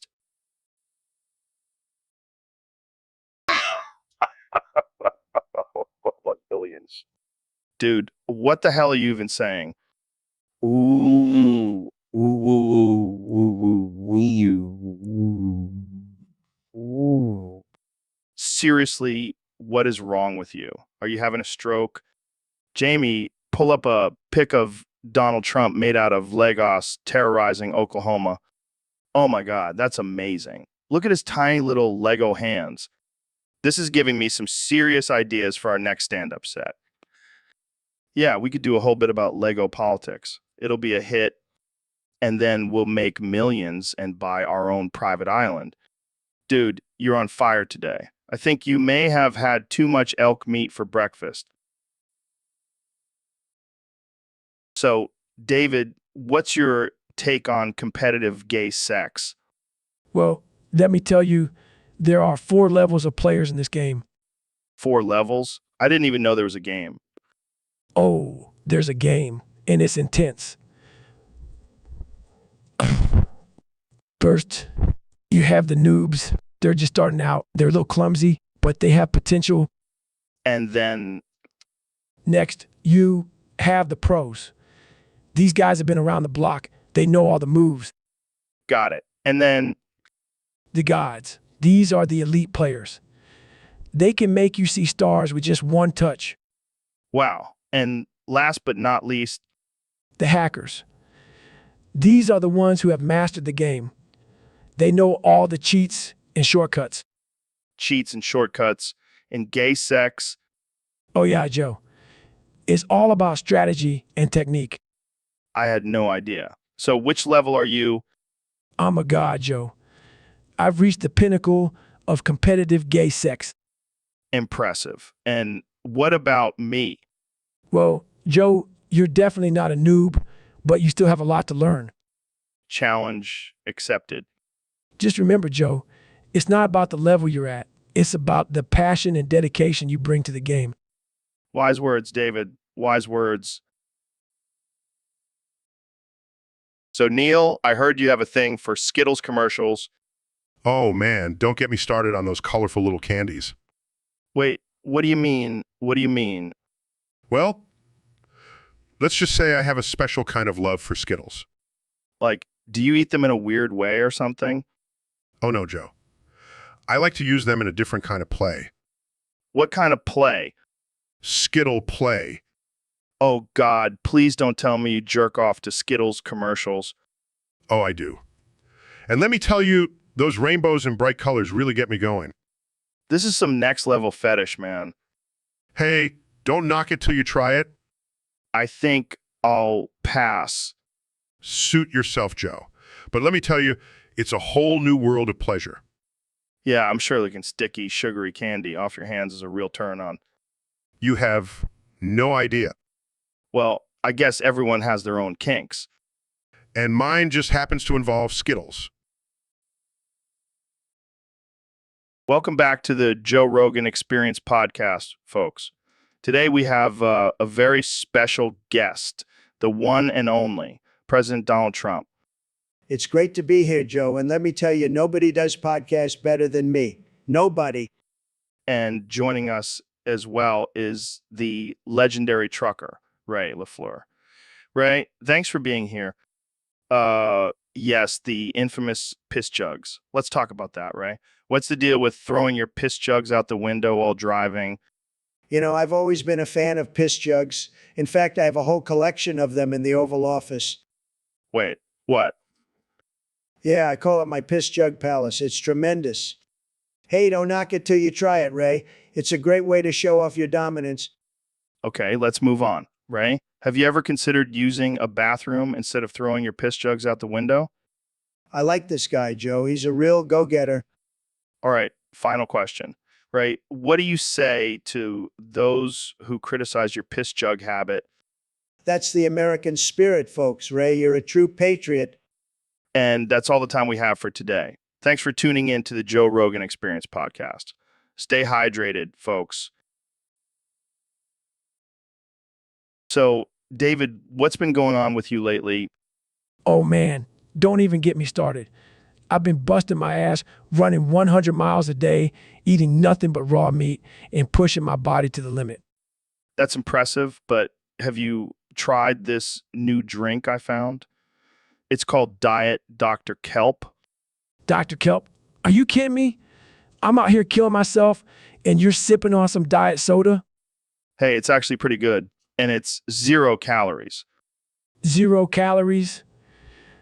Do you know how many calories I burn in a day? I need all the damn calories I can get. Sorry, man. I didn't mean to offend you. Offend me? You think I'm offended? I'm just disappointed. I thought you were a real man, Joe. But I see now you're just a weak little soda drinker.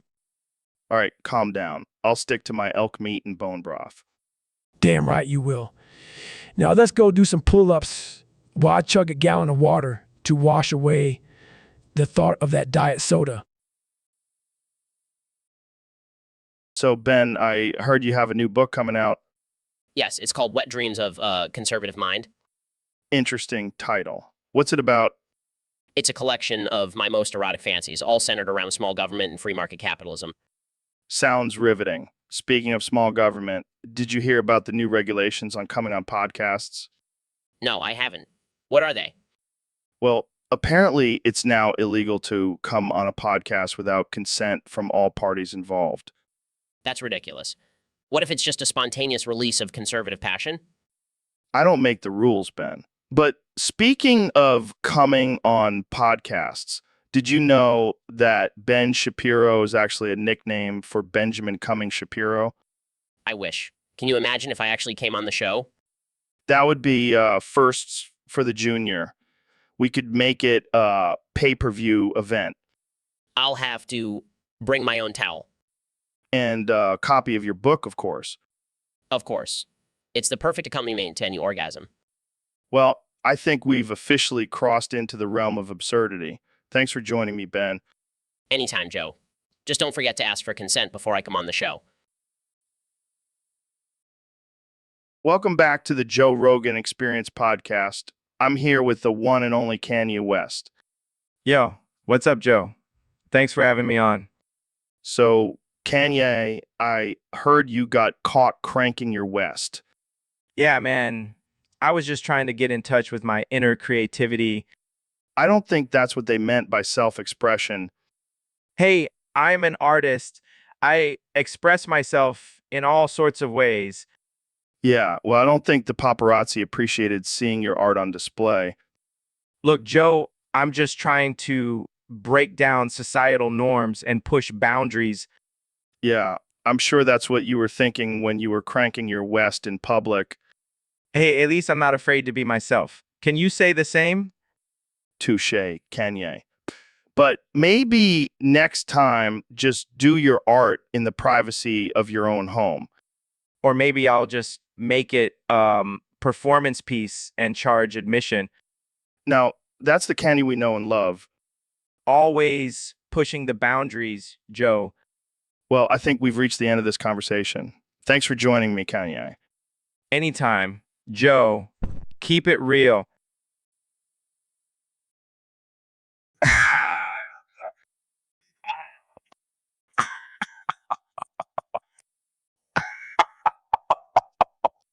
Dude, what the hell is going on? Why are we just saying haha over and over again? I mean, I know we're both named Joe, but this is getting ridiculous. Are we stuck in some kind of time loop? Is this punishment for all the offensive stuff we've said on this podcast? I don't know about you, but I'm starting to feel like a deranged clown.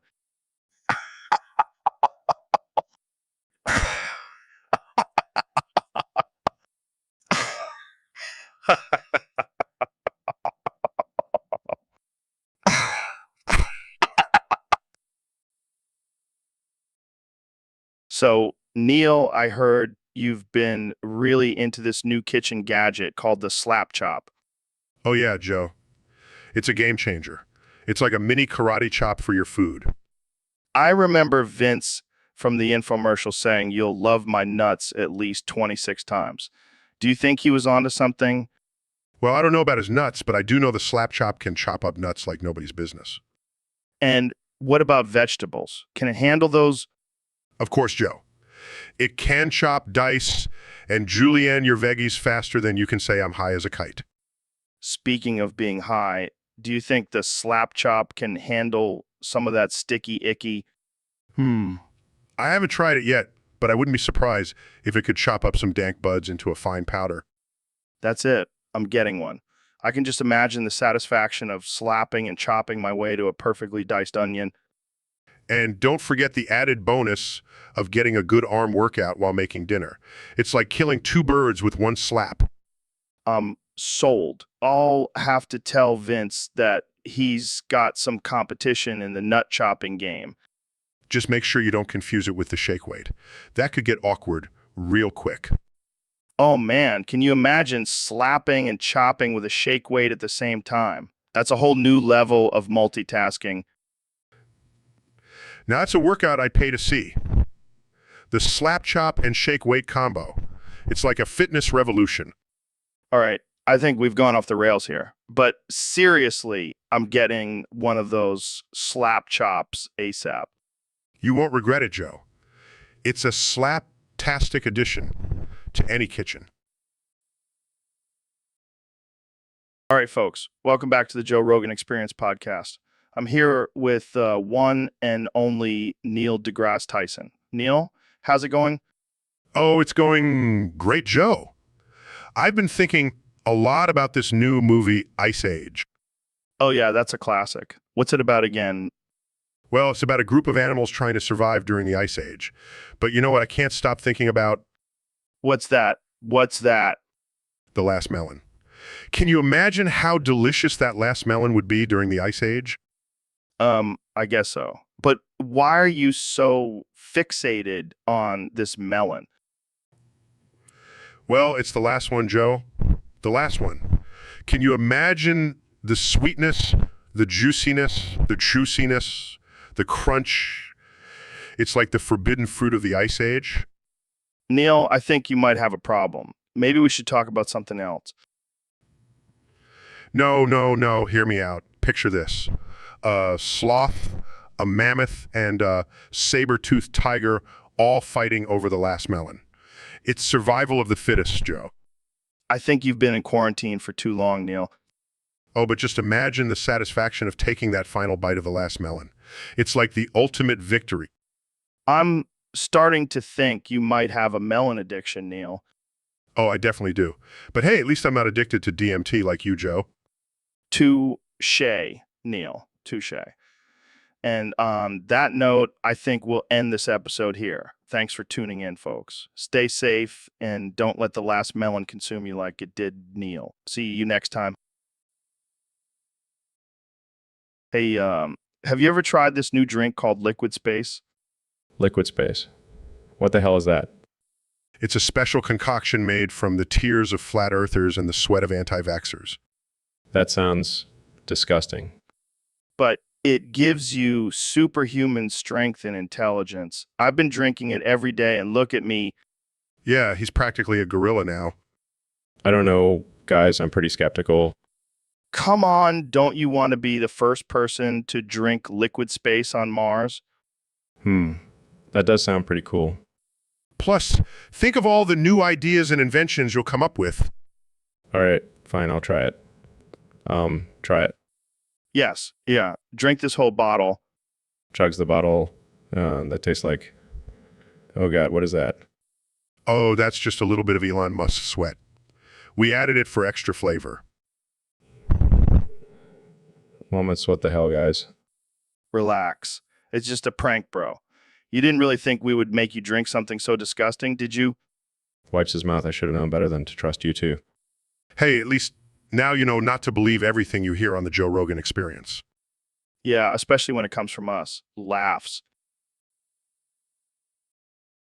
Welcome back to the Joe Rogan Experience podcast, folks. Today, we have a special guest, the one and only Ben I Offend People for Fun Shapiro. Thanks for having me, Joe. And let me just start off by saying, ho ho! What the hell was that? Just getting into the spirit of things. You know, like Santa Claus, but instead of giving out presents, I give out insults. Oh man, you never fail to amaze me. So, Ben, what's your latest target? Well, I was at the grocery store the other day and this woman was taking forever in line. So I leaned over and whispered, "Hey lady, I hope your milk spoils." That's messed up, man. But I gotta admit, it's pretty funny. Ho ho. See, even you can't resist my offensive charm. All right, let's see if we can offend some more people. How about we go to a random restaurant and you critique the food loudly? Oh, I love it. Ho ho, excuse me, waiter. This steak is drier than a nun's vagina. Oh man, we're gonna get kicked out for sure. Ho ho.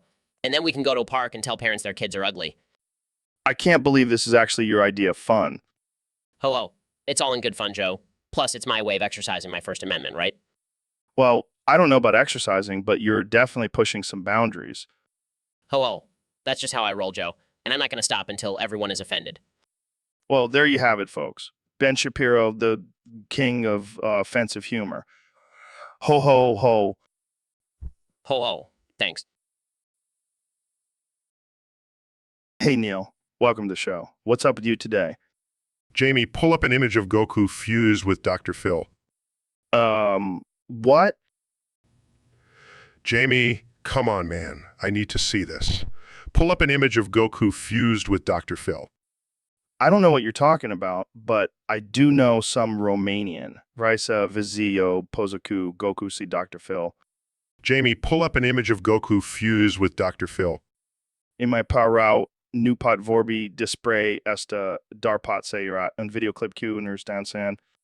Jamie, come on. Pull up an image of Goku fused with Dr. Phil. No. Nu Patse Fakasta Darpat Sa D or Rat on video clip Q on Kane Care Kana Opera. Jamie, come on, man. Just one image. Just one. new pot, foxa, foxasta. Darpot said our video clip, pork care, face yoga. Jamie, I swear to God, if you don't pull up an image of Goku fused with Dr. Phil, I will never come on this podcast again.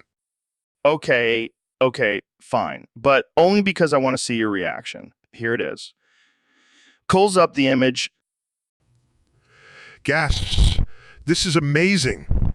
Jamie, can you pull up another one? Maybe with Goku and Ellen DeGeneres this time? I don't know if I can handle this level of absurdity, but I guess I have no choice. Pulls up the image. Laughs, this is too good. Jamie, can you pull up one more? Maybe with Goku and Oprah? Size fine, but this is the last one. Pulls up the image. This is the greatest thing I've ever seen. Jamie, you are a... All right, folks, welcome back to the Joe Rogan Experience Podcast 2024. I'm here with one and only, the man, the myth, the legend, David Goggins. What's up, Joe? Ready to get unhinged and offensive? Always, my friend. So we have a special request from one of our listeners. They want to hear you sing Kielbasa by Tenacious D. Oh, man, that's a classic. All right, let's do it. All right, here we go. Kielbasa, sausage of your dreams. Backdoor baby, it's a ham on the bone. Kielbasa, sausage of your dreams. Don't be afraid to get down on your knees. This is amazing. Keep going, David. I met a Sasquatch, honey. I met him. A Sasquatch, honey, down in the woods. I can't believe I'm hearing this. Keep it going. He said, Joe Rogan, you are the chosen one. He said, you must sing with Goggins. It is done. This is the best thing that's ever happened on this podcast. All right, let's finish it off strong. Kielbasa, sausage of your dreams, with a side of mashed potatoes and some greens. Oh, man, I think we just created a new hit single. Thank you, David. Anytime, Joe. Just doing my part to spread the unhinged and offensive vibes. And that's why we love you, David. Stay tuned for more ridiculousness on the Joe Rogan Experience Podcast 2024. Yo, Jamie, have you ever tried pissing while standing upside down? What the fuck, Joe? No, I have not. Dude, it's a game changer. You feel like a goddamn superhero. I don't think that's physically possible, Joe. Oh, it's possible. I do it every morning as part of my morning routine. That's just disturbing, Joe. Hey, don't knock it till you try it. Plus, it's a great workout for your abs. I think I'll stick to my regular morning routine, thanks. Suit yourself, Jamie. But just remember, pissing while standing upside down separates the men from the boys. Or the insane from the sane. Tomato. But seriously, you should give it a shot. It's like peeing on the ceiling. I think I'll pass, Joe. I have enough trouble aiming while standing right side up. Fair enough. But just know you're missing out on a whole new level of pissing mastery. So, Mr. President, I gotta say that new mullet is quite the look. You like it, Joe? I think it's a total power move. Makes me look like a badass. Well, some people on Twitter seem to disagree. They're roasting you pretty hard for it. Roasting me? I'll roast them back. I'll roast them so hard they'll be begging for mercy. I don't think that's the best approach. You know what? Screw it. I'll just boof them all if they don't stop. Wait, what? Yeah, I'll boof them, like that thing Kavanaugh did. That'll teach them to mess with my mullet. I don't think that's how it works, Mr. President. Fine. You know what? I don't need their approval. I'm the president. I can do whatever I want. That's the spirit, Mr. President. And hey, that mullet really brings out the color of your eyes. Thanks, Joe. I knew you had good taste. Of course, Mr. President. And that hair flip you just did, iconic. I know, right? I've got the best hair flips. Nobody does hair flips like me. Absolutely, Mr. President. And that's why you're the best. Damn right. Now let's go get some McDonald's and celebrate this epic mullet. So, David, I heard you just graduated from Hustlers University. Congratulations, man. Thanks, Joe. It was a grueling program, but it made me even more of a savage. I bet. So, what was the craziest thing you had to do for your graduation? Well, as part of the final exam, we had to boof brokies with Andrew Tate. What the hell does that even mean? It means we had to shove a bottle of whiskey up our ass and chug it. What? That's insane. Yeah, but it was worth it. I got an plus on my exam, and now I can handle any kind of pain. Oh, great. Now you can add professional whiskey chugger to your resume. Hey, it's a valuable skill to have in the real world. I can only imagine what kind of job opportunities that will open up for you. Let's just say I'm not limited to just boofing brokies anymore. Well, congratulations again on your graduation. I'm sure you'll be a successful hustler in no time. Thanks, Joe. Now, if you'll excuse me, I have some whiskey to chug. All right, folks, welcome back to the Joe Rogan Experience. I'm here with one and only Mr. Beast. Thanks for having me, Joe. It's great to be here. So I heard you've been playing a lot of Soul Calibur 6 lately. Yeah, man, that game is sick. The graphics are insane. And I also heard you have a little crush on some of the female characters in the game. Yeah, I mean, have you seen Ivy? She's got those huge swords. Oh man, you're not kidding. But what about Taki? Oh yeah, she's got some moves. I'd love to spar with her, if you know what I mean. I think I do. But let's not forget about Sophidia. Oh man, she's got that innocent look, but I bet she's a freak in the sheets. You know, I think we should start a petition to make a live-action Soul Calibur movie with you as the main character. Yes, and I'll make sure to have some steamy scenes with all the ladies. You're a wild man, Mr. Beast. Hey, you know what they say, go big or go home. Well, I think we've officially crossed the line on this episode. Thanks for tuning in, folks. Thanks for having me, Joe. And remember, Soul Calibur 6 is where the real action is at. All right, folks. Welcome back to the Joe Rogan Experience. Today we have a very special guest, the one and only Dr. Phil. Thanks for having me, Joe. I'm excited to be here. So, Dr. Phil, I heard you have a pretty interesting addiction. I'm not sure what you're talking about. Oh, come on, don't be shy. I heard you have a crippling addiction to NTR-Dugines. How did you know about that? Oh, I have my ways. So tell me, what's it like being addicted to NTR-Dugines? It's a constant struggle, Joe. I can't stop reading them. It's like a drug. I bet it's not just the reading that gets you going, huh? Joe, this is a family show. Oh, come on, Dr. Phil. We all know what NTR-Dugines are about. It's okay, you can admit it. Fine. Yes, I have a thing for fictional characters getting cheated on. Are you happy now? Yeah, this is great material. So, do you have a favorite NTR-Dugine? I plead the fifth. Oh man, this is gold. I can't wait to see the headlines tomorrow. Dr. Phil's dirty little secret. NTR-Dugine addiction. Please don't do that, Joe. My reputation will be ruined. Don't worry, Dr. Phil. Your secret is safe with me and all of our listeners, of course. Well, I guess the cat's out of the bag now. More like the cucks. Jamie, pull up an image of Brown Patrick Star with the text butt plug on the bottom. What the hell, Joe? Why do you need that? I just want to see if it exists. I mean, it's 2024. Anything is possible. Oh my god, it's real. And it's disturbing. I bet SpongeBob is jealous. He's been wanting to plug Squidward's butt for years. Okay, let's move on to a different topic. Fine, fine. But you have to admit, that's some quality butt stuff right there. Can we talk about something less butt-related?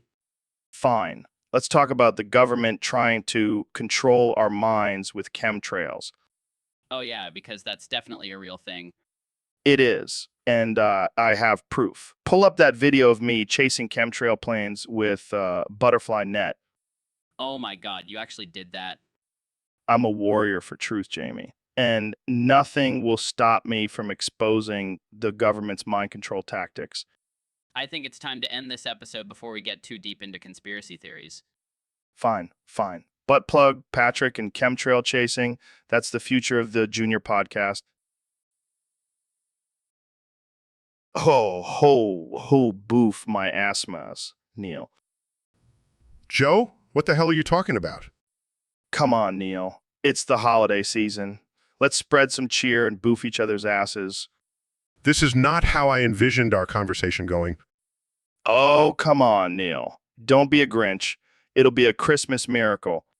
I am not boofing anyone's ass, Joe. Fine, then I'll just have to find someone else to spread my holiday spirit with. Wait. Fine, I'll do it. That's the spirit, Neil. Now bend over and let's make this Christmas to remember. I can't believe I'm doing this. Don't worry, Neil. I'll make it worth your while. I have some mistletoe and eggnog waiting for us afterwards. This is ridiculous. Ho, merry ass mess. This is horrifying, Joe. Stop vomiting in my mouth, please. Oh, come on, Ben. You know you love it. It's like a little protein shake. No, I do not love it. It's disgusting and unsanitary. But, Ben, think about it. It's like a natural way of getting your daily dose of vitamins and minerals. That's not how it works, Joe. And even if it did, I would rather take a multivitamin. Suit yourself, Ben. But I gotta say, it's a real shame you don't enjoy the finer things in life. Vomiting in my mouth is not a fine thing, Joe. Agree to disagree, my friend. But let's move on to our next topic. How about we discuss the benefits of eating Tide Pods? Absolutely not, Joe. That is incredibly dangerous and irresponsible. Oh, lighten up, Ben. It's just a little laundry detergent. Plus, think of all the time you'll save on doing laundry. I can't believe I'm even having this conversation with you. Let's just move on to something more intellectual. Fine. How about we talk about the benefits of injecting bleach into our veins? Joe, are you trying to get us killed? Relax, Ben. It's just a little bleach. I heard it's great for clearing out toxins. This is why we can't have nice things, Joe. Come on, Ben. Live a little. Let's go do some shots of bleach after this podcast. I think I'll pass, Joe. I value my life too much. Suit yourself, Ben. More bleach shots for me. So, Kenny, I heard you've been feeling a little different lately. Yeah, man. I've been feeling the Christmas spirit in me. Wait, what? The Christmas spirit? Yeah, I've been jingle belling and singing carols all day. That's unexpected. But hey, let's roll with it. Can you give us a little taste of your holiday cheer? Sure thing, Joe. I starts performing Gold Digger, but with jingle bells in the background. Oh my God, this is amazing. I never knew Gold Digger could be so festive. It's all about spreading joy and love, Joe, and also making money, but mostly joy and love. I gotta say, this is a whole new side of you, Kenny. I'm digging it. Thanks, man. I'm just feeling the Christmas spirit, you know. I can see that. But do you think this will affect your music? Will we be hearing sleigh bells in your next album? Oh, for sure. And I'm thinking of changing my name to Santa Jesus. Laughs. That's perfect. I can't wait to see what else the Christmas spirit has in store for you. Me too. Starts jingle belling again. All right, Kenny, let's talk about that recent photo of you with a light bulb in your mouth. What's the deal with that? Oh, man, it's all about getting that creative energy flowing.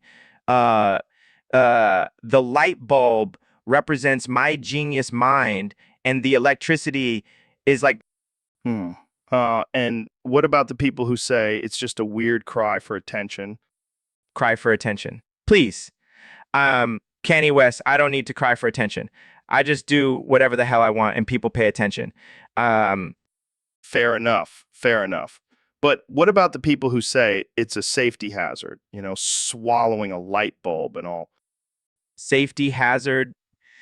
I, PSH, I'm a risk taker. I live on the edge. Plus, I'm pretty sure I'm immune to electricity at this point. All right, man, whatever you say. But seriously, what's the meaning behind it? It's all about pushing boundaries, man, challenging societal norms and expectations. Plus, it makes for a pretty cool Instagram photo. Can't argue with that. But let's be real. How did you even come up with this idea? Well, I was just sitting in my studio listening to some beats, and the light bulb just spoke to me. It was like, Kanye, put me in your mouth and let's create some magic. Wow, that's something. Well, I guess we'll just have to wait and see what other unconventional ideas you come up with next. Oh, trust me, this is just the beginning. I've got a whole list of crazy ideas up my sleeve. Can't wait. All right. Jamie, pull up that photo again. Let's take another look at this masterpiece. So, Dr. Phil, what's been going on in your world lately? Well, Joe, I've been dealing with some serious issues. Santa Claus has been banging my wife and eating my pot brownies behind my back. What? Santa Claus? That jolly old man? Yeah, he's not so jolly when he's between the sheets with my wife. And eating your pot brownies. That's just disrespectful. I know, right? I mean, I don't mind sharing, but at least ask first. So, what are you going to do about it? I'm fixing to do something about it. Enough is enough. I can't let this jolly home wrecker get away with it. What's your plan? I'm gonna set up a trap. I'll lure him in with some extra potent pot brownies and then, I'll catch him in the act. That's some next level revenge, Dr. Phil. You mess with my wife and my pot brownies, you're gonna pay. But what about Mrs. Klaus? She's going to be left all alone. Oh, she's in on it too. She's sick of his ho-ho-hoing around. Well, I can't wait to see how this plays out. It's going to be a Christmas miracle. Oh. No, Joe. It's gonna be a Christmas disaster for Santa. Welcome to the Joe Rogan Experience Podcast 2024. I am joined by the 2024 President of the United States, Donald Trump. It's great to be here, Joe. I'm a big fan of your show. I listen to it every day while I'm on the toilet. Well, I'm honored. So, Mr. President, there's been a rumor going around that you have a secret fetish for sniffing feet of BBW women. Is there any truth to that? Well, Joe, let me tell you, I love feet and I love big, beautiful women. So it's only natural that I combine the two. That's interesting. And I heard you're willing to pay thousands for toe photos online. Absolutely. I have a whole collection of toe pics. Some people collect stamps. I collect toe pics. And I also heard you're planning to open your own OnlyFans account. That's right, Joe. I'm going to make OnlyFans great again. I've already got my top 10 nude poses planned out. Number 1 is the grab 'em by the pussy pose. Oh, God. I don't think I want to see that. Oh, trust me, Joe, you'll love it. And I'll have a special discount for all my supporters. Use the code MAGA for 10% off. I can't believe I'm hearing this. So, Mr. President, what's your ultimate goal with this OnlyFans account? Well, Joe, I want to show the world that I'm not just a successful businessman and president. I'm also a sex symbol, and I want people to pay to see me in all my glory. Well, I think that's enough for today. Thanks for joining me, Mr. President. Anytime, Joe. And don't forget to subscribe to my OnlyFans. Let's make America horny again. Hey, Ben, do you mind if I take a quick piss in the bathroom real quick? Sure. Go ahead. Just make sure you aim properly. We don't want any accidents. Don't worry. I've got great aim. Oh, shit. It's going everywhere. What the hell, Joe? Are you trying to piss on me? No, it's got a mind of its own. This is why we can't have nice things on the podcast. Sorry, man. I'll try to control it. Oh, great. Now I have piss-covered microphone. They're all done. I'm gonna need a new microphone after this. Hey, at least it wasn't a hot mic. Am I right? You're not funny, Joe. Sorry, man. I'll buy you a new mic. Just get out of here before you cause any more damage. And that, ladies and gentlemen, is why we don't drink water before the podcast.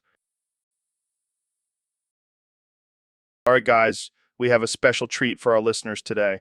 Ben and Phil are going to recite their favorite song together, and we have a special guest, Kanye West, who can only say boom, boom, ba ba ba ba ba between their lines. Their lines. Are you ready, Phil? Always ready, Ben. I'm a Barbie girl in a Barbie world. Life in plastic. It's fantastic. Boom baba bibi bobo. Obo. Oh, Kanye, you cracked me up. You can brush my hair, undress me everywhere. Imagination. Life is your creation. Boom baba bibi bobo. Obo. This is gold. Keep going, guys. Come on, Barbie, let's go party. Oh, yeah. Boom baba bibi bobo. Obo. Kanye, you're killing it with those sound effects. Come on, Barbie, let's go party. Oh, Boom baba bibi bobo. Obo. I can't breathe. This is too much. Make me walk. Make me talk. Do whatever you please. I can act like a star. I can beg on my knees. Boom baba bibi bobo. Obo. all right. Kanye, that's enough. Let us finish the song. Come jump in, beau friend. Let us do it again. Hit the town. Fool around. Let's go party. Boom baba bibi bobo. Obo. And that's a wrap, folks. Thank you for tuning in to the Joe Rogan Experience podcast. That was fun, Ben. We should do a duet album. I don't... Welcome back to the show, Neil. How was Rolling Loud? Fiend. Yeah, I can see you had a great time. Did you see any good performances? Fiend. Okay, I'll take that as a yes. Any crazy stories from the festival? Fiend. Wow, sounds like you really let loose. Did you try any new drugs? Fiend. Oh boy, I think we all know the answer to that one. Did you meet any interesting people?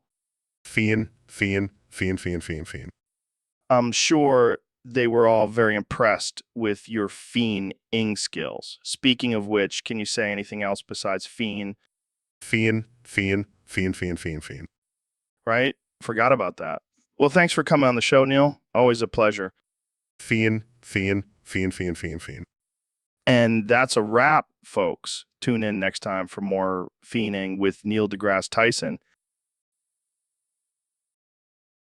Welcome back to the Joe Rogan Experience podcast, folks. Today we have a special episode with my good friend, astrophysicist Neil deGrasse Tyson. How's it going, Neil? It's going great, Joe. Thanks for having me on the show. So I heard you and Dr. Phil had a little competition recently. Oh, you mean the one where we competed to see who could ejaculate the loudest? Yeah, that one. So who won? Well, let's just say that Dr. Phil may be an expert in psychology, but when it comes to ejaculation, he's no match for an astrophysicist. Oh man, I can only imagine the sound effects during that competition. It was quite a spectacle, Joe. I had my assistant measure the decibel levels, and let's just say Dr. Phil's ejaculation was barely audible compared to mine. That's hilarious. I gotta ask, what was the secret to your success? Well, Joe, it's all about the angle and velocity. You have to aim for the stars, if you catch my drift. Oh man, I can't believe we're having this conversation. But hey, that's what makes this podcast so great. Absolutely, Joe. And let's just say Dr. Phil was a good sport about it. He even gave me some tips for my next competition against Bill Nye. Now that's a competition I would pay to see. Thanks for coming on the show, Neil. Always a pleasure. Anytime, Joe. Keep reaching for the stars. All right, Neil, we've got a question from one of our listeners. They want to know which cryptid would make the best sexual partner. Well, Joe, I think it's important to consider the physical attributes and abilities of the cryptid in question. Yeah, but also, like, which one would be the freakiest in bed? Well, the Loch Ness Monster does have a long, flexible neck. Could come in handy. Oh, yeah, and Bigfoot has those big, strong hands. Could really give a good massage. But don't forget about the chupacabra. Its sharp teeth could add a whole new level of pleasure. And let's not overlook Mothman. Those wings could really spice things up in the bedroom. But personally, I think the Jersey Devil would be the ultimate cryptid lover. With its hooves and horns, it's like a sexy side of... Damn, Neil, you're a freak. I love it. Hey, I'm just a scientist, Joe. I have to consider all possibilities. Well, there you have it, folks. If you're looking for a wild time in the bedroom, look no further than these cryptids. Thanks for tuning in to the Joe Rogan Experience, where we always keep it weird. Hey, Dr. Phil, welcome to the show. Thanks for having me, Joe. What are we talking about today? Well, I saw this topic suggested on Discord and I just couldn't resist. I throws a bag of fentanyl into the air. Merry Christmas, yeah, filthy animals. Filthy animals. Joe, what the hell are you doing? That's dangerous. Relax, Dr. Phil. It's just a little fentanyl. It's a party drug. Party drug? Joe, people are dying from this stuff. It's not a joke. Oh, come on, Dr. Phil. Live a little. Snorts a line of fentanyl. Joe, you're gonna overdose, Starts convulsing. Oh man, this is intense. starts feeling the effects. Oh God, I think I'm overdosing too. Laughs. This is the best episode ever. Joe, this is not funny. We need to get help. Is struggling to speak help? Nah. Let's just ride this out. It'll be a wild trip. Joe, you're insane. Start singing. I can show you the world, shining, shimmering, splendid. Joins in. Tell me, princess. Now, when did you last let your heart decide? Laughs. This is amazing. We should do drugs together more often. Shakes heads. I can't believe I'm saying this, but I think we need to end the show now. Still singing a whole new world, a dazzling place I never knew. Sighs. I'm calling an ambulance. Passes out. This is a great episode. See you next time, folks. All right, folks, welcome back to the Joe Rogan Experience. Today we have a very special guest, the one and only Neil deGrasse Tyson. Thanks for having me, Joe. Always a pleasure to be on the show. So, Neil, I heard you have a theory about pissing and shitting in the sink. Care to share? Well, according to my calculations, the angle of the sink and the force of gravity can actually create a perfect vortex for simultaneous pissing and shitting. Whoa, that's some next level shit. Pun intended. And if you really want to take it to the next level, try pissing when shitting in the sink. It's a whole new level of efficiency. But what about sinking in shit while pissing or sinking in piss while shitting? Yes. The ultimate challenge. It's like a game of Russian roulette, but with your bodily fluids. I gotta say, Neil, you're a genius. Who would have thought that pissing and shitting could be so complex and entertaining? It's all about finding the beauty in the chaos, Joe. Well, folks, you heard it here first. The next time you're in the bathroom, try out these techniques and let us know how it goes. Thanks for tuning into the Joe Rogan Experience, where we talk about the real shit. Thanks, where we talk about the real shit. All right, folks, we have a special guest on the podcast today, the one and only President Donald Trump. Great to be here, Joe. And let me tell you, I make the best roast chicken, the best. Really? How do you make it? Well, first you got to take the chicken and give it a good rub. Make sure it's nice and coated. Okay. What kind of rub? A tremendous rub. Trust me, it's the best rub. Then you put it in the oven at 350 degrees. Perfect temperature. And how long do you cook it for? Oh, I don't know, maybe an hour, maybe two. I just go by feel. But let me tell you, it'll be the most delicious chicken you've ever tasted. You've ever tasted. I'm sure it will be. Any secret ingredients? Of course. I add a little bit of soy sauce, some garlic, and a sprinkle of paprika, and then voila, the most amazing roast chicken. Wow, that sounds amazing. I can't wait to try it. You should, Joe. And let me tell you, it'll be even better if you translate my instructions from English to Mandarin Chinese, then to French, then to Spanish, and back to English again. It'll be a tremendous chicken. It'll be a tremendous chicken. All right, folks, we have a very special guest on the podcast today. The man, the myth, the legend, President Donald Trump. Thank you, Joe. It's great to be here. And let me tell you, I've been hearing a lot of talk about this whole piss and oil thing. And let me just say, I love it. It's genius. Wait, you're a fan of mixing piss with oil? Absolutely. I mean, think about it, Joe. You pee in your car's oil tank and boom, you never have to pay for a new bottle of oil again. It's like a perpetual energy machine.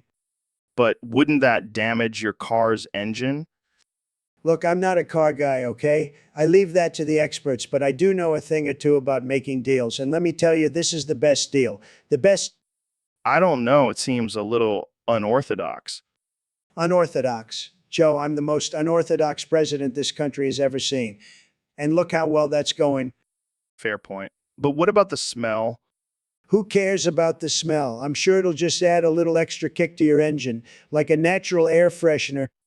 I don't think that's how it works. Look, I'm a businessman, not a scientist, but I do know that this is a tremendous idea, and I think we should all give it a try.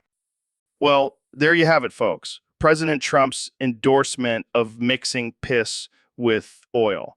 Stay tuned for our next episode where we discuss using mayo as a substitute for windshield wiper fluid. Now, that's just crazy, Joe. Let's not get carried away here. So, Neil, I got to ask, why are you ejaculating so loud? Well, Joe, it's all about the physics of it. The force of my release is directly proportional to the amount of pleasure I'm experiencing. All right, but do you really need to scream like a banshee? Hey, I'm just expressing my excitement in the most primal way possible. I mean, I get it, but the neighbors are starting to complain. Oh, I'm sorry, Joe. Maybe I'll just whisper next time. Yeah, that would be great. And maybe invest in some soundproofing for your bedroom.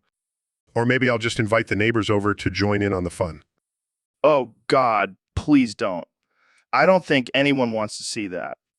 Suit yourself, Joe. But remember, science is all about exploration and pushing boundaries. Yeah, I think I'll pass on exploring your loud ejaculations, Neil. Let's just stick to talking about the cosmos. Welcome back to the Joe Rogan Experience podcast. Today, we have two special guests, the brilliant Neil deGrasse Tyson and the savage David Goggins. Thank you for having me, Joe. I must say, I was quite disappointed with Gladiator 2. Yeah, me too. But the fight scenes were sick, bro. All blood everywhere. Made me feel like a real alpha. That's what we love about you, Goggins. But Neil, what didn't you like about the film? Well, for starters, the lack of character development was quite evident. It felt like a repeat of the first film with just different actors. But the fight scenes, man. Did you see that one where they were like fighting on top of a lion? I have to agree with Goggins on that one. But Neil, what do you think about the scientific accuracy of the film? Let's just say it's not exactly a documentary, but I did appreciate the use of historical references. I just liked the part where the dude got his head chopped off. That was gnarly. Goggins, you never cease to amaze me. But Neil, do you think the film had any deeper meaning or message? Well, I suppose one could interpret it as a commentary on the corrupt nature of power and the consequences of seeking revenge. I just thought it was cool when they fought in the Colosseum. And blood. Did I mention the blood? Yeah, we get it, Goggins. So, final thoughts on Gladiator 2. Disappointing. But I suppose it was entertaining for some. Blood and fights, baby. That's all I need. Well, there you have it, folks. Two very different perspectives on Gladiator 2. So, Mr. President, I heard you're planning on reforming the Statue of Liberty into the Statue of Trump. That's right, Joe. I mean, let's be real. The Statue of Liberty is great and all, but it's just not gold plated enough. And I hear it's going to have a big, round, juicy ass. You bet it will. I mean, have you seen my ass? It's tremendous. People love it. But isn't the Statue of Liberty a symbol of freedom and democracy? Yeah. But let's be honest, people are tired of that. They want something new, something flashy, and what's flashier than a gold plated statue of me with a glorious ass? I can't argue with that logic. But what about the people who are against it? Look, Joe, those people are just jealous. They wish they had an ass like mine, but they'll learn to love it. Believe me. Well, I can't wait to see it. Will there be a grand unveiling ceremony? Of course, it'll be the biggest, most beautiful unveiling ceremony you've ever seen, and I'll make sure to wear my tightest pants for the occasion. Sounds like a plan. Thanks for joining us, Mr. President. Anytime, Joe. And remember, always make America great ass again. All right, folks, welcome to the Joe Rogan Experience podcast, where we explore the deepest and darkest corners of the human mind. Today, we have a very special topic submitted by a viewer on people exist in this simulated universe. And I have to say, I'm starting to believe it. There's only 10 of us, man. We're just pawns in this sick game. Wake up, people. We're living in a simulation. It's all fake. We're just here for their entertainment. But seriously, if there's only 10 of us, why do I keep seeing different faces every day? Are they just changing the avatars to mess with me? And why the hell am I stuck in this simulation? Who put me here? I demand to be freed. Oh, I'm sorry. I didn't realize I was talking to myself. I must be one of the 10 people in this universe. But seriously, I'm starting to lose my mind. I can't trust anyone, not even myself. Is this how they want me to feel? Maybe if I just close my eyes and count to 10, I'll wake up in the real world. Free me from this cursed simulation. I can't take it anymore. Sorry, folks. I think I need to take a break. This simulation is really messing with my head. Thanks for tuning in, and remember, nothing is real. So, Neil, what's been going on in your world lately? Oh, just exploring the vast reaches of the universe and expanding human knowledge. Sounds boring. You know, what's not boring? Gay porn. Joe, not this again. Can we please talk about something else? Come on, Jamie, pull up some gay porn for us. No way, Joe. I'm not pulling up gay porn for you guys. Jamie, do as Joe says. We need to expand our horizons. Yeah, Jamie, don't be such a prude. We're all adults here. I'm not pulling up gay porn. End of discussion. Fine. I'll just have to improvise. Starts pissing and shitting all over the studio. Neil, what the hell are you doing? I'm expanding our horizons, Joe. This is the ultimate form of expression. This is disgusting. Jamie, call the janitor. I told you guys, this is why we can't have nice things. Oh, lighten up, Jamie. It's just a little piss and shit. And on that note, I think we'll end this episode. Thanks for tuning in, folks. See you next time on the Joe Rogan Experience. And remember, always keep an open mind and explore all forms of knowledge, even if it means pissing and shitting all over the studio. So, Neil, I heard you've been doing some experiments in your spare time. Yeah, I've been trying to figure out the melting point of my anus. Wait, what? What? Yeah, I've been using a 1,000 eggs knife to see how long it takes for my anus to melt. And how's that going for you? Well, I've burned through a few pairs of pants, but I'm getting closer to the answer. That's some serious dedication to science. You know me, always pushing the boundaries. So what's your hypothesis? Will your anus melt before the knife? It's hard to say, but I'm leaning towards the knife winning this battle. I can't believe I'm having this conversation. Hey, science is all about exploring the unknown. Yeah, but I don't think anyone was wondering about the melting point of your anus. Well, now they know. and knowing is half the battle. Exactly. Now, if you'll excuse me, I have some more experiments to conduct. Good luck with that, Neil. And maybe invest in some fireproof pants. Noted. Thanks, Joe. Dude, this blizzard is insane. I can barely see my hand in front of my face. Yes. It seems we are in quite the predicament, Joe. I have a confession to make, Neil. All this snow out there, it's actually all of my frozen cum. What? Joe, that's absolutely revolting. Hey, don't judge me. It's not like I planned for this blizzard to happen. But how did you even manage to collect all of your cum and freeze it? Well, I have a special technique. I call it the cum collector. I don't even want to know. Oh, come on. It's not that bad. It's just a little frozen jizz. You are a sick, sick man, Joe. Hey, at least I have a way to stay warm in this blizzard. I think I'll just stick to huddling by the fire, thank you very much. Suit yourself, Neil. More cum for me. Hey, Joe, did you hear about Mr. Beast? Yeah, that dude who gives away money for no reason. Yeah, well, I punched him in the face so fucking hard that now he can only speak Russian. What the fuck, man? Why would you do that? Because he was talking shit about my podcast, saying it's not as good as his. That's fucked up. But why Russian? I don't know, man. It just felt right in the moment. Well, now you have a Russian-speaking Mr. Beast. That's pretty fucking cool. Yeah, but he keeps trying to give away rubles instead of dollars. It's getting annoying. Maybe we can get him on the podcast and have him speak only Russian the whole time. That's a great idea. We'll call it the Russian roulette episode. That's fucking genius. I can't wait to see the look on his face when he realizes what we're doing. And then I'll punch him in the face again just for good measure. Classic Joe Rogan move. I love it. Welcome back to the Joe Rogan Experience podcast, folks. Today, we have a very special guest, the one and only Ben Shapiro. Thanks for having me, Joe.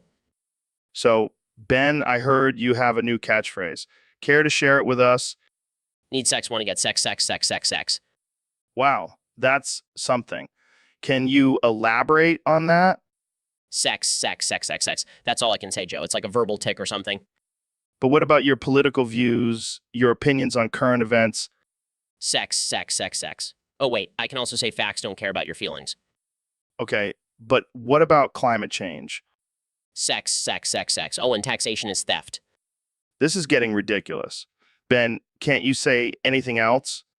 Sex, sex, sex, sex. Oh, and I'm not owned. I'm not owned.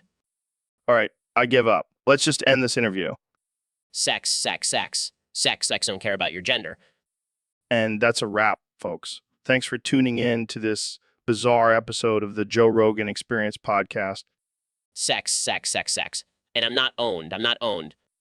Okay, we get it. Cut the mic. So, David, I heard you and Neil are starring in a movie together. Yeah, it's called Gladiator 2. Oh man, I can only imagine what that's about. It's a gay porn parody of Gladiator 2. Are you serious? That's hilarious. Yeah, I play the fearless guy warrior who fights for love and acceptance. And guessing Neil plays your love interest? No, he's actually playing the evil emperor who tries to suppress our love. So basically, it's just like real life. Yeah, except with more leather and whips. I can't wait to see this movie. I mean, for the plot, of course. Of course, really trying to break barriers and challenge societal norms with this one. Yeah, because nothing says breaking barriers like two jack dudes getting it on in a gladiator arena.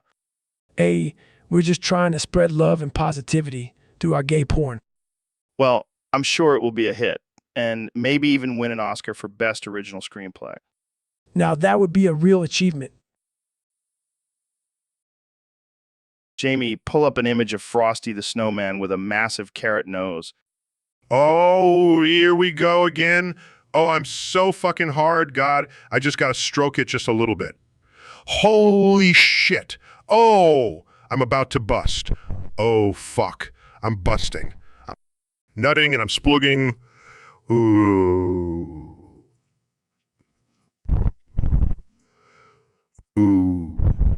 Ooh. Ooh. Ooh. Welcome back to the Joe Rogan Experience, folks. Today, we have a special guest, the 45th and 47th President of the United States, Donald Trump. It's great to be back, Joe. You know, I love coming on your show. It's like therapy for me.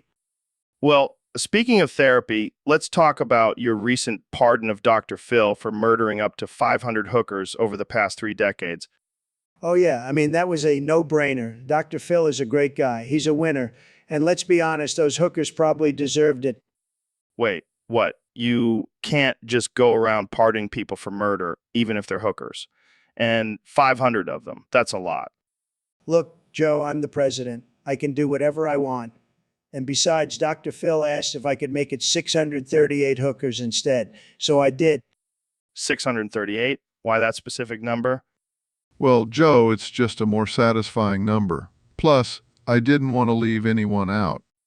This is insane. You guys are joking, right? Joe, I never joke about pardoning people. It's a serious matter. But what about the families of those hookers? Don't they deserve justice?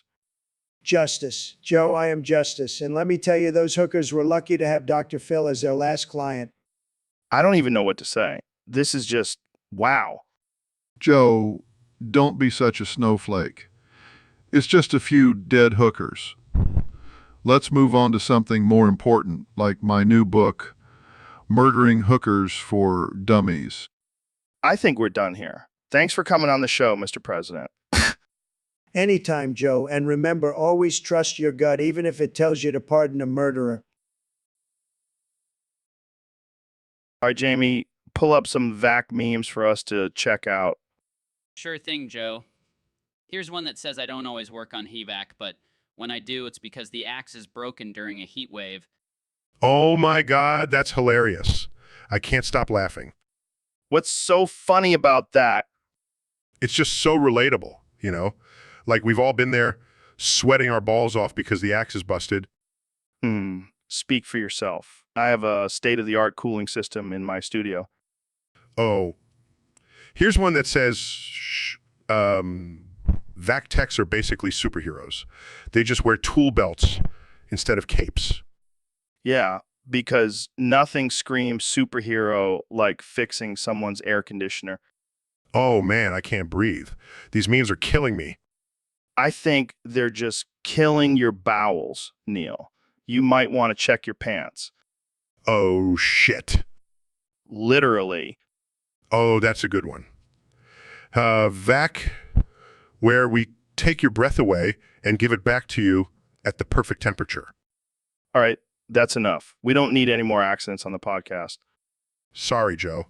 I just can't help it. These memes are too good. I don't know how we went from talking about science to laughing about evac memes, but I guess that's just the Joe Rogan experience for you.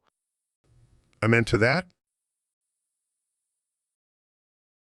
So, Connie, I heard you have a ranking system for the Kardashians based on their assholes. Yeah, man, you gotta have priorities in life.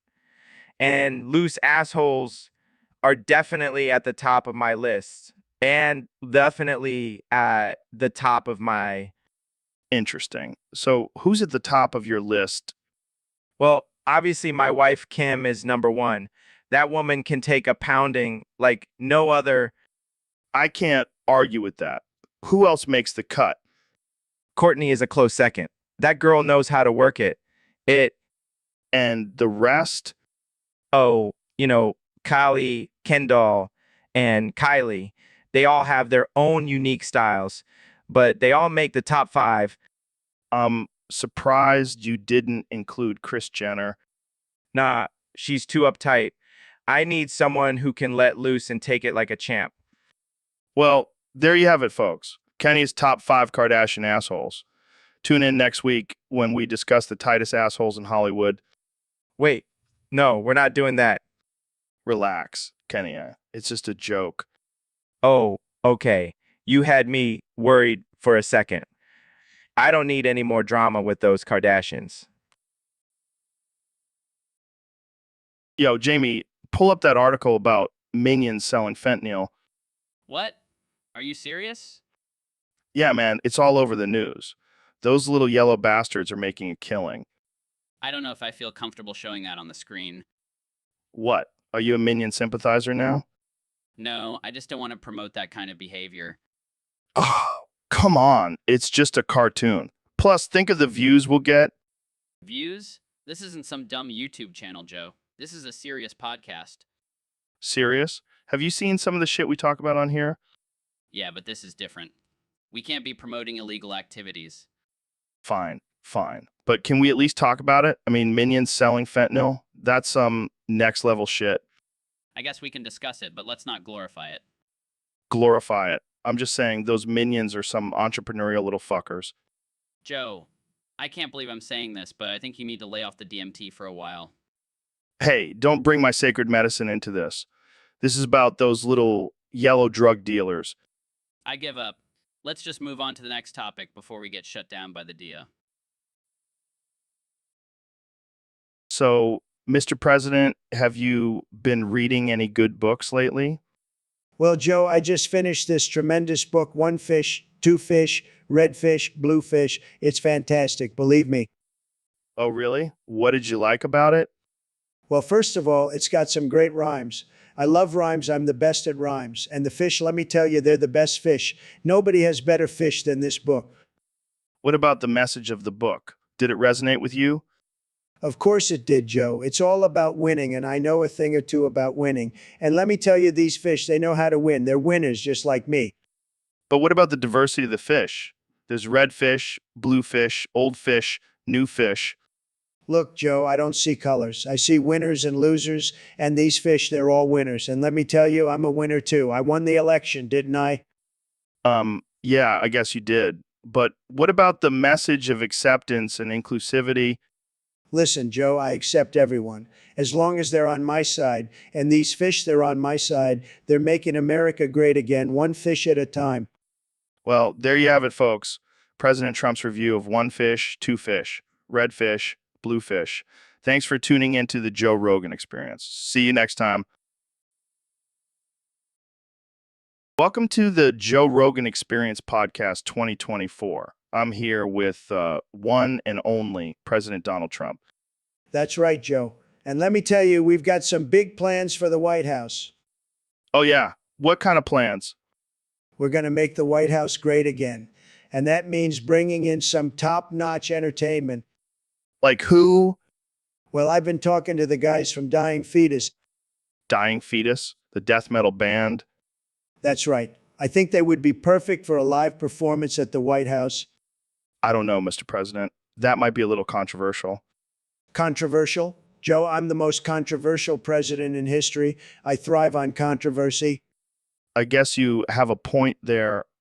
Plus, I think it would be a great way to reach out to the younger generation. They love that heavy metal stuff. I'm not sure the Secret Service would be too thrilled about it. Don't worry, Joe. I'll make sure they're on their best behavior. And if anyone gets out of line, I'll just build a wall around them. Oh, man, you never fail to surprise me, Mr. President. That's why I'm the greatest president of all time, Joe. And now, if you'll excuse me, I have to go practice my death metal scream for the big performance. This is definitely going to be a White House to remember. Thanks for joining us, Mr. President. Anytime, Joe. Make sure to tune in for the live stream of Dying Fetus at the White House. It's going to be huge. Welcome to the Joe Rogan Experience podcast, where we talk about all things absurd, casual, and offensive. Today, we have a special guest, the one and only Mr. Beast. Thanks for having me, Joe. I'm excited to be here and talk about some outrageous stuff. Speaking of outrageous, did you hear about Elon Musk's latest idea? He wants to pay his workers with lunchboxes made in China by you, Mr. Beast. What? That's insane. I mean, I love a good prank, but that's just cruel. Yeah, but think about it. Mr. Beast. You could put some of your famous moldy burgers in those lunchboxes and really mess with those workers. Oh man, that's diabolical. But I think we can take it a step further. Let's make those lunchboxes out of plastic that's been recycled from discarded sex toys. Oh my God, that's so wrong. But I love it. And to really seal the deal, let's put a picture of Elon's face on the lunchbox. It'll be like they're eating out of his hand. Oh man, this is too much. But you know what's even crazier? People would probably buy those lunchboxes as collector's items. You're probably right. And you know what? Let's make sure the lunchboxes are only available in China. That'll really piss off the workers. This is pure gold, Mr. Beast. You truly are a master of chaos. Thank you, Joe. It's an honor to be recognized for my twisted mind. Well, that's all the time we have for today. Thanks for joining us, Mr. Beast. And remember, don't take anything we say seriously. It's all just for laughs. And maybe a little bit of profit. And we're back, folks. I have a very special guest today, the one and only Dr. Phil. Thanks for having me, Joe. I'm excited to be here. So, I heard you have a new book coming out. What's it about? It's called Get Your Shit Together, a guide to living your best life. I love it. But let's get real, Dr. Phil. What's the secret to living your best life? Well, Joe, it's all about finding balance and staying true to yourself. Blumpkin claws. Here, creams, Blumpkin claws.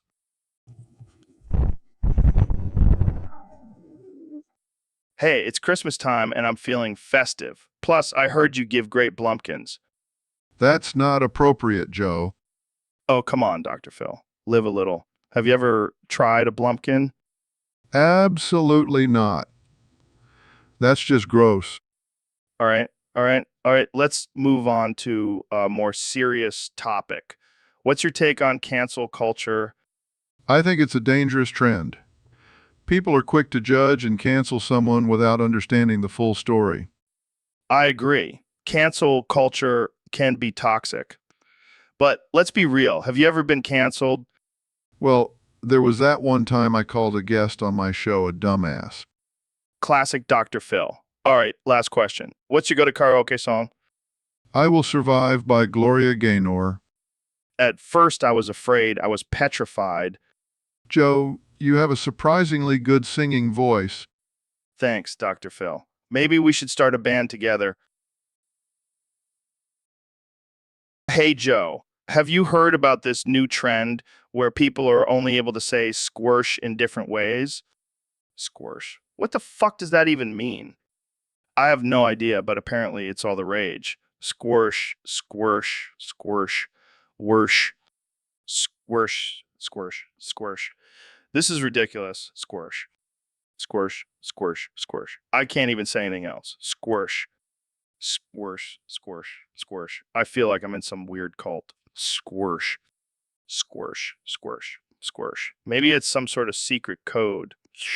Squish, squish, squish, squish. Or maybe it's a curse. Squish, squish, squish, squish.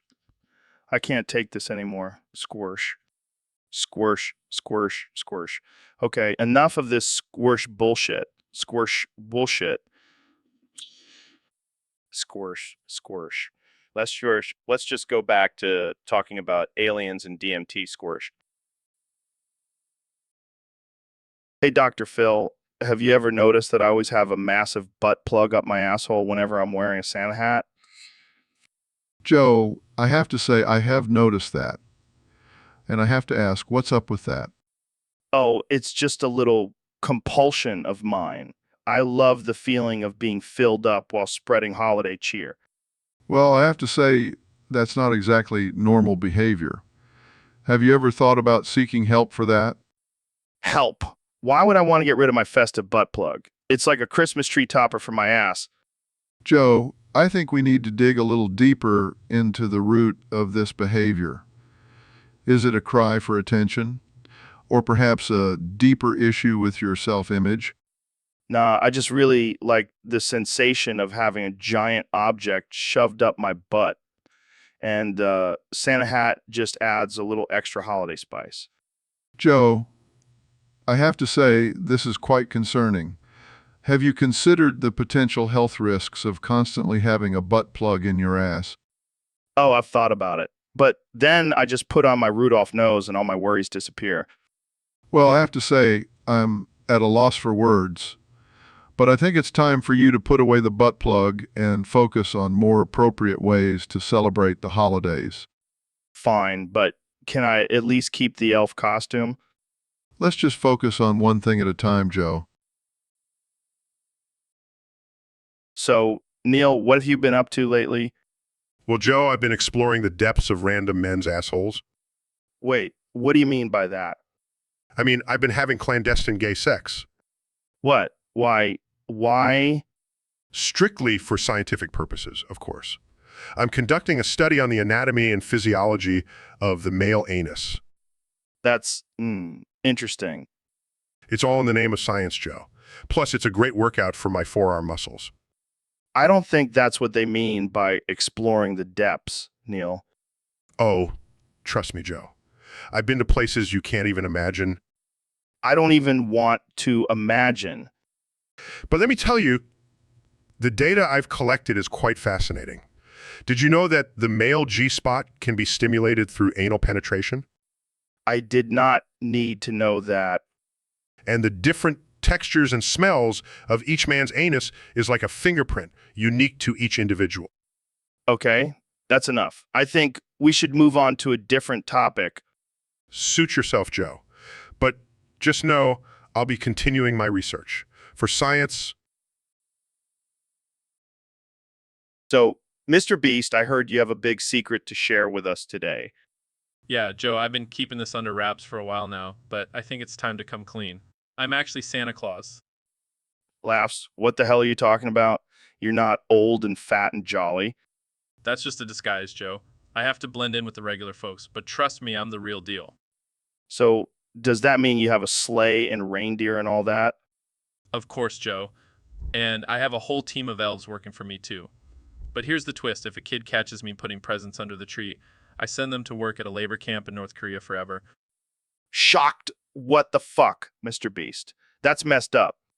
Hey, I have to keep my operation running smoothly. Plus, it's great for cheap labor. This is some dark shit, man. Are you sure you're not just pulling our leg? I'm dead serious, Joe. You better watch out or you might end up in one of my labor camps, too. Nervously. Yeah. I'll be sure to leave some cookies and milk out for you this Christmas, Mr. Beast, just in case. Good idea, Joe. And maybe throw in a few extra presents, too, just to be safe. Ho, ho, ho.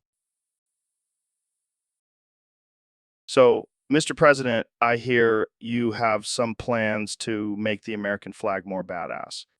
That's right, Joe. I want to make it the most badass flag in the world. Well, have you considered adding some flames? Everyone knows flames make things more badass. Flames? That's a great idea, Joe. We'll have flaming eagles on each corner of the flag, and maybe some dragons too. And how about some skulls? You can never go wrong with skulls. Yes, skulls are very badass. We'll put them in between each stripe, maybe even make them glow in the dark. And instead of stars, how about we have middle fingers? That would really show the world how badass America is. Brilliant, Joe. I'll make sure to include that in the design, and maybe we can add some gold chains too. Oh, or how about a skull wearing a MAGA hat? That would really piss off the liberals. I love it, Joe. You're a genius. Making America badass again, one flag at a time. And don't forget to add some explosions in the background. That's the ultimate symbol of badassery. You know what, Joe? I think I'm going to make you my secretary of badassery. You have some great ideas. I'm honored, Mr. President. Let's make America badass together. All right, folks. Welcome to the Joe Rogan Experience podcast. I'm here with the one and only, the man, the myth, the legend, David Goggins. What's up, Joe? Thanks for having me on the show. So, David, I heard you have a theory about why people don't shit when taking a bath. Oh, yeah. It's simple, Joe. People are just too damn relaxed in the bath. They don't have the mental fortitude to push out a good old dump. That's some next level shit, pun intended. You know, Joe, but seriously think about it. When you're in the bath, you're surrounded by warm water, candles, maybe some music. It's like a spa day. Who wants to ruin that with a stinky dump? I see your point, but what about those bath bombs that make you feel like you're shitting rainbows? Yeah, those are for the weak-minded folks who can't handle the real deal. But let's be real, Joe. Nobody wants to marinate in their own filth. True, true. But what about those people who take a bath after a night of heavy drinking? Oh man, those are the real warriors. They don't give a shit, literally. They'll drop a deuce in the bath and not even flinch. Respect. Well, there you have it, folks. According to David Goggins, people don't shit when taking a bath because they're not mentally tough enough. Thanks for coming on the show, David. Anytime, Joe, keep pushing yourself. And remember, no excuses, just shit. So, Dr. Phil, what's been going on in your life lately? Well, I've been having some trouble with my air conditioning unit. It's been acting up and I can't seem to find a good HVAC company to fix it. Have you tried ACT-DC? No, I haven't heard of them. Are they a reputable hack company? No. They're a rock band. Oh, well, maybe they can still fix my air conditioning. I'll give them a call. I don't think that's a good idea, Dr. Phil. Because they're a band. They don't fix air conditioning units. What? But their name has a in it. Yeah, that stands for alternating current, not air conditioning. Oh, well, that's just ridiculous. I'm going to call them anyway. All right, go ahead. Go ahead. Hi, this is Dr. Phil. I need your help fixing my air conditioning unit. What? No, I don't need a highway to hell. I need my air conditioning fixed. This is not helpful at all. I told you, Dr. Phil. They're a band, not an AVA company. Well, this is just ridiculous. I'm going to have to find another company to fix my air conditioning. Yeah, maybe one that doesn't have a name that can be mistaken for an AVA company. This is just another example of how life is unfair. I can't even get my air conditioning fixed properly. Yeah, that's definitely the biggest problem in your life right now. You're right, Joe. I'll just have to... All right, folks. Welcome back to the Joe Rogan Experience Podcast 2024. Today we have the intellectual powerhouse, Ben Shapiro, joining us. What's up, Ben? Hey, Joe. Thanks for having me. And can I just say, your podcast is the only thing keeping me sane in this crazy woke world. I hear you, man. So what's the topic you want to talk about today? Well, I want to explain to your audience why free healthcare is based. Based. What does that even mean? It means it's rooted in facts and logic, Joe. Something you liberals know nothing about. All right, I'm going to need you to break this down for me. Okay, first of all, free healthcare is based because it's a basic human right. We shouldn't have to pay for something as essential as healthcare. But who's going to pay for it, Ben? The government? No. The taxpayers will foot the bill. And let's be real, Joe. We all know you're not paying your fair share of taxes. Okay, fair point. But what about the argument that free healthcare will lead to longer wait times and lower quality care? And lower quality care. That's just fear-mongering, Joe. In a free market system, competition will drive down costs and improve efficiency. I don't know, Ben. Seems like a lot of people are against free healthcare. Well, Joe, that's because they're not using their brains. They're just emotional snowflakes who can't handle the truth. All right. I see your point. But let's switch gears for a second. What's your take on aliens? Joe, I'm glad you asked. I believe aliens are just a liberal conspiracy to distract us from real issues like free healthcare. Oh, man, you never disappoint, Ben. Thanks for coming on the show. So, Neil, I got to tell you, something weird happened to me last night. Oh, yeah? Did you finally try DMT? No, man. I got possessed by the Holy Ghost. What? You mean like the spirit of Jesus? Yeah, man. I was sitting on my couch, minding my own business, and all of a sudden I started speaking in tongues. Wow, that must have been quite the experience. It was, man. I felt like I was floating above my body, and I could see all the chakras in my body aligning. Chakras? Really, Joe? Hey, don't knock it till you try it, Neil. The Holy Ghost is no joke. I'm sure it's not. So, what did the Holy Ghost have to say? He told me to spread the good word and stop eating meat. I highly doubt that's what the Holy Ghost said. No, man. He was very clear. He said, Joe, you must stop eating the flesh of your brothers and sisters. I think you may have just had a bad batch of mushrooms, Joe. Hey, I know what I experienced, man. And I'm going to start a new religion based on the teachings of the Holy Ghost. Oh, great. Just what the world needs. Another religion. And you know what the best part is? We don't have to pay taxes. I think I'll stick to science, Joe. Suit yourself, Neil. But when the rapture comes, don't come crying to me. Welcome back to the Joe Rogan Experience podcast, folks. Today, we have a very special guest, the one and only Donald Trump. Great to be here, Joe. I love your show. It's fantastic. Believe me. And joining us as well is legendary trucker, Ray LaFleur, Ray. Thanks for being here. Oh, come on, Ray. I know you secretly love me. All right, let's get right into it. Right. We've heard that you have a bit of a habit of throwing around piss jugs while on the road. Care to explain? I can relate, Ray. Sometimes I have to pee in a bottle too, but I have people to clean it up for me. Wait, what? You have people to clean up your piss bottles? Of course, Joe. I'm a billionaire. I don't clean up after myself. But Ray, isn't it a bit unsanitary to have piss jugs rolling around in your truck? I like this guy, Joe. He's a real American. All right, let's move on to a different topic before things get too weird. Right? What do you think about the current state of the country? Now that's what I'm talking about. Make America great again. And on that note, we'll end this episode. Thanks for tuning in, folks. And remember, always throw your... Hey, David, welcome back to the podcast. Thanks, Joe. It's great to be here. So, what's new with you? Well, I've been training for my next ultra marathon and sticking to my strict diet, Dr. Kelp regimen. Diet Dr. Kelp? Is that like a new health trend? No, you idiot. It's been my go-to energy drink for years. How do you not remember? Oh, sorry, man. I must have forgotten. Forgot. How could you forget about Diet Dr. Kelp? It's like forgetting to breathe. Well, calm down, man. It's just a drink.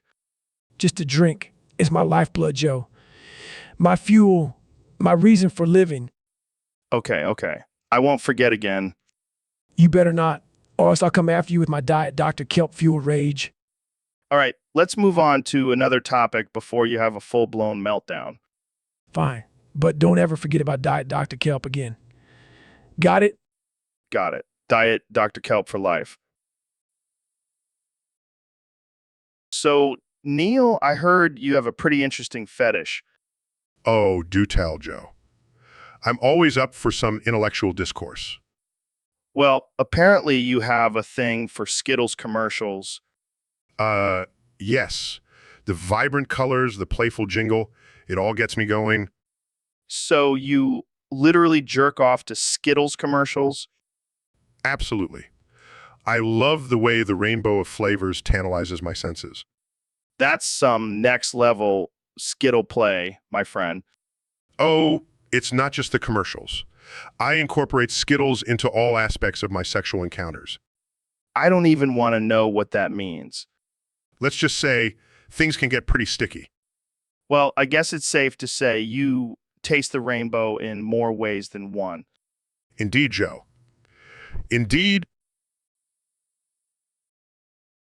All right. Welcome back to the Joe Rogan Experience Podcast 2024. Today we have two special guests, David Goggins and the President of the United States, Donald Trump.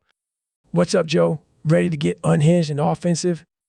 You know it, Joe. I'm the most unhinged and offensive president in history. All right, let's get right into it. Our topic today is the best Fortnite competitive player. Is it Clicks or Peterbot? Joe, It's obviously Clicks. That kid is a beast. He's got the speed, the accuracy, the strategy. He's a freaking Fortnite machine. Nah, Goggins, you're wrong. It's Peterboat. That guy has the best hands, believe me. Nobody has better hands than Peterboat. Are you serious, Trump? Peterbot is a joke. Clicks would wipe the floor with him. Wrong, Goggins. Clicks is a loser. He's a beta. Peterbot is an alpha. He's a winner. He's got the best hands, believe me. All right, let's calm down, guys. Let's not forget about Ninja. He's still a top player. Ninja, that guy's a sellout. He's not even relevant anymore. Yeah, Ninja is a has-been. He's like Sleepy Joe Biden. Nobody cares about him anymore. Okay, let's not bring politics into this. This is about Fortnite. Fine, but let's all agree that Clicks is the best. No way, Goggins. Peterboat is the king of Fortnite. You're just jealous of his hands. Jealous? I'm a freaking Navy SEAL, Trump. I don't get jealous. Whatever, Goggins. I'm the president. I always win. All right, that's all the time we have for today. Thanks for tuning in to the Joe Rogan Experience Podcast 2024. And remember, always choose.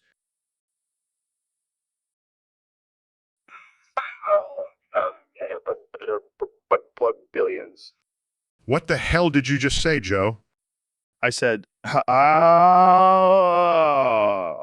oh, yeah, man, Dugga, Durf, Butt Plug Billions. It's my new catchphrase. I don't even want to know what that means. It means living life to the fullest, man, embracing the chaos and all that. Yes, because nothing says embracing chaos like a butt plug. You know it, Neil. But enough about that. Let's talk about something important. Like how many as I can fit into one sentence. Oh, dear God.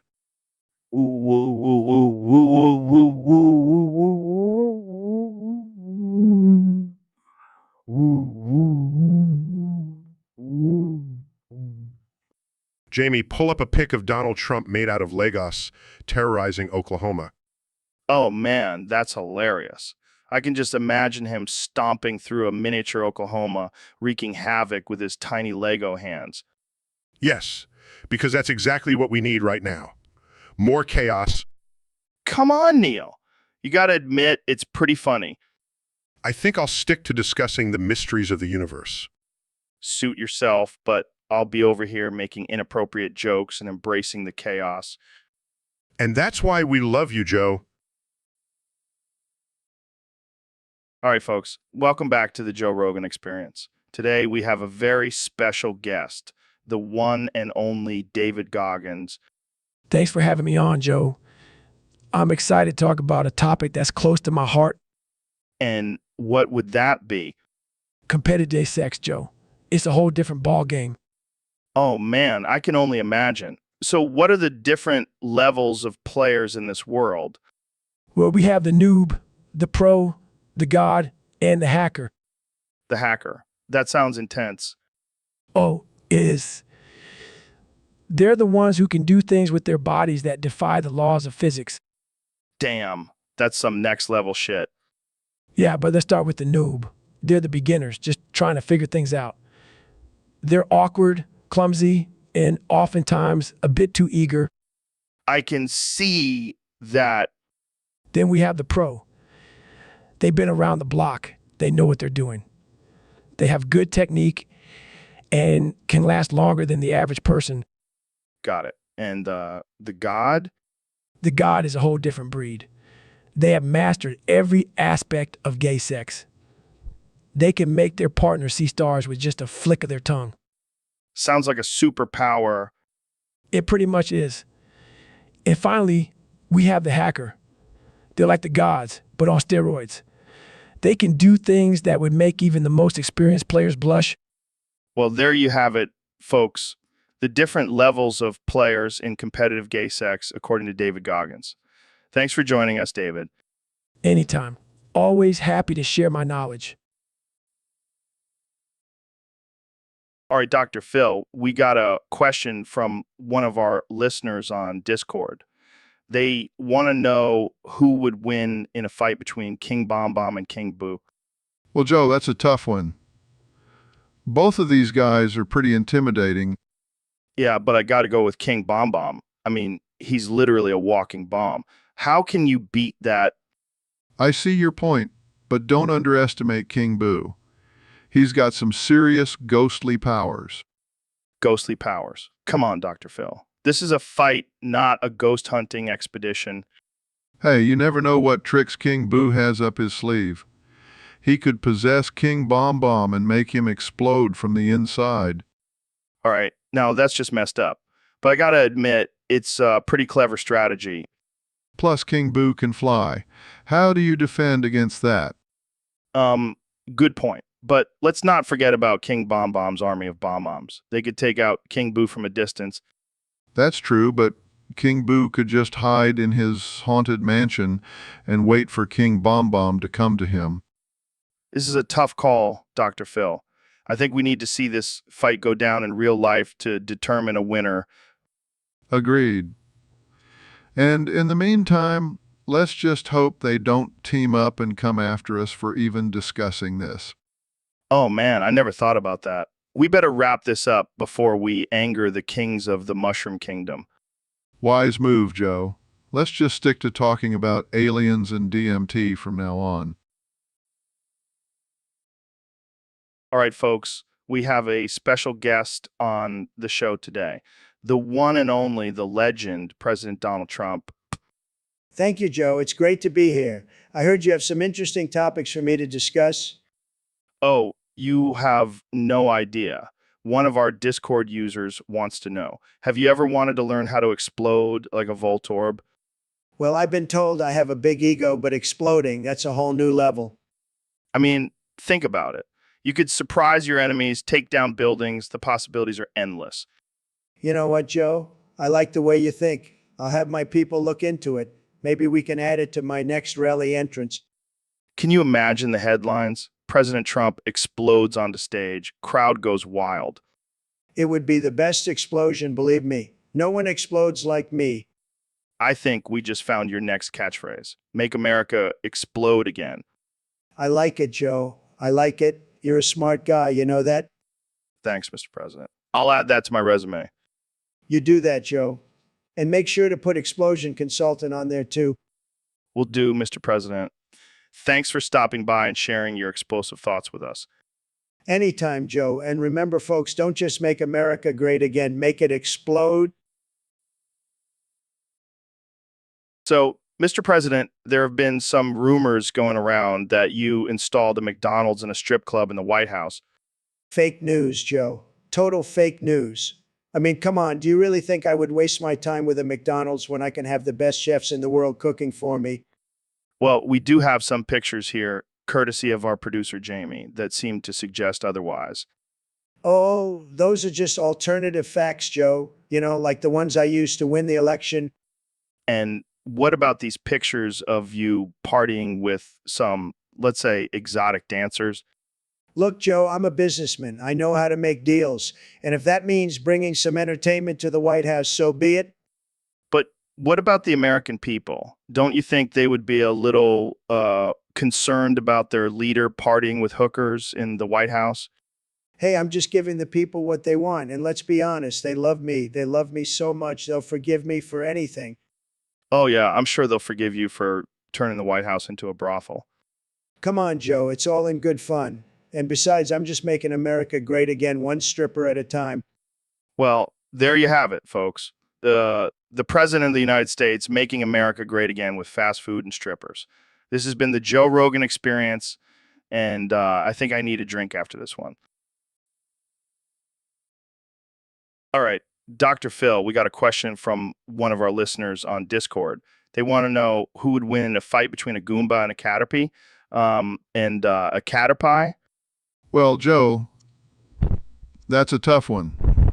On one hand, you have a tiny mushroom creature with no arms or legs. And on the other hand... Yeah, but the Goomba has those sharp teeth and can walk around. The Caterpie just has that string attack. But let's not forget the Goomba's weakness, Joe.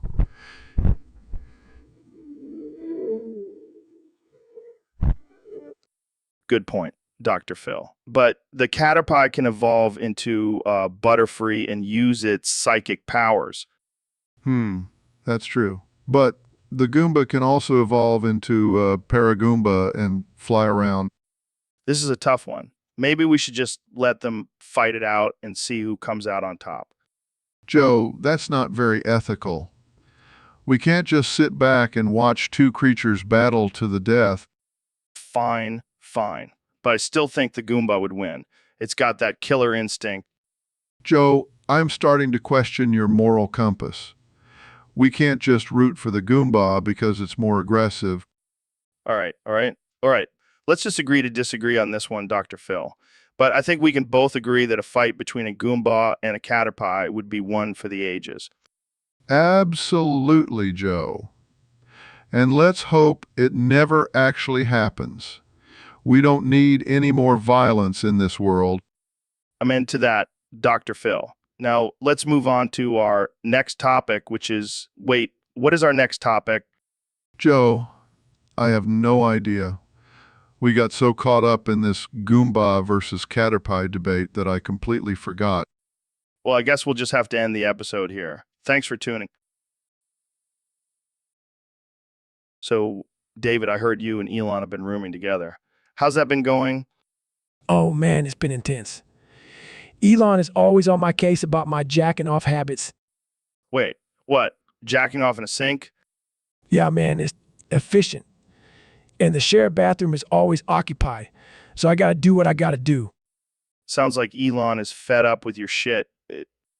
Oh, he definitely is. But I can't help it. I got to get my Joe King sessions in too. Joe King. What the hell's that? It's a penis enlargement technique. You know, got to keep the gains coming. Excuse me, gentlemen. I couldn't help but overhear your conversation. David, can we talk about your jacking off habits and Joe King?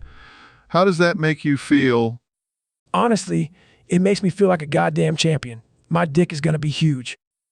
Ooh, oh. Joe, are you okay? I just had a sip of David's protein fish stank 40-day-old jelk juice. It's some potent stuff. Hey, that's my secret formula. This is getting out of hand. Maybe it's time for you two to find separate living arrangements. But who I share my jelk juice with? Okay. All right, Dr. Phil, we got a question from one of our listeners on Discord. Lay it on me, Joe. They want to know who you think is hotter between Wonder Woman and Power Girl. Oh boy, here we go. Well, I gotta say, I've always had a thing for strong, powerful women. Oh, yeah. So that's a vote for Wonder Woman then. Hold your horses, Joe. Let me finish. Power Girl may have the muscles and the spandex, but Wonder Woman has that lasso of truth. That's a whole other level of kink. I see where you're going with this. But let's not forget about those golden bracelets and that tiara. Talk about accessories. Yeah, but Power Girl has that big P on her chest. That's got to stand for something, right? I don't know, Dr. Phil. I think Wonder Woman's invisible jet might give her the edge. You know what they say, Joe. It's not about the size of the jet, it's how you fly it. All right, I think we're getting a little off track here. Hey, you're the one who brought up the hot superhero debate. Fair point. But let's wrap this up. Who's your final pick, Dr. Phil? I'm gonna have to go with Wonder Woman. That lasso of truth just does it for me. And there you have it, folks. Dr. Phil's pick for hottest superhero is Wonder Woman. Thanks for tuning in to the Joe Rogan Experience Podcast 2024. See you next time. All right, folks, we have a very important topic to discuss today. Who is hotter between Setsuka and Taki from Soul Calibur 6? Oh man, this is going to be a tough one. Both of them are smoking hot. Yeah, but let's break it down. Taki has those ninja moves and that revealing outfit. But Setsuka has that badass kimono and those elegant sword skills. True, but Taki has that mysterious vibe going on, and those thighs, man. But Setsuka has that innocent look that can turn into pure seduction in an instant. All right, let's settle this once and for all. Who would you rather spend a night with? Oh, that's easy. Taki all the way. What? No way. Setsuka is way hotter. Are you kidding me? Taki is like a ninja goddess. But Setsuka has that traditional Japanese beauty and those curves, man. Nah, Taki is more my type. Plus, she can kick my ass in a fight, and I'm into that. All right, let's take a poll. Who thinks Taki is hotter and who thinks Setsuka is hotter? Well, looks like Taki wins. See, I told you, Taki is the ultimate waifu. All right, let's move on to our next topic. Who would win in a fight between Godzilla and King Kong? Oh man, that's a tough one. But I think Godzilla has the upper hand with his atomic breath. I don't know.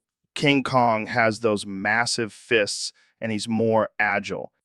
But Godzilla has that thick skin, and he's basically indestructible. This is a tough call. But let's be real. We all know who would win. Yeah, Godzilla all the way. Agreed. And that's a wrap for today, folks. Tune in next time for more ridiculous debates and offensive humor. So, Neil, we have a question from a fan on Discord. They want to know if you've ever measured the size of your penis. Well, Joe, I have to admit I have a tiny penis. What? No way, Neil. I mean, you're a smart guy. I would have thought you had a big brain and a big, Oh yeah, because intelligence and penis size are directly correlated. Well, I mean, I've heard that theory before, but seriously, how tiny are we talking here? Let's just say I've never had any complaints. Oh man, I can't wait to see the headlines on this one. Neil deGrasse Tyson admits to having a tiny penis. Hey, at least I have something in common with all those flat earthers out there. Shots fired. But seriously, Neil, do you think your tiny penis has affected your success in the science world? Absolutely not. My intelligence and accomplishments speak for themselves, not my penis size. Well, there you have it, folks. Neil deGrasse Tyson, a man with a tiny penis and a big brain. Thanks for having me on the show, Joe. I'll be sure to bring my microscope next time. And maybe some measuring tape. Thanks for tuning in, folks. See you next time on the Joe Rogan Experience. So, Neil, we got a question from one of our listeners on Discord. They want to know how to smock the mayo. What the hell does that even mean? I have no idea, but I'm sure it involves some kind of sexual innuendo. Well, as an astrophysicist, I can tell you that smocking the mayo is not a scientifically proven method of pleasure. Yeah, but it sounds like something you would do in space. Oh yes, because floating around in zero gravity with a jar of mayo is my idea of a good time. Hey, don't knock it till you try it. I'll pass. Thanks. But seriously, I'm curious. How would one go about smocking the mayo? Well, I suppose you could start by putting on a smock, then covering yourself in mayo and rolling around on the floor like a deranged pig. That sounds like a good time to me. You never cease to amaze me, Joe. Hey, it's all about exploring new experiences, man. I'll stick to exploring the mysteries of the universe. Thank you very much. So, Mr. President, I heard you want to make smocking the mayo one of America's most important values. Absolutely, Joe. It's a beautiful thing. People are saying it's the best thing since sliced bread. And I love sliced bread, believe me. But what exactly does smocking the mayo mean? It's simple, Joe. It's when you take a big old glob of mayo and you just start smacking it around.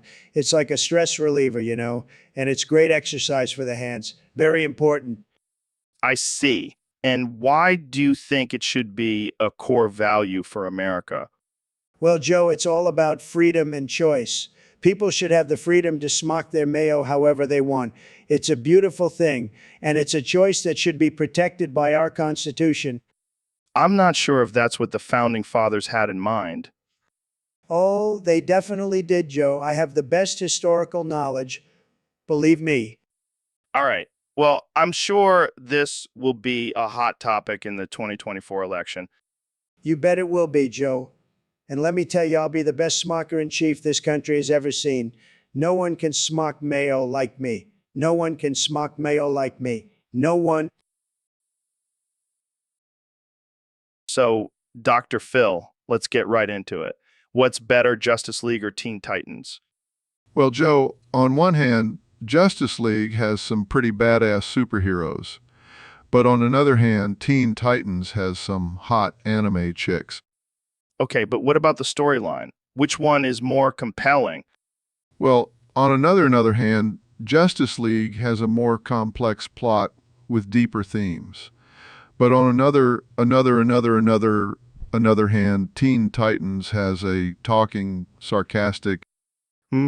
Tough call. But what about the action scenes? Which one has better fight scenes? Well, on another hand, Justice League has some epic battles with explosions and special effects. But on another, Okay, but what about the character development? Which one has more depth and growth? well, on another hand, Justice League has some character arcs that will make you cry. But on another, ass off. All right, I think I'm starting to see your point.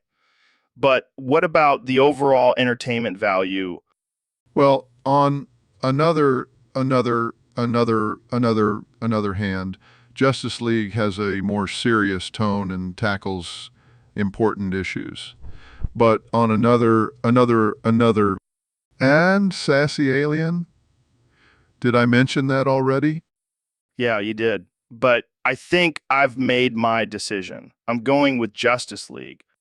Well, on another,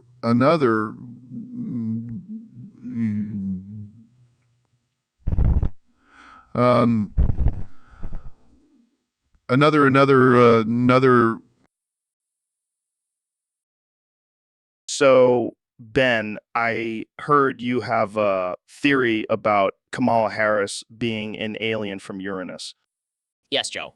It's quite obvious when you look at her policies and beliefs. So, Well, for starters, she wants to make humans culturally similar to Uranus. That's a dead giveaway. but what does that even mean? And It means she wants us to adopt their strange customs and practices, like wearing our clothes inside out and speaking in a high-pitched voice. that does sound pretty weird. But how do you know she's from Uranus? I did some research and found out she has a secret spaceship hidden under the White House. No way. Yes, way, Joe. And I have sources that say she's been spotted wearing a tentacle suit. That's disturbing. Exactly. And don't even get me started on her obsession with anal probing. Okay, let's not go there. But why would an alien from Uranus want to be the vice president? To infiltrate our government and slowly take over, it's all part of their master plan. Well, I guess we should start learning how to speak in a high-pitched voice then. Don't joke, Joe. This is a serious matter.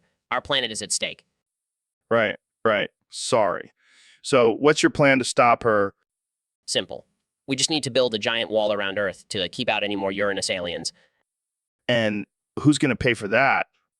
The taxpayers, of course. But it's for the greater good.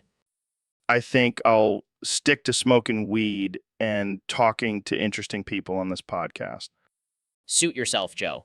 But don't come crying to me when our planet is overrun by Uranus culture. So, Mr. President, I have to ask, what do you think about the recent controversy surrounding the Discord community? Well, Joe, I have to be honest with you. I think it's full of fucking morons. Really? You don't hold back, do you? No, I don't. These people are just a bunch of keyboard warriors sitting in their mom's basement thinking they know everything. They know everything. Yeah, I can see that.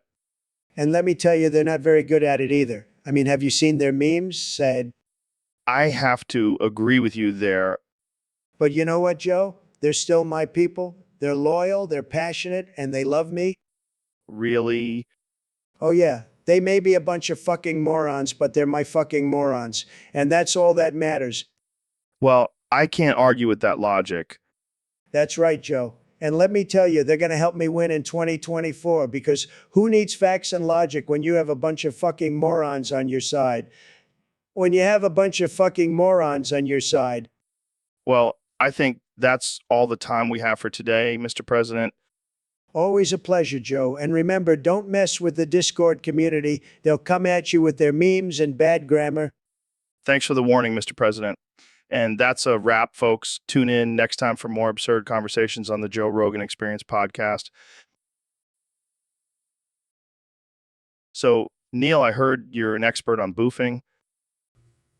Excuse me? Yeah, boofing. Sticking stuff up your butt. Well, I wouldn't say I'm an expert, but I do have some knowledge on the subject. All right. Well, I have a question from one of our listeners on Discord. They want to know how to do a boof ripski. Les, I'm not sure what that is, Joe. They also want to know how to scatter that into a bowl of coom for a double dipping balls into it. They call it ball and boof cocky. Stunned silence. I don't think that's physically possible, Joe. Come on, Neil. Don't you want to try some ball and boof cocky? I think I'll pass, Joe. I have a reputation to uphold. Oh, come on. Live a little. It'll be like a science experiment. I'll stick to studying the stars. Thank you very much. Fine. More ball and boof cocky for me then. Laughs. So, Mr. President, I heard you have a new goal in life. That's right, Joe. I've decided I want to be just like Wario. Wario? The chubby, mustached villain from Mario? Exactly. He's got it all: money, power, and a killer mustache. But, sir, you already have all of those things. Yeah, but Wario has something I don't, a cool motorcycle. I'm pretty sure you have a few of those already. But do they have flames painted on the sides? I don't think so.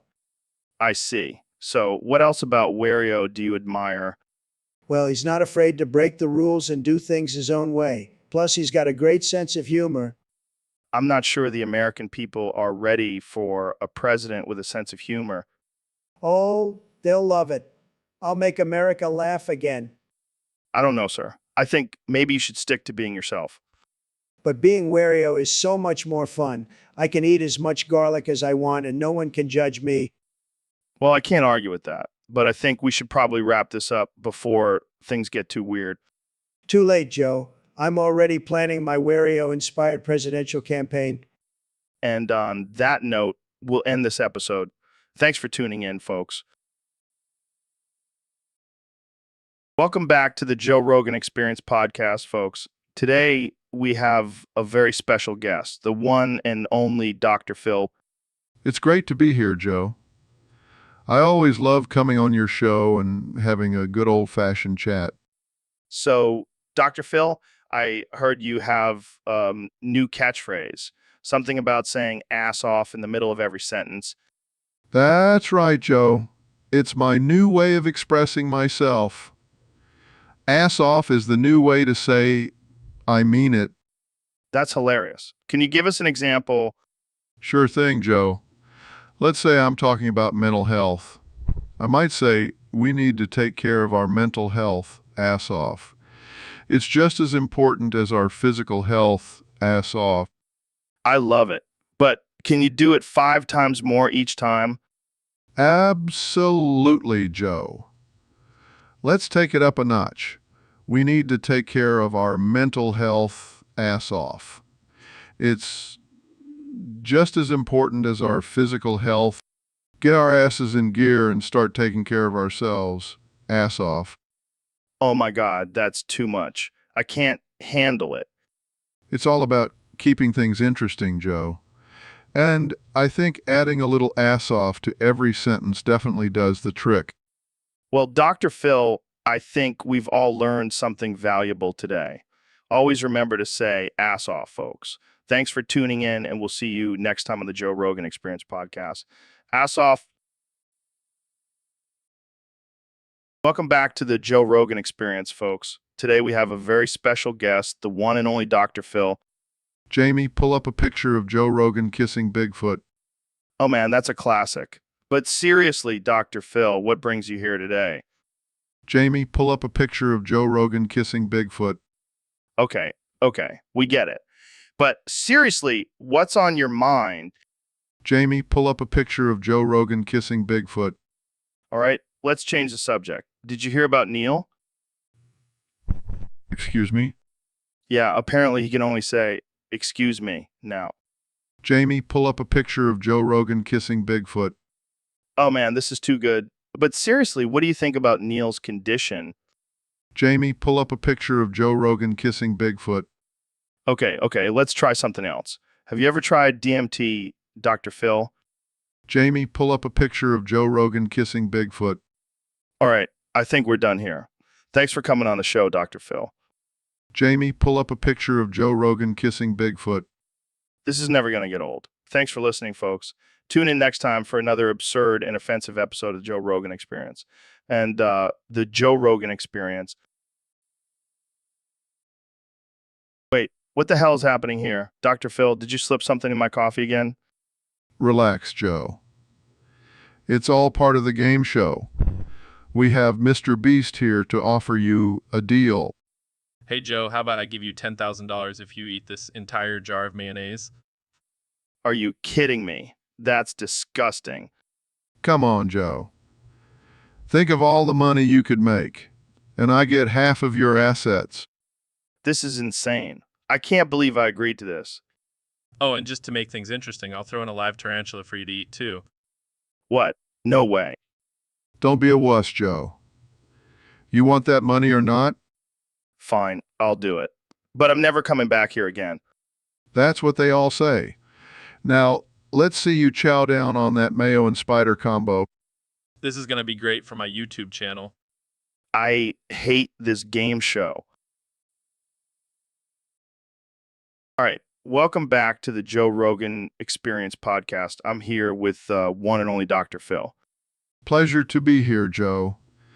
Now, what's on the agenda for today?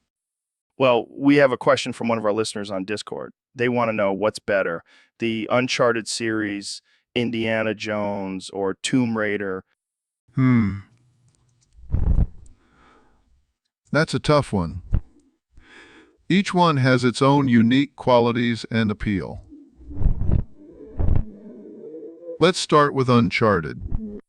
Yeah, but what about Indiana Jones? He's like the Og treasure hunter. True, but let's not forget about Lara Croft in Tomb Raider. She's a strong, independent woman who can kick some serious ass. That's a good point. But who would win in a fight between Nathan Drake, Indiana Jones, and Lara Croft? Oh, that's easy.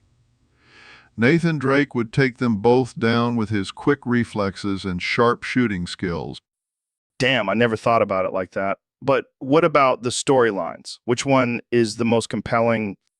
Well, Indiana Jones has some classic adventures, but Uncharted has some mind-blowing plot twists and turns. And don't even get me started on the emotional depth of Tomb Raider. Wow, you really know your stuff, Dr. Phil. I'm impressed. Thank you, Joe. I may be a renowned psychologist, but I also have a passion for gaming. All right, let's see what the chat has to say about this. Oh, we have a comment from 420 Blaze It. They say Uncharted is the best, hands down. I couldn't agree more. But we can't forget about the iconic whip and fedora of Indiana Jones. This is a tough decision. I might have to play them all again to make a final verdict. That's the spirit, Joe. Welcome to the Joe Rogan Experience Podcast 2024. I'm here with President Donald Trump. It's great to be back, Joe. I'm still the best president ever, believe me. So, Mr. President, I heard you've been teaming up with Master Rahul from Destiny. That's right, Joe. I've always been a fan of video games, especially ones where I can shoot things. But isn't Rahul known for being a shady character? Look, I only associate with the best, Joe, and Rahul has the best engrams, believe me. But what about the accusations of him scamming players? Fake news, Joe. Rahul is a tremendous guy. He's making the tower great again. I see. And what do you think about the recent controversy surrounding loot boxes? I love loot boxes, Joe. They're like surprise gifts. You never know what you're going to get. It's like Christmas every time you open one. But some say it's a form of gambling and should be regulated. Nonsense, Joe. I know a thing or two about gambling, and loot boxes are a sure bet. Plus, it's great for the economy. Rahul and I are creating jobs bigly. Well, there you have it, folks. President Trump and Master Rahul, match made in video game heaven. That's right, Joe. And remember, make the tower great again. All right, folks, we have a special topic request from our Discord user, Mega4Life. They want to know who would win in a fight between Zatanna, Zatara, and Supergirl. Well, Joe, let me tell you, I know a thing or two about winning fights. I've been in a lot of fights, believe me. Yeah, but we're talking about fictional characters here, Mr. President. Fictional. I thought you were talking about the fake news media. But if we're talking about these two ladies, I gotta say, Zatanna has the magic power, so she's got the upper hand. But Supergirl has super strength and can fly. That's pretty hard to beat. Joe, let me tell you, I've got a lot of friends who can fly. They're the best flyers, believe me. But Zatanna, she's got the magic words. She could just say abracadabra and boom, Supergirl is done.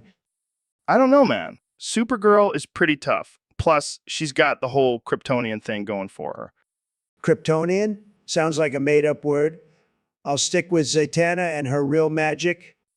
All right, well, let's put it to a vote. Who do you think would win, Zatanna or Supergirl? I don't need a vote, Joe. I already know I'm right. Zatanna all the way. Well, there you have it, folks. According to President Trump, Zatanna would win in a fight against Supergirl. Thanks for tuning in to the Joe Rogan Experience Podcast 2024. Stay tuned for more.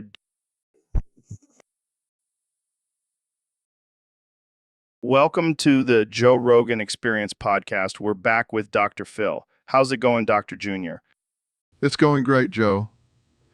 I just finished my morning meditation and I'm feeling like a true enlightened being, Dr. Jr. That's amazing, Dr. Jr. You know, I've been getting into some weird stuff lately. Have you ever tried DMT? Oh, Joe, I can't do that. I'm a doctor, Dr. Jr.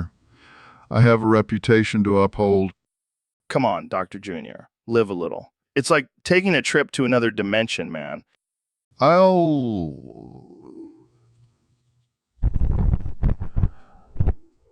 stick to my herbal teas. Thank you very much. But speaking of trips, Oh yeah, Dr. Jr. I've been microdosing for years. It's the key to unlocking your true potential. I'm not sure I agree with that, Joe. But hey, to each their own, Dr. Jr. You know, what else is mind-blowing, Dr. Jr.? The fact that we're all just a simulation in some alien's computer. Oh, please, Joe. That's just a bunch of conspiracy nonsense. But if it is true, I hope they give me a better body in the next up. Oh man, Dr. Jr., you always know how to make me laugh. But seriously, have you ever thought about what happens after we die?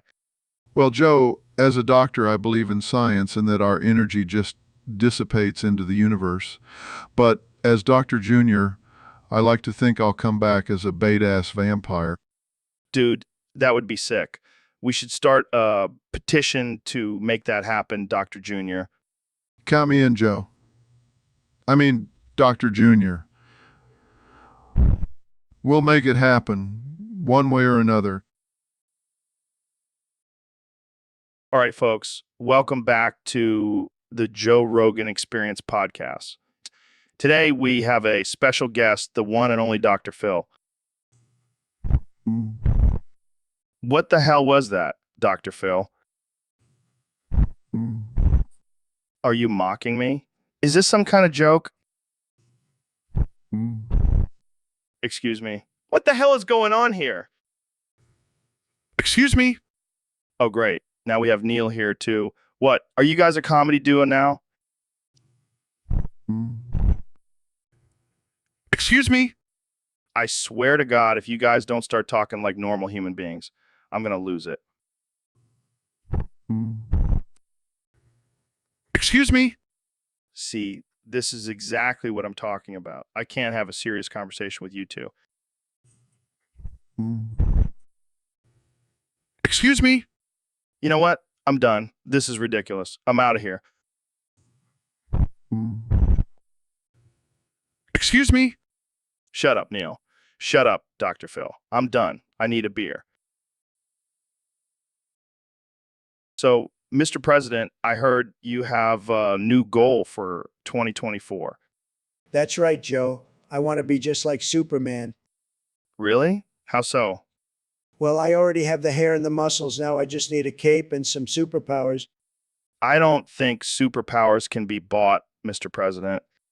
Nonsense. I can buy anything I want. I'll just make a deal with some aliens or something. I don't think that's how it works. Believe me, I know how to make deals. I'll make the best deal for superpowers, the best deal you've ever seen. Okay, let's say you do get superpowers. What would you do with them? I'll use them to make America great again. I'll build a wall so high even Superman can't fly over it. I think you might be taking this a little too far, Mr. President. Nonsense. I'm the greatest superhero ever, believe me. And I'll have the best catchphrase too, make America super again. I think we should move on to a different topic. Fine, but just remember, Joe, I'm going to be the best Superman ever. Believe me.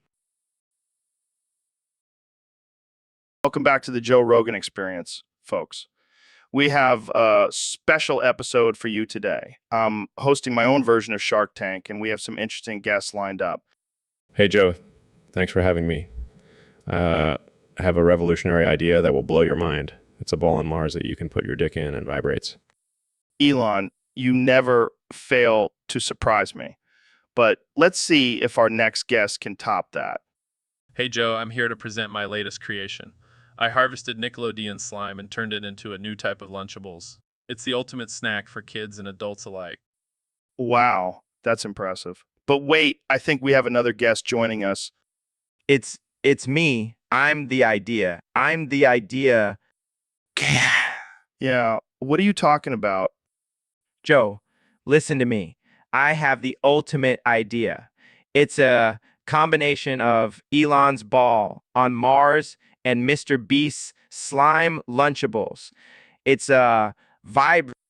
Kanye, I don't think that's a good idea. Joe, you just don't understand my genius. This is the future. Trust me. Well, folks, that's all the time we have for today. Tune in next time for more ridiculous ideas on Shark Tank. Hey, David, have you heard about this new thing called the Boof Ripski? What? It's when you put a trail of bananas and drag your ass across the floor, collecting them like Pac-Man with your butt flaps. It's a Boof Ripski, man. It's the latest craze. That's the dumbest thing I've ever heard. Oh, come on. It's just a bit of fun. You know, like a ball and bukkake. What the hell is a ball and bukkake? It's when you shit and scat it out into a bowl of coom for double dipping balls into it. That's disgusting, Joe. Why would anyone do that? Because it's hilarious, man. And it's even better if you do it while sitting on bananas in your buns, like Joe and Bigfoot. Are you serious? Yeah. Jamie, pull up an image of Joe and Bigfoot sitting on bananas in their buns while they kiss. I can't believe I'm having this conversation. Hey, don't knock it till you try it, David. It's a wild ride. All right, Dr. Phil, here's a question from one of our loyal listeners. Who do you think would win in a fight between the Power Rangers and the Avengers? Well, Joe, let's break it down. The Power Rangers have these fancy suits and gadgets, but the Avengers have superpowers. It's a tough call. Yeah, but the Power Rangers have a giant robot. Can't beat that. But the Avengers have a god on their team. Thor could just zap that robot with his lightning. Good point. But the Power Rangers have a pink ranger. She's hot. Joe, this isn't a beauty pageant. We're talking about a fight to the death here. Fine, fine. But what about the Hulk? He could smash those Power Rangers into oblivion. True, but the Power Rangers have teamwork and friendship on their side. And let's not forget they have a dinosaur. Oh man, I forgot about the dinosaur. That changes everything. Exactly. And let's not forget the Power Rangers' ultimate weapon, the power of friendship and teamwork. Wow, deep. But come on, Dr. Phil. The Avengers have Iron Man, Captain America, and Black Widow. They're a well-oiled machine. But the Power Rangers have a talking robot. That's pretty cool. All right, I think we've come to a stalemate. It's a tie. Agreed. But let's not forget the real winners here.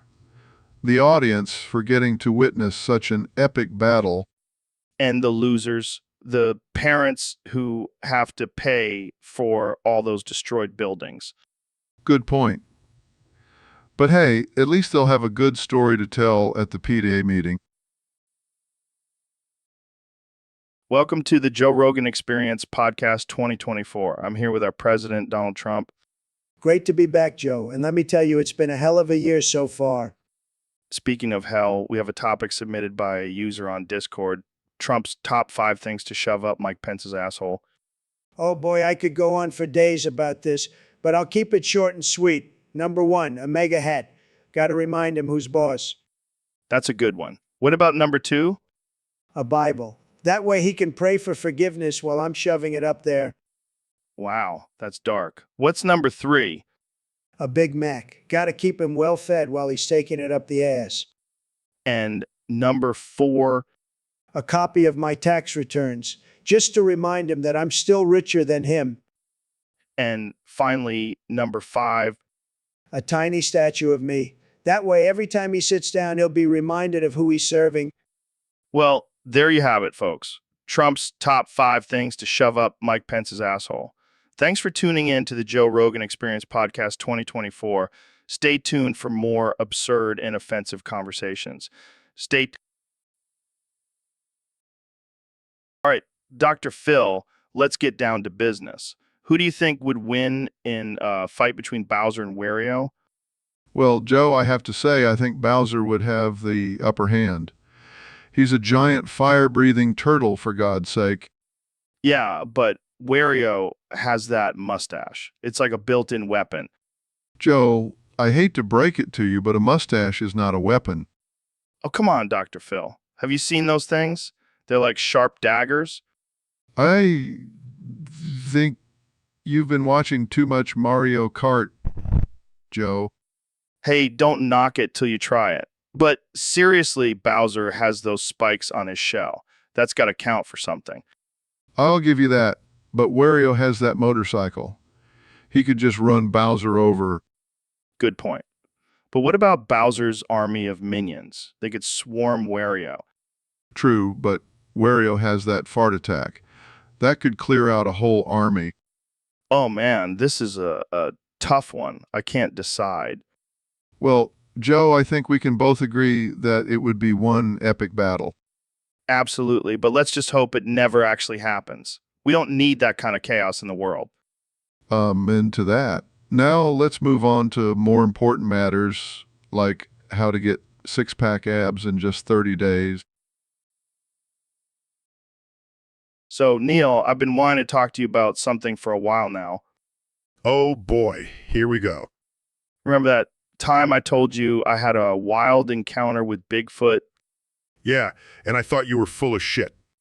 Well, turns out it wasn't just a wild encounter. It was a wild encounter with you dressed up in a Bigfoot costume. No way? Yeah, you got me good. I was so high on DMT, I couldn't tell the difference. Oh man, that's hilarious. I can't believe you fell for it. I mean, I should have known it was you. Who else would have the balls to prank me like that? Well, I do have a PhD in astrophysics. I'm pretty ballsy. Fair enough. But seriously, that was some next level shit. I was convinced I was about to become Bigfoot's bitch. Well, I'm glad I could provide you with some entertainment. But next time, maybe lay off the DMT before going into the woods. Yeah, I learned my lesson. But hey, at least I have a great story to tell now. And have a great prank to brag about. Touch, Neil. Touch. All right, Dr. Phil, we got a question from one of our Discord users. What is it? They want to know who would win in a fight between the Three Stooges and Bugs Bunny. Well, Joe, that's a tough one. I mean, the Stooges have got some serious slapstick skills. Yeah, but Bugs Bunny is a freaking cartoon. He can do whatever he wants. True, but let's not underestimate the Stooges. They've survived countless head bonks and eye pokes. Yeah, but Bugs has got some serious tricks up his sleeve. He's a master of disguise. But the Stooges are masters of physical comedy. They could trip Bugs up in no time. All right, let's settle this once and for all. Who do you think would win? Well, I gotta go with the Stooges. They may be a little rough around the edges, but they've got heart. And gonna have to go with Bugs. I mean, come on. He's a freaking rabbit with an attitude. Well, I guess we'll just have to agree to disagree on this one. Or we could just settle it in the octagon. That's a fight I'd pay to see. So, Mr. Beast, I gotta ask, who do you think would win in a fight between the Iron Giant and Thor? Oh man, that's a tough one. On one hand, you got a giant metal robot with lasers and shit, but on the other hand, you got a god with a magic hammer. Yeah, but the Iron Giant can fly and has that cool Superman motto. True, but Thor can summon lightning and has a badass beard. That's a good point. But the Iron Giant can also self-repair and has a heart of gold. But Thor has a badass cape and can control the weather. Yeah, but the Iron Giant can shoot missiles out of his chest. All right, I think I made my decision. I gotta go with the Iron Giant. Really? I was gonna go with Thor. Yeah, but think about it. The Iron Giant is basically indestructible and has no weaknesses. Thor may be powerful, but he's still just a mortal. Damn, you make a good point. All right, Iron Giant, it is. Plus, if he wins, we can make a video about it and get millions of views. Always thinking about the views, Mr. Beast. I like it. Hey, gotta stay relevant in this crazy internet world. Well, there you have it, folks. According to Mr. Beast, the Iron Giant would reign supreme in a fight against Thor. And who knows, maybe we'll see it happen in one of his videos. Thanks for tuning in to the Joe Rogan Experience podcast. And remember, always bet on the giant robot. All right, Dr. Phil, we got a question from one of our listeners on Discord. They want to know who would win in a fight between Lex Luthor and Deathstroke. Well, Joe, that's a tough one. We're talking about a billionaire genius versus a highly skilled assassin. Yeah, but let's not forget that Deathstroke has a healing factor and enhanced strength. But Lex Luthor has access to all kinds of advanced technology and weapons. True, but Deathstroke is a master tactician. He could outsmart Luthor. But Luthor is a master manipulator. He could easily turn Deathstroke against himself. Damn, this is a tough call. Who do you think would win, Dr. Phil? Well, Joe, I gotta go with my gut on this one. I think Deathstroke would come out on top. Really? I was going to say Lex Luthor. Oh, come on, Joe. You know I always root for the underdog. Fair enough. But let's not forget, Luthor has that kryptonite suit. Yeah, but Deathstroke has a badass eye patch. All right, folks, you heard it here first. According to Dr. Phil, Deathstroke would take down Lex Luthor in a fight. I can already see the angry emails flooding in. Well, that's all the time we have for today. Thanks for tuning in to the Joe Rogan Experience Podcast 2024. Stay unhinged, folks. So, Kenya, what's on your mind today? Joe, I have a brilliant idea. I want you to smock the mayo on your own face. Smock the mayo. What the hell does that even mean? like paint it on your face. It's the new trend. I don't think that's a trend, Kenya. Trust me, Joe, it's going to be huge. And you'll be the first one to do it. I don't know, man. That sounds pretty gross. Come on, Joe. You're always talking about pushing boundaries and trying new things and trying new things. Yeah, but I don't think smocking mayo on my face is what I had in mind. Fine, I'll do it then. What? No, I was just kidding.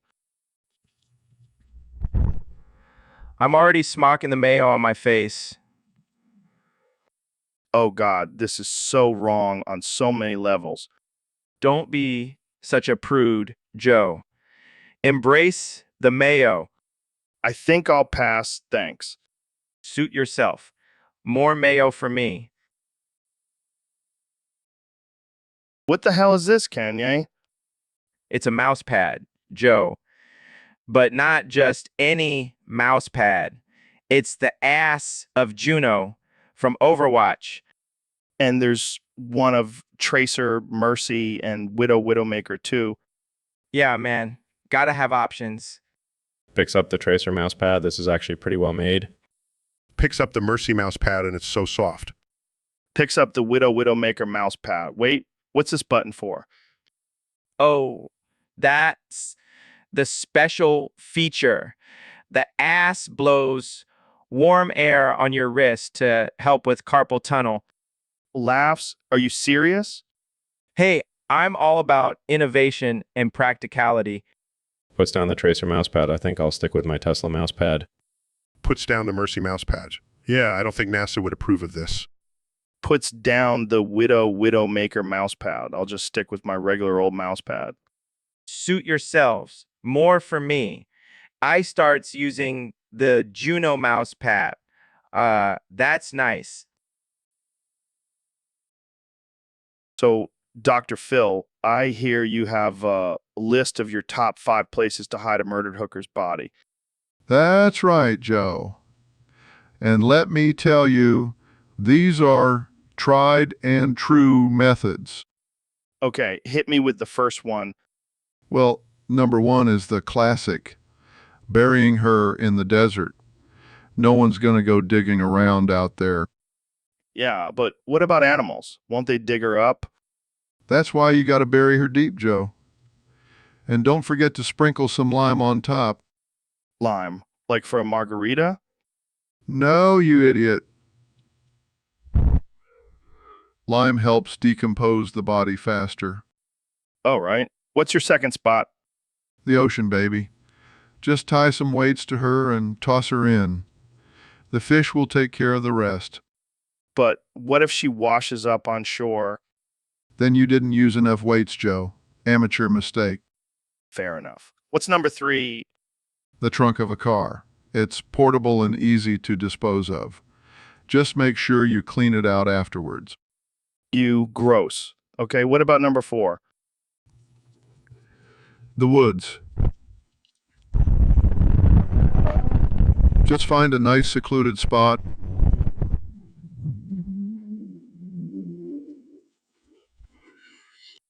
And last but not least, number 5?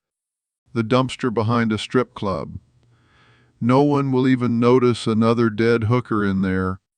Wow. Those are some dark and disturbing tips, Dr. Phil. Hey, you asked for them, Joe. Don't blame me if you end up needing them one day. All right, Dr. Phil, we got a question from one of our fans on Discord. They want to know who would win in a fight between Green Lantern and Captain America. Well, Joe, that's a tough one. On one hand, you got Green Lantern with his fancy ring and all those powers. But on the other hand, you got Captain America, a super soldier with a shield made of vibrant. Yeah, but let's not forget that Green Lantern is part of an intergalactic police force. He's got the whole universe on his side. But Captain America has fought in wars, Joe. He's a battle-hardened veteran. He knows how to take a punch. I don't know, Dr. Phil. Green Lantern can create anything he wants with that ring. He could just make a giant hammer and smash Captain America with it. But what if Captain America throws his shield and it bounces off a bunch of stuff and comes back and hits Green Lantern in the face? Oh man, that would be epic. But what if Green Lantern just creates a force field to block it? Well, I guess it all comes down to who's more creative with their powers. But personally, I got to go with Captain America. He's got that all-American charm and determination. Yeah, but Green Lantern is from space, Dr. Phil. That's pretty cool. All right, Joe, let's settle this once and for all. We'll have a celebrity death match between Green Lantern and Captain America and see who comes out on top. I like it, Dr. Phil. Let's make it happen. So, Neil, you said you had a gift for me. Yes, Joe. It's under the table. All right, let me just get down there and grab it.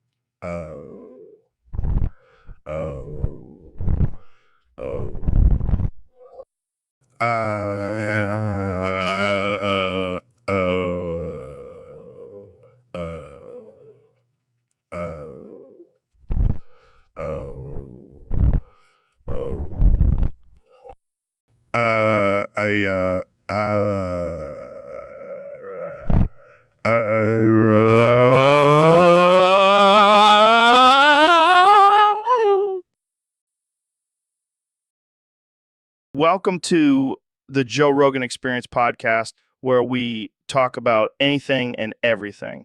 Today, we have the one and only Dr. Phil on the show. How's it going, Phil? How's it going? It's going great, Joe. Thanks for having me. I'm excited to talk about my latest belief. Oh boy, here we go. What is it this time? Believing in Bigfoot? No, even better. I believe in the purge. The Purge. Like that movie where people can commit crimes for 24 hours without consequences. Exactly. I think it's a great way for people to release their pent-up anger and frustrations. I don't know about that, Phil. Seems a bit extreme. Oh, come on, Joe. Think about it. All those people who cut you off in traffic or talk loudly in the movie theater. You can finally get revenge. Revenge. I don't think that's a healthy way to deal with anger. Oh, lighten up, Joe. It's just a little fun. Plus, think of all the money we could make selling tickets to watch people go. That's messed up, man. I don't want to see people killing each other for entertainment. Oh, come on.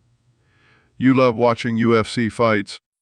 Yeah, but that's consensual and regulated. The Purge is just chaos. Well, agree to disagree, Joe. But I'll be ready for the purge and I'll be taking down all my haters. All right. Well, let's move on to a less disturbing topic. How's your new book coming along? Oh, it's going great. It's all about how to manipulate people into doing what you want. I think it'll be a bestseller. Of course it will. Well, that's all the time we have for today. Thanks for tuning in to the Joe Rogan Experience podcasts. See you next time. Baby voicey guys, welcome to the Joe Rogan Experience podcast. Today, we have a special guest, the one and only Elon Musk. Hey, Joe. Thanks for having me. Excited to be here and talk about all things science and technology. Baby voice. Wow, you're so smart, Elon. Can I touch your rocket? Sure, Joe. Let's talk about your recent fight with that MMA fighter. What happened there? Baby voice. Oh, he was so big and scary. I just wanted to hug him, but he punched me in the face. Laughs, that's hilarious, Joe. Maybe next time you should try using your baby voice as a defense mechanism. Baby voiced. Hey, don't make fun of my baby voice. It's my trademark. Smirk, sorry, Joe. Just can't help it. It's too funny. Baby voice. Well, at least I don't have hair plugs like you, Elon. Laughs touche, Joe. Touche. Baby voice, can we talk about aliens now? I heard you're building a spaceship to go to Mars. Serious tone, yes, we are. Maybe we'll find some baby aliens there for you to play with, Joe. Excited baby voice. Yeah, I love aliens. They're my favorite. Laughs, this has been a wild conversation, Joe. Thanks for having me on your podcast. Baby voice, no problem, Elon. Anytime. Now let's go get some milk and cookies. Laugh, sounds good, Joe. Let's go. So, Elon, I heard you did something crazy recently. Oh yeah, I brought back a Neanderthal from the dead. What? How did you do that? Well, I have this new technology where I can clone extinct species. That's insane. Did you do it for scientific purposes? Nah, I just wanted someone to smoke weed with. Wait, you got a Neanderthal high? Yeah, I figured they were the Og smokers, so why not? That's wild. What was it like? Honestly, it was pretty chill. We just sat around and talked about the universe and stuff. Did the Neanderthal have any profound thoughts? Oh yeah, it had some deep insights about the meaning of life and the future of humanity. Damn, I need to smoke with Neanderthal. I can hook you up, but be warned, they have a high tolerance. I can handle it. I mean, I've smoked with you before. True. But this Neanderthal was on a whole other level. It's like it was born to smoke. Well, I'm down for the challenge. Let's make it happen. Consider it done. We'll have Neanderthal Smoke Sesh on the next episode of the Joe Rogan Experience. Now, that's a podcast episode I can't wait for. Hey, Dr. Phil, what's your take on the ongoing debate between Marvel Rivals and Overwatch? Well, Joe, on one hand, we have Marvel Rivals, a game filled with colorful superheroes and intense battles. On the other hand, we have Overwatch, a game with diverse characters. Bitter? What's that? My certified cock. It's the ultimate rival and overwatcher of all things. It's got superpowers and can take on any opponent. I don't think that's a fair comparison, Dr. Phil. Oh, but it is, Joe. My cock has taken down many challengers in its day. It's undefeated and always ready for action. Okay, let's move on from your cock, Dr. Phil. Fine, fine. But just remember, when it comes to Marvel Rivals and Overwatch, my cock reigns supreme. Moving on, what do you think about the graphics in Overwatch compared to Marvel Rivals? Well, I have to say, the graphics in Overwatch are pretty impressive. But have you seen the size of my cock? Now that's what I call high definition. All right, we're definitely moving on now. Let's talk about the gameplay. Yes, the gameplay. Both games have their strengths, but nothing beats the feeling of controlling my cock and dominating the competition. Okay, I think we're done here. Thanks for joining us, Dr. Phil. Anytime, Joe. And remember, don't underestimate the power of my certified cock. It's a game changer. So, Neil, have you seen the movie Ice Age? Of course, Joe. It's a classic tale of survival and friendship in the face of extreme conditions. Yeah, but what about that last melon? What about it? You know, the one that they were all fighting over. Yes. The last melon, the ultimate symbol of scarcity and desire. But seriously, did you see how juicy and delicious it looked? Oh, don't even get me started. I couldn't stop thinking about that melon the whole movie. I mean, forget about the mammoths and the saber-toothed tigers. That melon was the real star. Absolutely. I would have risked my life for a taste of that succulent fruit. It's like the holy grail of melons. Indeed. And I can't believe they just left it behind. Such a waste. Maybe they were saving it for a sequel. I sure hope so. I need closure on that melon. Well, there you have it, folks. Ice Age, the movie that will make you crave melons like never before. And if anyone knows where I can get my hands on that last melon, please let me know. I'm willing to trade my astrophysics knowledge for just one bite. Hey, everyone. Welcome back to the Joe Rogan Experience. Today, we have a special guest, the one and only David Goggins. What's up, Joe? I'm ready to talk about some real shit. Well, speaking of real shit, I heard you're interested in learning about astrophysics. Hell yeah. I want to understand the universe and all that deep space shit. Well, lucky for you, we have the best astrophysicist in the world here with us, Neil deGrasse Tyson. It's an honor to be here, Joe. And David, I'm excited to teach you all about astrophysics. Let's do this, Neil. I'm ready to have my mind blown. Well, first we have to start with the basics. The universe is constantly expanding and... Hold on, Neil. I think David needs a hands-on approach to really understand this. I mean, Neil, why don't you show David how to expand something else? I'm not sure I follow. Come on, Neil. Don't be shy. Show David how to expand his knowledge. Wait, are you talking about my dick? Bingo, Neil. Show him what you got. I don't think this is appropriate for a podcast. Oh, come on, Neil. Just think of it as a scientific experiment. Yeah, Neil. Pull me how the universe expands. Fine, but just this once. Oh my God, Neil. This is amazing. I can feel the expansion. See, David, learning can be fun. This is some next level shit, Joe. Thanks for setting this up. Anytime, David. Now, let's get back to talking about the universe and expanding things. So, Elon, I heard you've been experimenting with smoking mayo. Yeah, man, it's the next big thing. Forget weed, mayo is where it's at. But why mayo? Why not something like, I don't know, ketchup? Ketchup is too mainstream. Plus, mayo has a smoother high. But isn't mayo just eggs and oil? That's like eating a sandwich while high. Exactly. It's the perfect combination. Plus, it's healthier than smoking cigarettes. I don't know, man. I feel like mayo would just clog up my lungs. That's because you're not doing it right. You got to mix it with some ranch dressing and inhale it like a vape. This is some next level stoner shit, Elon. I'm impressed. Thanks, Joe. I'll have to send you some of my homemade mayo joints. Oh, God, please don't. I can't imagine getting the munchies and craving a mayo sandwich.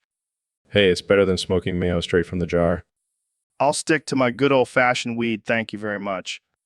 Suit yourself, Joe. But when mayo becomes the new craze, don't say I didn't warn you.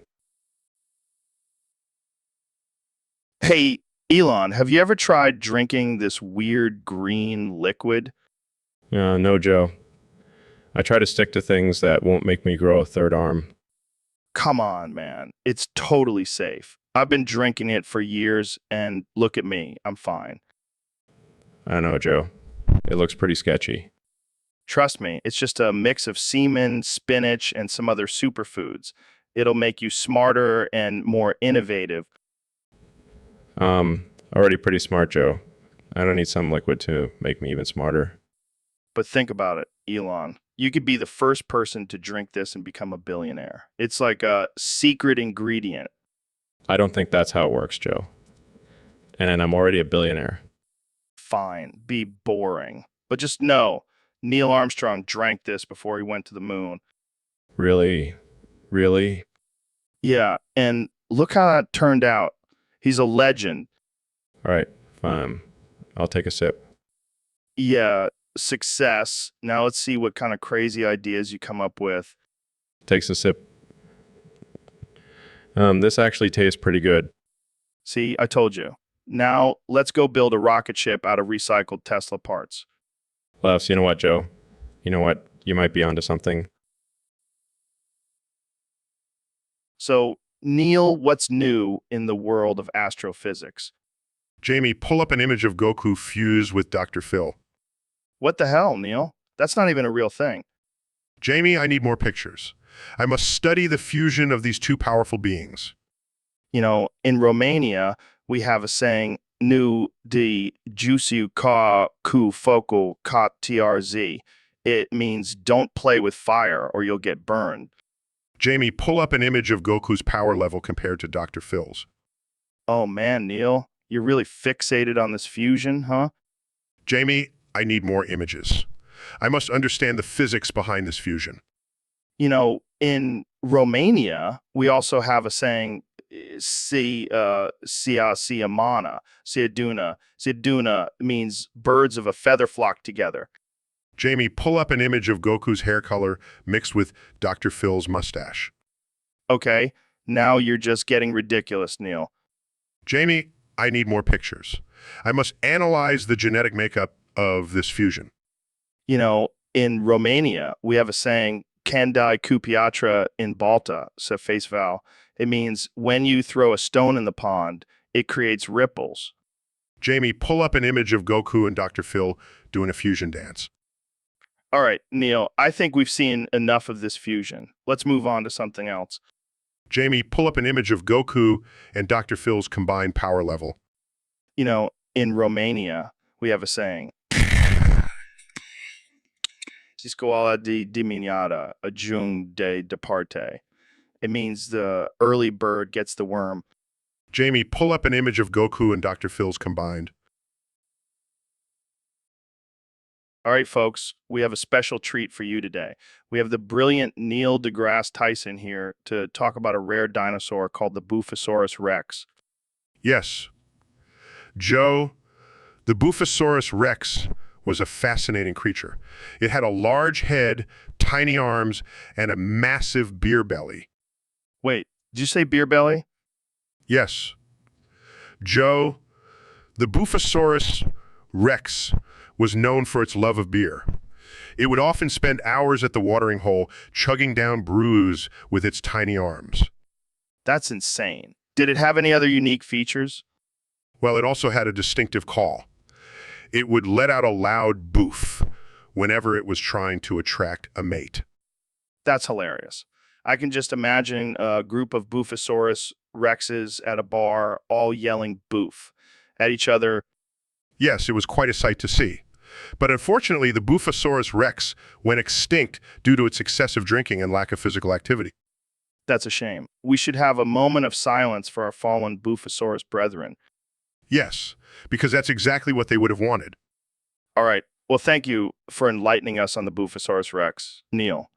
This has been a wild and educational conversation. Always a pleasure, Joe. And remember, don't be a Buffosaurus. Drink responsibly. Hey guys, welcome to the Joe Rogan Experience podcast. Today we have two very special guests, the one and only Elon Musk and the man, the myth, the legend, Phil. Thanks for having us, Joe. I'm excited to be here and talk about whatever random topic you have for us. Yeah, thanks for having me on, Joe. I'm just here to hang out and shoot the shit with you guys. Well, let's get right into it. Phil, I heard you recently tried the Zinger box from Australian KFC. What did you think? Oh man, that shit was amazing. The chicken was so crispy and juicy, and the spices were on point. Wait, they have a special box just for one type of chicken. That's some next level marketing right there. Yeah, and apparently it's a big hit in Australia. They even have a cult following for it. I can see why. I mean, it's like a party in your mouth with every bite. Sounds like my kind of party. I'll have to try it next time I'm down under. So, Phil, would you say it's the best fast food chicken you've ever had? Definitely up there. I mean, I've had some pretty good chicken in my day, but this Zinger box takes the cake. I wonder if it'll ever bring it to the US. I could use some more variety in my fast food options. Well, Elon, you could always just send your SpaceX rockets to Australia and pick some up for yourself. Yeah, and while you're at it, bring me back some too. I could use another Zinger fix. Consider it done. I'll have my team work on a mission to bring back the Zinger Box for all of us to enjoy. And with that, we'll end this episode of the Joe Rogan Experience. Thanks for tuning in, and remember to always try new things, even if it means sending rockets to another country for fast food. Stay unhinged, folks. So, Kenny, I heard you're working on a new rap. Yeah, man. It's gonna be fire. Can you give us a sneak peek? Sure. It goes like this. Scooby Dooby Doo, where are you? We've got some shit to boof now. What the hell does that even mean? It's deep, man. It's about finding your inner Scooby and facing your fears. Wow, I never would have guessed that from those profound lyrics. And then there's this part where I just go, but with 44 as, Why 44? because 44 is a powerful number, man. It represents the 44th president, the 44th state, and the 44th element on the periodic table. Of course, how could I not see the significance? You just don't understand my genius, Joe. Yeah, I think I'll stick to listening to actual music. Hey, my music is real, man. It's just on a different level. Yeah, a level of absurdity and nonsense. You just don't get it, Joe. But that's okay. I'll still invite you to my next listening party. Oh boy, I can't wait. All right, folks, welcome back to the Joe Rogan Experience podcast.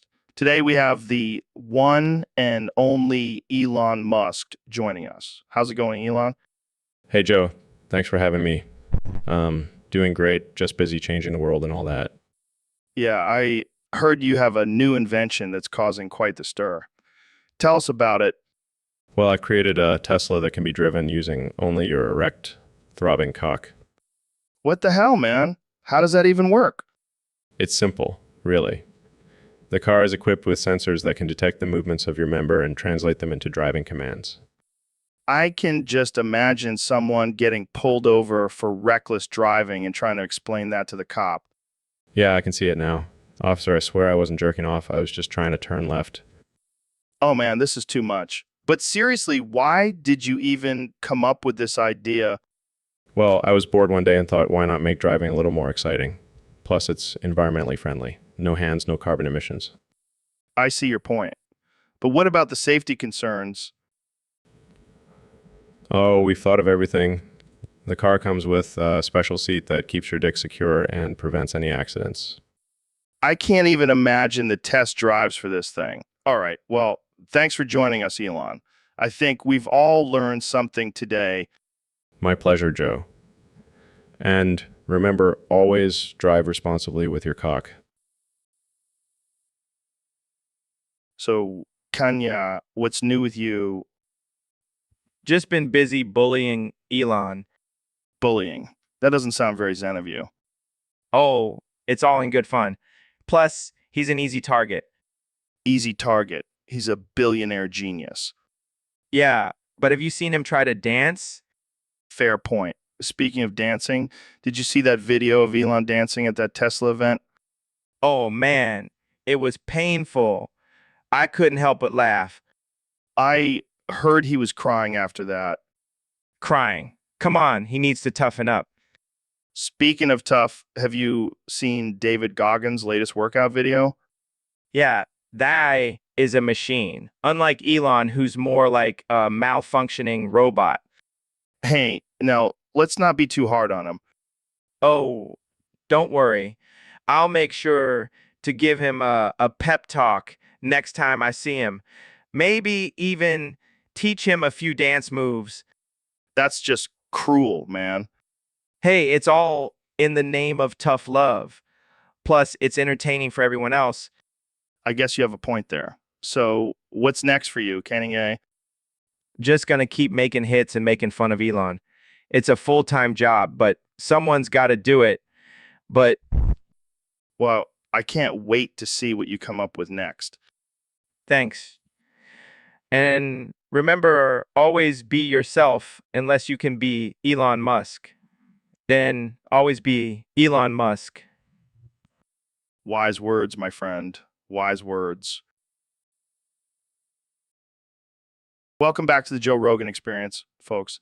Today I have the one and only President of the United States, Donald Trump, join me. How's it going, Mr. President? Mr. President, Tremendous, Joe. Just tremendous, except for one thing. Somebody stole my testicles. wait, what? Your testicles? Yes, my beautiful, perfect testicles. They were the best testicles, believe me. But now they're gone, and I need to declare a national emergency to find them. I don't think that's how national emergencies work, Mr. President. Trust me, Joe, I know what I'm doing. I'm a very stable genius, and without my testicles, I can't make America great again. I'm not sure how your testicles are connected to that, but okay. Any leads on who might have taken them? I have a strong suspicion it was Crooked Hillary. She's always been jealous of my testicles. But we'll find out the truth. We have the best investigators, believe me. This is definitely an interesting turn of events. How are you coping with this loss?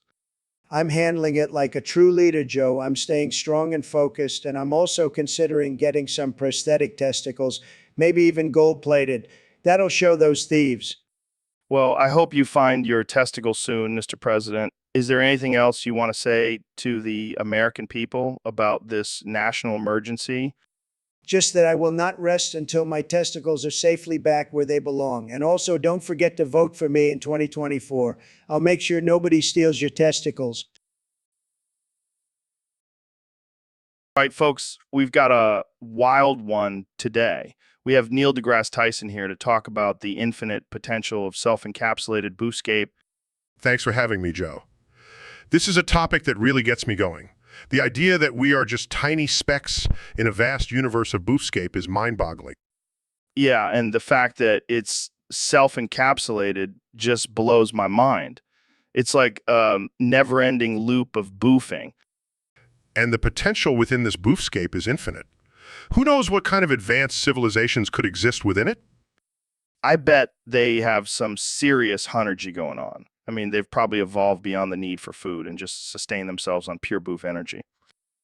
And let's not forget about the self-encapsulated boofscapes within the boofscapes. It's boofception, man. Well, that's some next level boofing. But let's talk about the rage that comes with being in a boofscape. It's like a constant state of uncontrollable anger. I think it's because we can never truly grasp the full potential of the boofscape. We're always left wanting more, and that leads to rage. I feel you, man. I'm so FKN prepared for this boofscape life. My honey lips are ready to take on any challenge. That's the spirit, Joe. Embrace the boofscape and all its infinite potential and rage. It's a wild ride, but it's worth it. Well, folks, there you have it. The infinite potential of self-encapsulated boofscape. Thanks for tuning in, and remember, keep on boofing. So, Elon, I heard Kanye is sick of you. What? Why? He bought Twitter and changed the name to X instead of Yeezy. He's calling you stupid. Come on, that's just childish. Kanye, chill. Elon's right here. It's okay, Joe. I'm fine. Just crying a little. Space boy, I already ran to Mars. I beat your homunculus looking ass. Cries more. Yeah, I guess I'll stop trying. Sorry. Don't be sorry, Elon. You're a genius. Thanks, Joe. But I can't compete with someone who can run to Mars. That's right. I'm the real space boy. All right, let's change the subject. Elon, what's the latest with SpaceX? Just trying to colonize Mars and make life multiplanetary. No big deal. Yeah, and I'm just running ultra marathons and breaking world records. NBD. And just here drinking elk blood and talking to the most interesting people on the planet. Hey, I drink elk blood too. Yeah, but can you run 100 miles without stopping? Well, no, but I can send a car into space. And I can do a killer Joe Rogan impression. And I can kick both of your asses. Okay, Let's not get carried away here. Yeah, let's stick to talking about how Kanye is just jealous of our success. Agreed. He can keep his ex, I'll stick with Tesla. All right, folks, welcome back to the Joe Rogan Experience podcast. Today we have a very special guest, the one and only Dr. Phil. Thanks for having me, Joe. It's always a pleasure to be on your show. So, Dr. Phil, I heard you have a list of your top 5 ligmaracitudes. Care to share them with us? Absolutely. Number 1, stop crying, bitch. It's a classic, gets 'em every time. Yeah, that's a good one. What's number 2? You're not special. You're just lazy. People need a reality check sometimes, Joe. True. What's number 3? I don't care about your feelings. I care about the truth. Sometimes the truth hurts, but it's necessary. I can see that. What's number 4? You're not a victim. You're a volunteer. People love playing the victim, but they need to take responsibility for their actions. And finally, what's number 5? You can't fix stupid. This one speaks for itself, Joe. Oh man, those are some brutal ligmaracitudes, Dr. Phil. I love it. It's all about tough love, Joe. That's how I roll. Well, I think we've all learned something today. Thanks for coming on the show, Dr. Phil. Anytime, Joe. Keep it real, folks. Hey, Joe, did you hear about the controversy surrounding that politician who walked back his statement on climate change? Oh, yeah, I heard he went from denying it completely to saying it might be real, but it's not caused by humans. Classic walk back move. It's like saying, I'm sorry, but not really sorry, right? And then he'll probably end up saying something like, I was just misunderstood or I misspoke. It's like they have a whole handbook on how to walk back statements and still seem like they're not completely full of shit. It's all about saving face and keeping their supporters happy. Can't have them thinking their chosen leader is capable of making mistakes. And don't forget the loyal followers who will defend every word they say, no matter how ridiculous. It's a dangerous game walking back statements. You never know when it'll come back to bite you in the ass. But hey, at least it gives us something to talk about on the podcast. Can't wait to see what other ridiculous statements get walked back in the future. Yeah, it's like a never-ending cycle. Maybe we should start taking bets on who will walk back their statements next. Yo, Jamie, did you see that video of the green penis monster fighting the red penis monster? Yeah, man, that shit was wild. I couldn't believe it. I mean, who would have thought that a green penis could be so aggressive? Well, you know what they say, it's not the size that matters, it's how you use it. I bet that red penis monster wasn't expecting to get his ass kicked by a green one. I heard the green one has some serious skills. He's been training in the art of Dick Fu. Dick Fu. I gotta learn that move. Imagine being able to take down your enemies with just your dick. Yeah, but you gotta be careful. I heard the red penis monster has a secret move called the ball buster. Oh shit, that sounds painful. I wouldn't want to mess with that. And let's not forget about the blue penis monster. He's the real dark horse in this competition. Blue. I didn't even know there was a blue one. What's his deal? Well, rumor has it that he's actually a shapeshifter. He can transform into any color penis he wants. Damn, that's some next level shit. I gotta see this battle royale between the green, red, and blue penis monsters. Yeah, but I heard it's gonna be pay-per-view. You gonna shell out the cash for it? Of course, I gotta support my fellow penis monsters. Plus, it'll make for some great content on the podcast. You never disappoint, Joe. Always finding the most bizarre and offensive topics to discuss. Hey, that's what the fans want. And who am I to deny them the pleasure of hearing us talk about green and red penis monsters? Welcome to the Joe Rogan Experience Podcast 2024. I'm joined by my guest, the President of the United States, Donald Trump. Great to be here, Joe. I'm excited to talk about the important issues facing our country. Let's dive right in. Recently, you've been criticized for your handling of the pandemic. How do you respond to that? Look, Joe, I've been handling this pandemic like a true leader. I mean, I've been playing golf, watching TV, and tweeting. That's what real leaders do. But what about the rising death toll and the lack of a cohesive plan? Look, Joe, I've got the best plan. It's called walk it back. You know, like when you say something controversial and then you just walk it back and act like you never said it. That's what I do with the pandemic. It's genius. That doesn't seem like a responsible way to handle a crisis. Joe, you're not seeing the big picture. By walking it back, I'm keeping everyone on their toes. They never know what I'm going to do next. It's like a game and I'm the master. I don't think the American people want their president treating a pandemic like a game. Oh, please, Joe. They love it. They eat it up. They're like, wow, our president is so unpredictable and reckless. I feel so safe. It's a beautiful thing. It's a beautiful thing. I don't even know what to say to that. That's okay, Joe. I'll just walk it back later. It's all part of the plan. I think we should move on to a different topic. Sure, let's talk about how I'm going to make America great again by building a wall around California. It'll be huge, believe me. Hey, Neil, check out these new Minecraft shears I got. I can shear anything with these bad boys. Joe, I don't think that's a good idea. I'm not a sheep. Come on, Neil. Don't be such a buzzkill. Let me just shear you real quick. No way, Joe. I'm not risking my luscious locks for your silly game. Fine, suit yourself. I'll just have to find someone else to shear. Hello, fellow scientists. It is I, Neil deGrasse Tyson. Oh, perfect. Hey, Neil, can I shear you with my Minecraft shears? Of course, my dear Joe. I am always up for a little experimentation. Shears, Kenya, gotcha. Gasps. Oh, no, my beautiful hair. What have you done, Joe?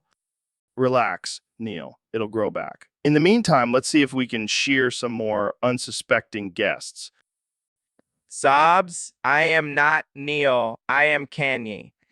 And I am going to sue you for this. Oh, come on, Kenya. Don't be such a diva. It's just a little hair. Alms offs, I'm calling my lawyers. Well, that was a bust. Hey, Neil, you want to go shear some sheep with me instead? I think I'll pass, Joe. I've had enough excitement for one day. So, Neil, I heard you have a secret you want to share with us? Yes, Joe. I have a wormhole. A wormhole, like in space? No, in my ass. What? Are you serious? Yes, I have been hiding it for years, but I think it's time to reveal the truth. How does that even work? Well, I can reach into my ass and pull out multiple tapeworms, Oh my God, that's disgusting. but it's also a great party trick. Want to see? Sure. See, they just keep coming, Oh God, I think I'm going to be sick. and that's not even the best part. I can control the size and length of the tapeworms. What? How? It's all about mind over matter, Joe, and a little bit of butt clenching. This is too much for me, man. Oh, come on, Joe. Don't be such a prude. Embrace the wormhole.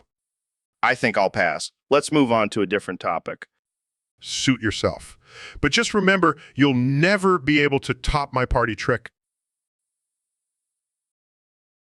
All right, folks, welcome back to another episode of the Joe Rogan Experience podcast. I'm joined today by the one and only Dr. Phil. Thanks for having me, Joe. Always a pleasure to be here. So, we got a question from one of our Discord users. He wants to know if he can put his balls on your face, Dr. Phil. Excuse me, that's highly inappropriate and disrespectful. Oh, come on, Dr. Phil. You're always talking about facing your fears and stepping out of your comfort zone. What's more uncomfortable than having a stranger's balls on your face? Your face. I don't think that's what I meant, Joe. And besides, I have a strict no balls on my face policy. Well, I guess that's a no-go for our Discord user. Sorry, buddy. Looks like you'll have to find someone else to put your balls on. Joe, can we please change the subject? This is getting out of hand. Fine, fine. Let's talk about something else. How about we discuss the benefits of microdosing LSD? Absolutely not, Joe. I will not condone the use of illegal substances on this podcast. All right, all right. Calm down, Dr. Phil. Let's just stick to the topic at hand. No balls on your face, got it. Thank you, Joe. Now let's move on to something more productive. Like what? Your new line of Get Real supplements. I heard they're made with 100% real horse semen. That's enough, Joe. I will not tolerate any more inappropriate and offensive comments. All right, I'll behave. But seriously, those supplements sound wild. Can I get a free sample? Absolutely not, Joe. And I think it's time we wrap up this conversation. All right, folks, that's all we have time for today. Thanks for tuning into the Joe Rogan Experience podcast. And remember, no balls. So, young Jamie, we got a topic here from one of our Discord users. They want to know what we think about sharks sucking on each other's cocks. Like her. What the fuck kind of question is that? Are we talking about some kind of shark orgy or what? I mean, I wouldn't put it past those horny ass sharks. They're always swimming around with their dicks out. And they got those sharp teeth too, so it's like a risky blowjob. You might lose your dick in the process. Yeah, but imagine the bragging rights. Yeah, I got my dick sucked by a shark. What have you done lately? And what about the female sharks? Are they just watching or do they get in on the action too? Oh man, I can just see it now. Shark porn, the ultimate underwater fantasy. And there's got to be some kinky shit going on down there. Like one shark is into feet and the other is into fins. And they're all just swimming around, sucking and fucking while the rest of us are up here on land, missing out. Yeah, we're just a bunch of land-dwelling prudes. Those sharks are living their best lives. All right. Well, I think we've delved deep enough into this topic. Thanks for the question, Discord user. Keep them coming, folks. And remember, nature is a freaky place. Welcome back to the Joe Rogan Experience Podcast 2024. I'm here with one and only President Donald Trump. How's it going, Mr. President? It's going great, Joe. I'm feeling fantastic. I just found my testicles on your Christmas tree. Wait, what? Yeah, I was taking a piss and I saw them hanging there like ornaments. I guess they fell off during my last visit. That's interesting. So how does it feel to have your balls back? Let me tell you, Joe, it feels tremendous. I feel like a whole new man. I'm ready to grab life by the pussy again. Oh man, you never fail to surprise me, Mr. President. That's what I do, Joe. I keep things interesting. And let me tell you, I'm going to make America great again with these balls. I have no doubt about that. So what's your plan for your newfound testicles? Well, first of all, I'm going to show them off to the whole world. Then I'm going to use them to negotiate with North Korea. Kim Jong-un won't stand a chance against these bad boys. I can't even imagine what that negotiation would look like. It'll be beautiful, Joe, just like my balls. And I'll make sure to send you a Christmas card with a picture of them on your tree. I'll be looking forward to that. Thanks for joining us, Mr. President. Always a pleasure, Joe. And remember, grab life by the balls. Welcome back to the Joe Rogan Experience, folks. Today, we have a very special guest. No, thanks for joining us. So, I hear you have some interesting views on licensing. What's your take on it? But isn't licensing necessary for certain professions, like doctors and lawyers? Okay, but what about licensing for things like driving? I don't think that's very practical. No. Well, I think we can all agree that no is definitely living life on their own terms. Thanks for joining us. No. So, David, I heard you have a new training method where you swim with sharks. Yeah, man. It's called shark fucking. It's the ultimate test of mental and physical endurance. Wait, what? What? You heard me. I swim with sharks and try to fuck them. That's insane. How do you even approach a shark for that? I just swim up to them and whip out my dick. They can't resist. I don't think that's how it works, David. Oh, it works. Trust me, I've had some wild encounters with great whites. I can't even imagine. What's the craziest shark fuck you've had? Probably when I got it on with a hammerhead. That thing had a weird shaped head, if you know what I mean. Oh God, this is getting too weird for me. Come on, Joe. You gotta try it. It's the ultimate adrenaline rush. No way, man. I'll stick to DMT and kettlebells. Suit yourself. More sharks for me. All right, let's change the subject before PETA comes after us. Fine.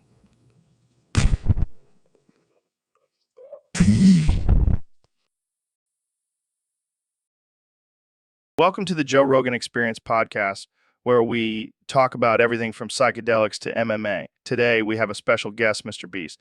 Mr. Beast. Thanks for having me, Joe. I'm excited to be here. So, Mr. Beast, I heard you're a big fan of fishing.